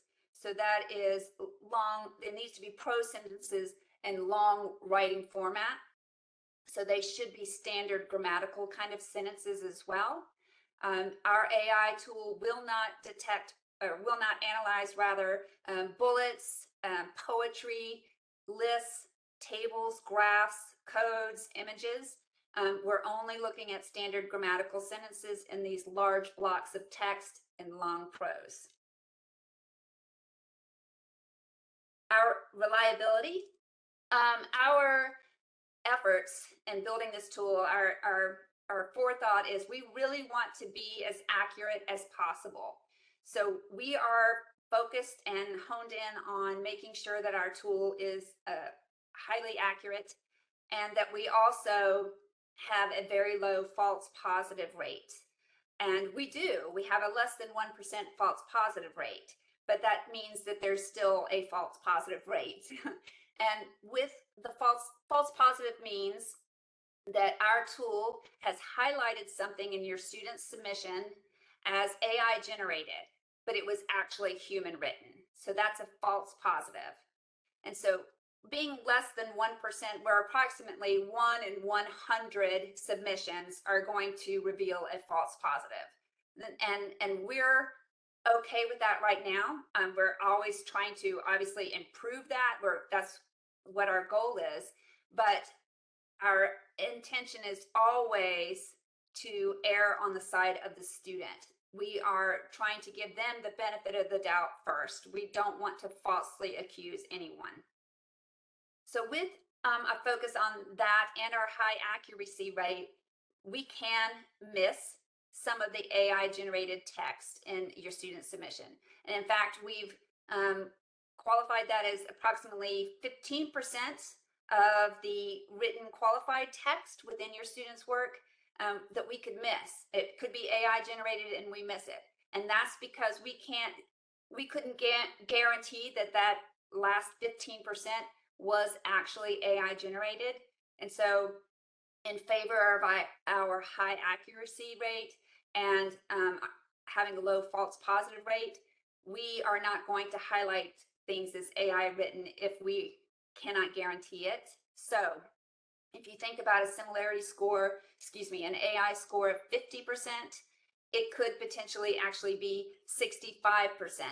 But that last 15% just didn't meet our high accuracy methods.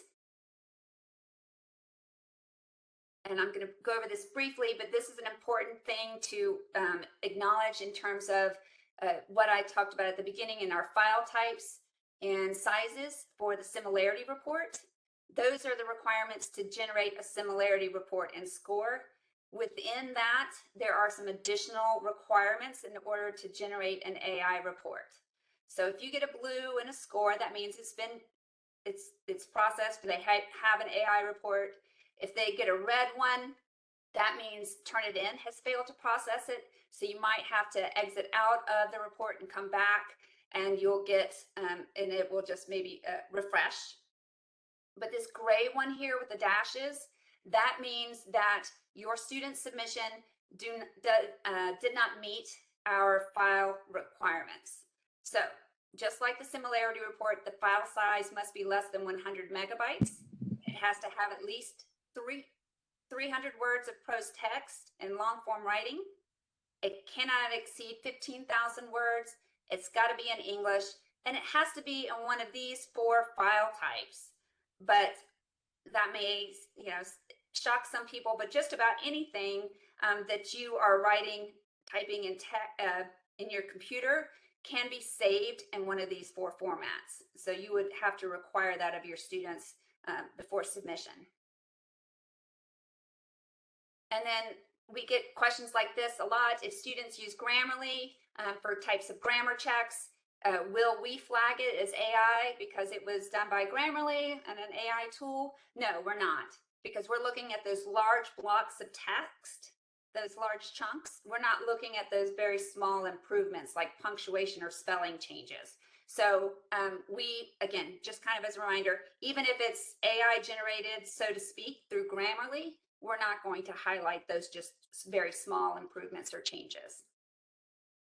So let's go back to our similarity report and our AI score, 43%. We select that and our AI report will pop up. And I've done this intentionally to show you. I left my similarity report open for a very long time, and now the AI report has timed out. So now you're getting those 2 dashes like I just mentioned, and it's telling you something has gone wrong. So I have to close out my AI report and close out my similarity report.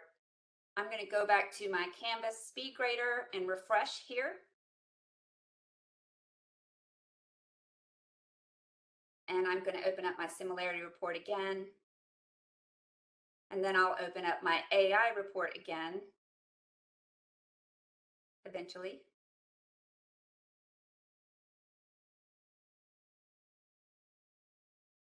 And now we'll be able to see that it is correctly populated with the 43%. Now, you can't select anything here and be taken to the area within your student submission. You will have to scroll down to find the highlighted area of text that we have determined as AI generated. Remember that the 43% is not 43% of your students' whole paper. It's only 43% of that qualifying text in the submission. So if this paper included graphs or tables or bullet lists, we're not going to consider that qualifying text. So only 43% of qualifying text. And that's our score. We have baked in links to our website for the AI FAQs. We're constantly updating that. Over here to the right, we have links to our guides, and that's going to show you all of those file limitations. So the information about the different colors, but also the file restrictions and a sample of the report. I'm going to share links with you on that too from my slide deck. And then here in the middle is a link to our pedagogical resources. I encourage you to check them out because they are, we have some professional learning resources, we have educator resources, we have instructional resources, and student resources. Now, we at Turnitin are notoriously bad at our naming conventions. And I say that with all the support of everybody else at Turnitin as well. But I wanted to point out 2 things. This first one here, because it's called an annotated hot list for educators, I would not have ever guessed that that was a list of blogs and articles that are hyperlinked that talk about AI challenges. So that's what that is. So I encourage you to look a little bit deeper of all of these resources and the descriptions. And then when I look at the educator resources, again, this one here in the center says AI misuse checklist, which I would not understand that that actually means. It's a checklist to use when you are creating your assignments and assignment prompts to make sure that they are have some meat to them so that they're not vulnerable to AI. So that's good for you. There's also an AI misuse rubric that you're welcome to use. So I have here an embedded link here to our AI page talking about our tool. Also the link to our educator resources. You can find all of that information. You don't have to find it in the report. You can find it directly on our Turnitin website. And then to wrap up, we have support. Always contact Hudson County's Turnitin administrator for your first questions, your first stop. If you want to look at pedagogical resources, check out turnitin.com/resources. If you want help on creating the assignment or interpreting the similarity report for you or your students, go to help.turnitin.com and you can see the Canvas guides for Turnitin originality. And then finally, we have supportcenter.turnitin.com. This is where you can type in questions and topics to find out more information from our knowledge base. We also have some getting started quick guides. We also have our system status. So this is updated if there's ever maintenance or something like that that's happening with Turnitin's tool. But it's also, the support center is also where you're going to go if you ever need to raise a support ticket. Okay, so I tried to go as fast as possible. I still think it was still an hour, but I apologize. But if you have any questions, I'm happy to take them.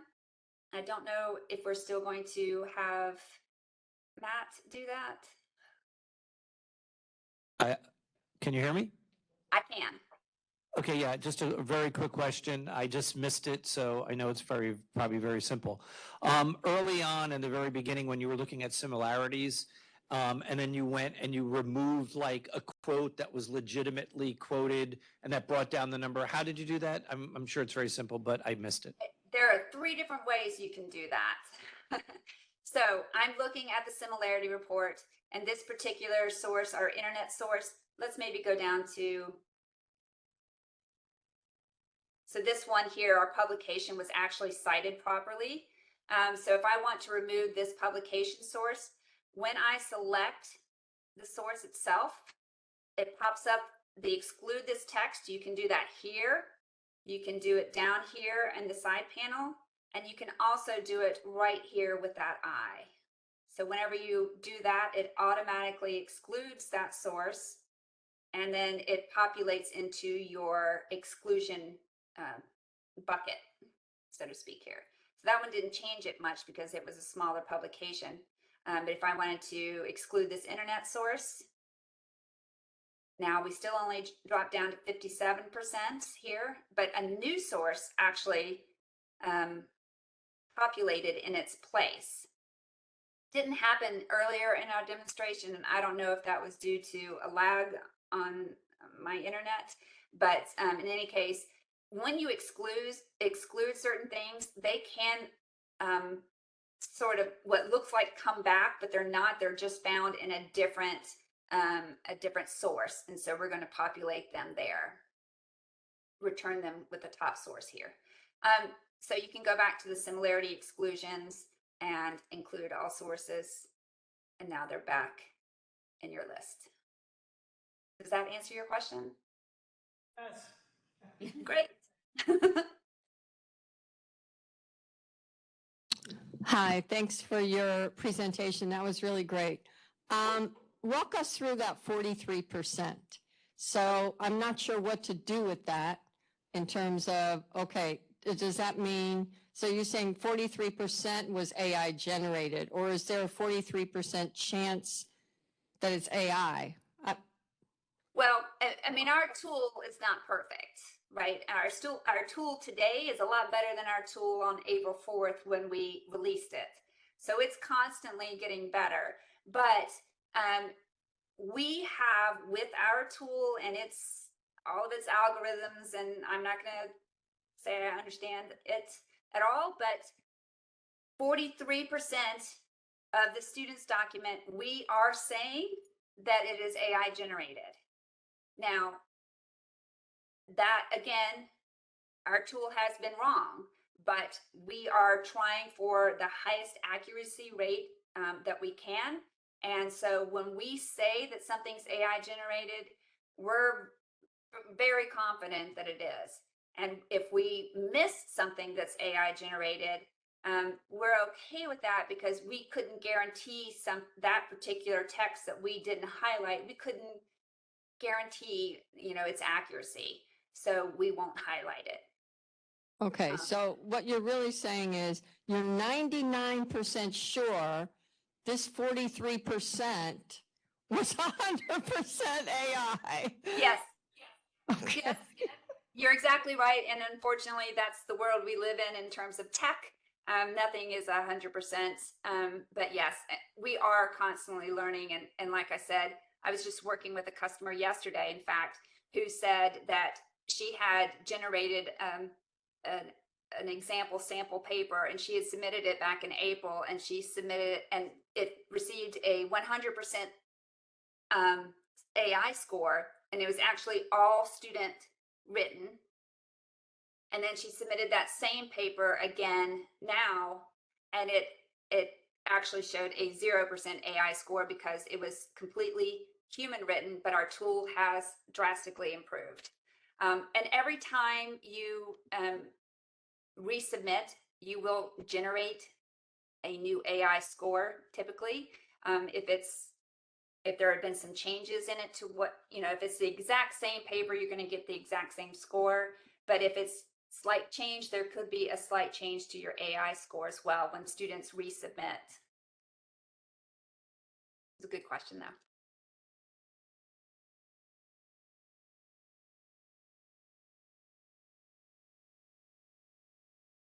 Can I help anyone else? Questions?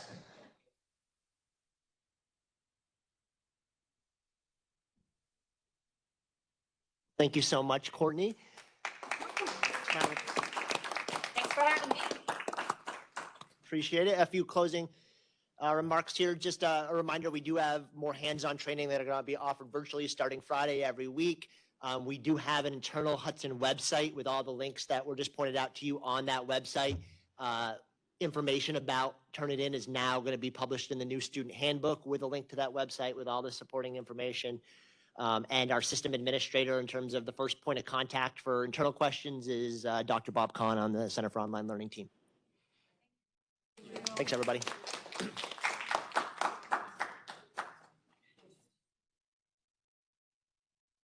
And wellness, if they are struggling to financially support classes, we'll get them connected to financial aid. So these intentional relationships that we form are really the core essence of the Hudson Scholars program. Outside of that, we also provide unique leadership opportunities for them. This unique engagement opportunities that we put on events specifically for them. We have recently started a CSS 100 course that is specifically for the Hudson Scholars program so that they can engage with other students that are taught by our academic counselors. We have done some graduation events so that we can come together and celebrate their achievements when they are done with us at Hudson County Community College. Something I'm really proud to say as working for Hudson County Community College, specifically within the Hudson College program, is that students that meet with us at least 4 times a semester have a 99% retention rate. And so Josh is going to kind of go on and kind of talk about what we can do if we receive additional funding. Yes, so with all that in mind, here's some ways that your generous donation will be able to kind of help expand the Hudson Scholars program. We'll be able to expand the program by allowing students to earn stipends beyond the initial 2 years. I know that we're currently doing a pilot third year for the students, and so this will kind of help solidify and establish further down the line past the initial 2 years. And then we'll also be able to expand our task options to external locations as well.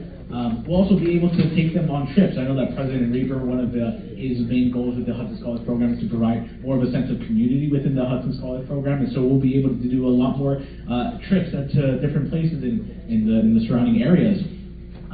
We'll also be able to potentially increase stipend amounts. Since 2021, a lot of our stipends have been around between 125 to 250, so we'll also be able to increase that number as well each month. And all right, and then finally, marketing and branding. We want to be able to provide some T-shirts for our students and whatnot, so that will be able to help us supply that. And that's ultimately what we're all about here. We want to be able to provide our students with more of that sense of community, and your donation will be able to help us with that. All right, thank you very much.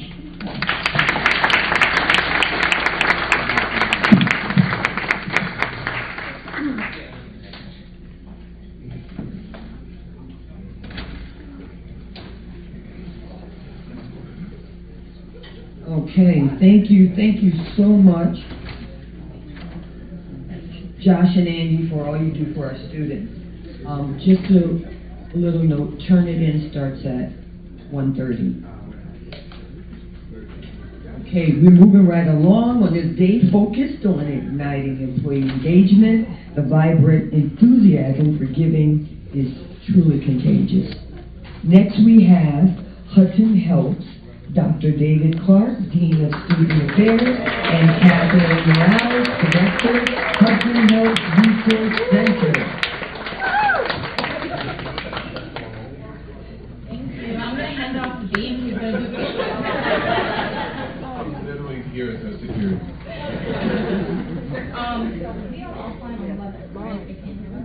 Okay. I'm going to have to adjust this photo. Well, I'm Catherine Morales. I'm the director of Hudson Health Resource Center. A week ago, I was actually at ACC retreat, and Dr. Daryl Jones mentioned, well, we were told to say an interesting fact about ourselves or to state superpowers we wish we had. And Dr. Daryl Jones stated that he wished he had the power. I wouldn't be here. I would just tell you what to do, and we'd go on with our day. But I don't, and I'm here. So we're just going to do a quick activity. So I'm going to skip that part about WebEx, and I just want you to think back to when you were enrolled in college or when someone you knew was enrolled in college. It could be a friend, a relative, a spouse, whoever you want to think of. And I'm going to ask you a few questions, and if these questions pertain to you, I just want you to raise your hand and ask you two things. Keep your hand raised throughout the whole time, and don't fall asleep because I'm asking you to close your eyes. So if you don't mind just closing your eyes for the moment. And again, if this pertains to you, just please raise your hand. So if you've ever had troubles, or if you know someone who has troubles paying groceries during that time of college. If you've ever had car troubles and couldn't afford to fix the issue immediately. If you had difficulty finding and or affording childcare. If you had difficulties paying for utilities. If you had difficulties, or if you know someone who couldn't afford gas. If you couldn't afford public transportation, or if you know someone. If you've had any trouble affording your rent. If you know or had, if you know someone or had difficulties paying for medical bills or acquiring health insurance. If you know someone or yourself who couldn't afford to buy professional clothes for an interview. Difficulty buying laptop or any electronic device or technology. Or if you've ever experienced homelessness.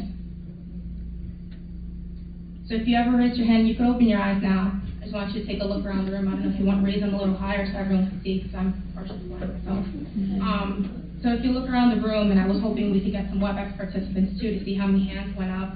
I would say most of us personally experienced or knew at least one person who had experienced these difficulties during their college careers. Hudson Health Resource Center seeks to combat those barriers for students so they may succeed in their studies and beyond. Although I'm just going to jump to it. So you may think to yourself how these contributions may help a student in need. We have approximately 900 employees, I've been told. And if we're just thinking of a minor donation of $5 per paycheck, we'd be able to raise approximately $108,000 annually, which would really go a long way to assist students with any of these difficulties we discussed and more. So we do consider you donating to Hudson Health Resource Center. Sorry, I was just looking for the slide again.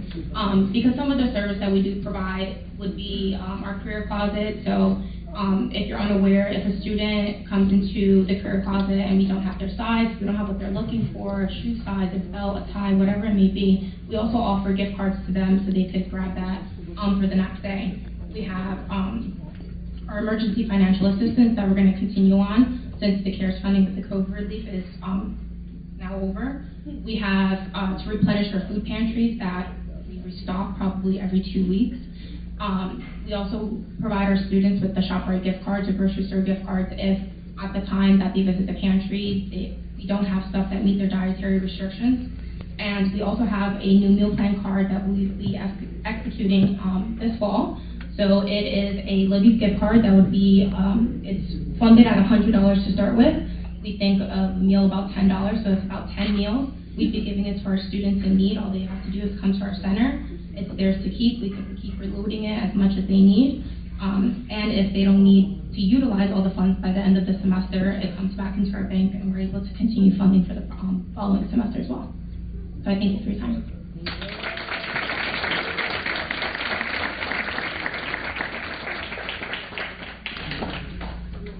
Okay, thank you, Dr. Clark and Catherine. Hudson Helps is a valued service. Okay, and it brings us home. And bringing us home is a school of continuing education and workforce development. Good afternoon. It's a pleasure to be here with you today, and you made it last minute. It's great to see you. So my name is Lauren Margolin. I'm the Associate Vice President for Continuing Education and Workforce Development, and I'm here with my colleagues. Hello, Anita Bell, Director of Workforce Pathways. I am Chastity, Director of Continuing Education. And Catherine, Director of Operations.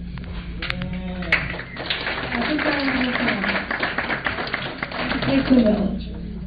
So if we had slides, you would see these amazing photographs of our instructors, our students, our staff, and we could just go on and on with those, but since we don't have them, we'll keep moving on. In this 5 minutes at the end of it, you will understand better what CEWD does, why we do it, and why it's important for you to consider us in your giving.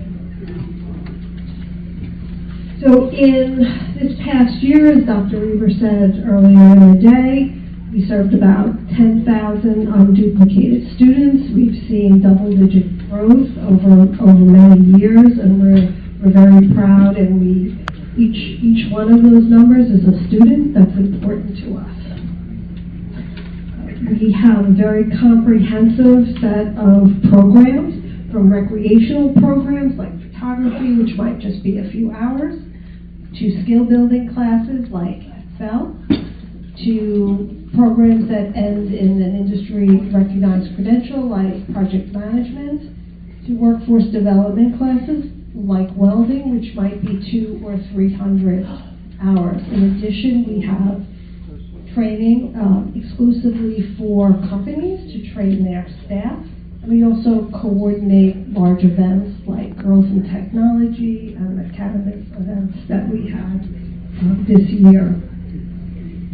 Our students are very, very varied. We have pairs, we have middle schoolers, we have residents who are new to the country, we have union members, we have students who are justice involved, we have under and unemployed individuals, and many, many more.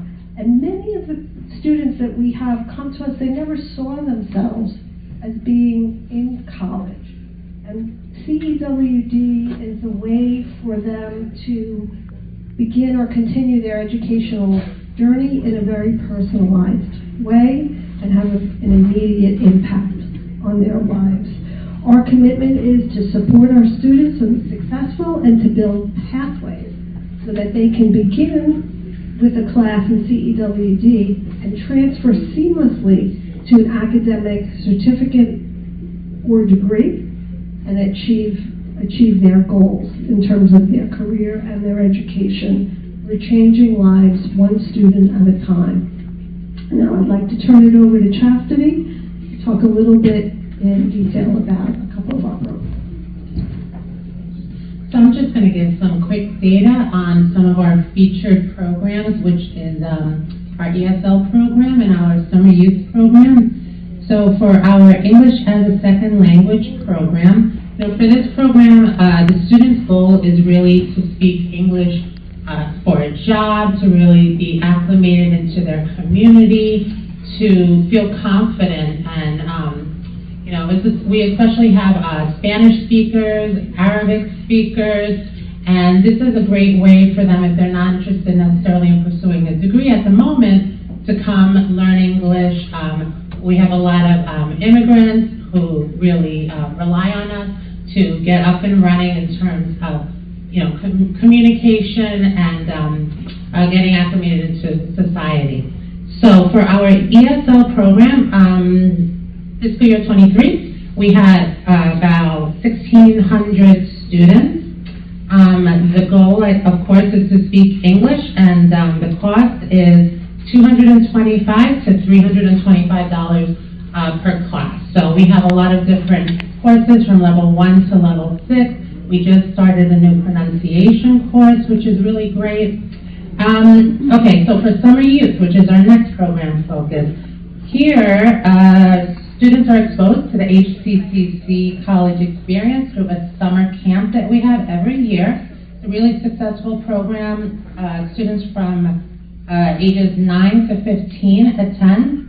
This past summer we had 105 students attending. Classes include photography, SAT prep. This year we had CPR and first aid for teens. And we have a really robust culinary program, baking and cooking. The children just love it. They really love it. You know, this program is really special because they really get educated during the summer, during their time off, but in a fun way. So kids love it, parents love it. And here the cost is about $270 through about $485 per program. So that's just a couple of our programs that we're focusing on through continuing ed. And now I'm going to hand you over to Anita. Hello, everyone.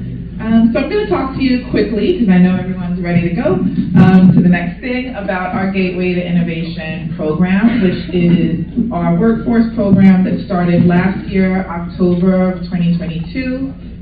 It is a completely grant-funded program. So to date, we've put through 135 students through this program to receive 4 different credentials: Google IT Help Desk, Google Data Analyst, Intuit Bookkeeping, and Salesforce Sales Representative. So in those 4 programs, we've had people go through, get certifications, and built into the program, they have experiential learning. So as a result of that, and these are short-term credentials, so students have gone through somewhere between 6 to 12 weeks, and at the end of that, we also assist them with job placement, internships, mentorships, working with employers throughout the process.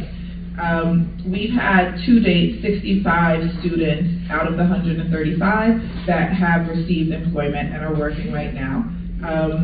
The cost of the program is approximately $3,000 per student, and like I said, it builds in fundamental workplace skills, technical instruction, working with employers, and this is completely at no cost to the students. As I mentioned, it's all grant funded.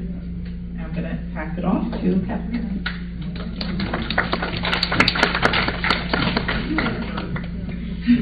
So why should you donate? We reach students that would not have thought that Hudson has something for them. And when they come through our doors, our team welcomes them as part of the Hudson family. Many of our students are our friends and family and neighbors. I actually just saw, it's funny, I saw a young lady who just joined one of the early childhood adjuncts. I taught her in Sunday school, so I was like, yay. We can serve many more students in the programs we presented who cannot afford to attend and would benefit and love to attend. Donations to fund these scholarships can make that happen for our community. Here are our contact details. Our contact details are here. So if you have any questions or would like more information, you're welcome to email any one of us. We would like to thank you, Nicole, for this opportunity to be able to give a little bit about the School of Continuing Ed and Workforce Development. And thank you everyone so much for your time.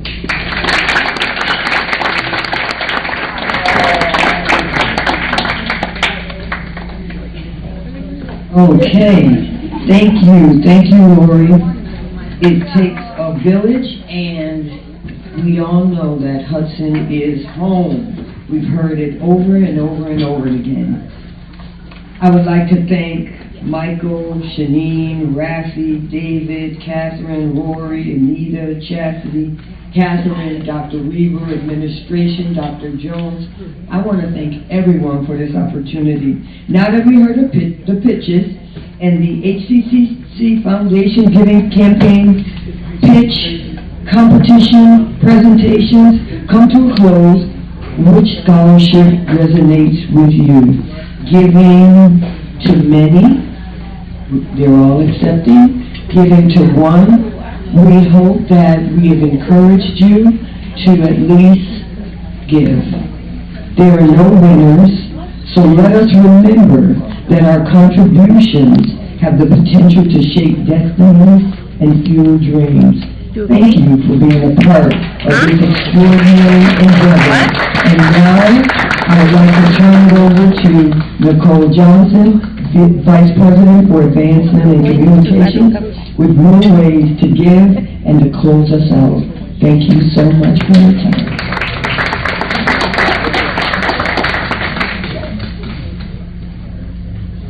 Thank you, Sharon, and thank you everyone who's participated in today's program. I really appreciate all you've done to make this afternoon successful.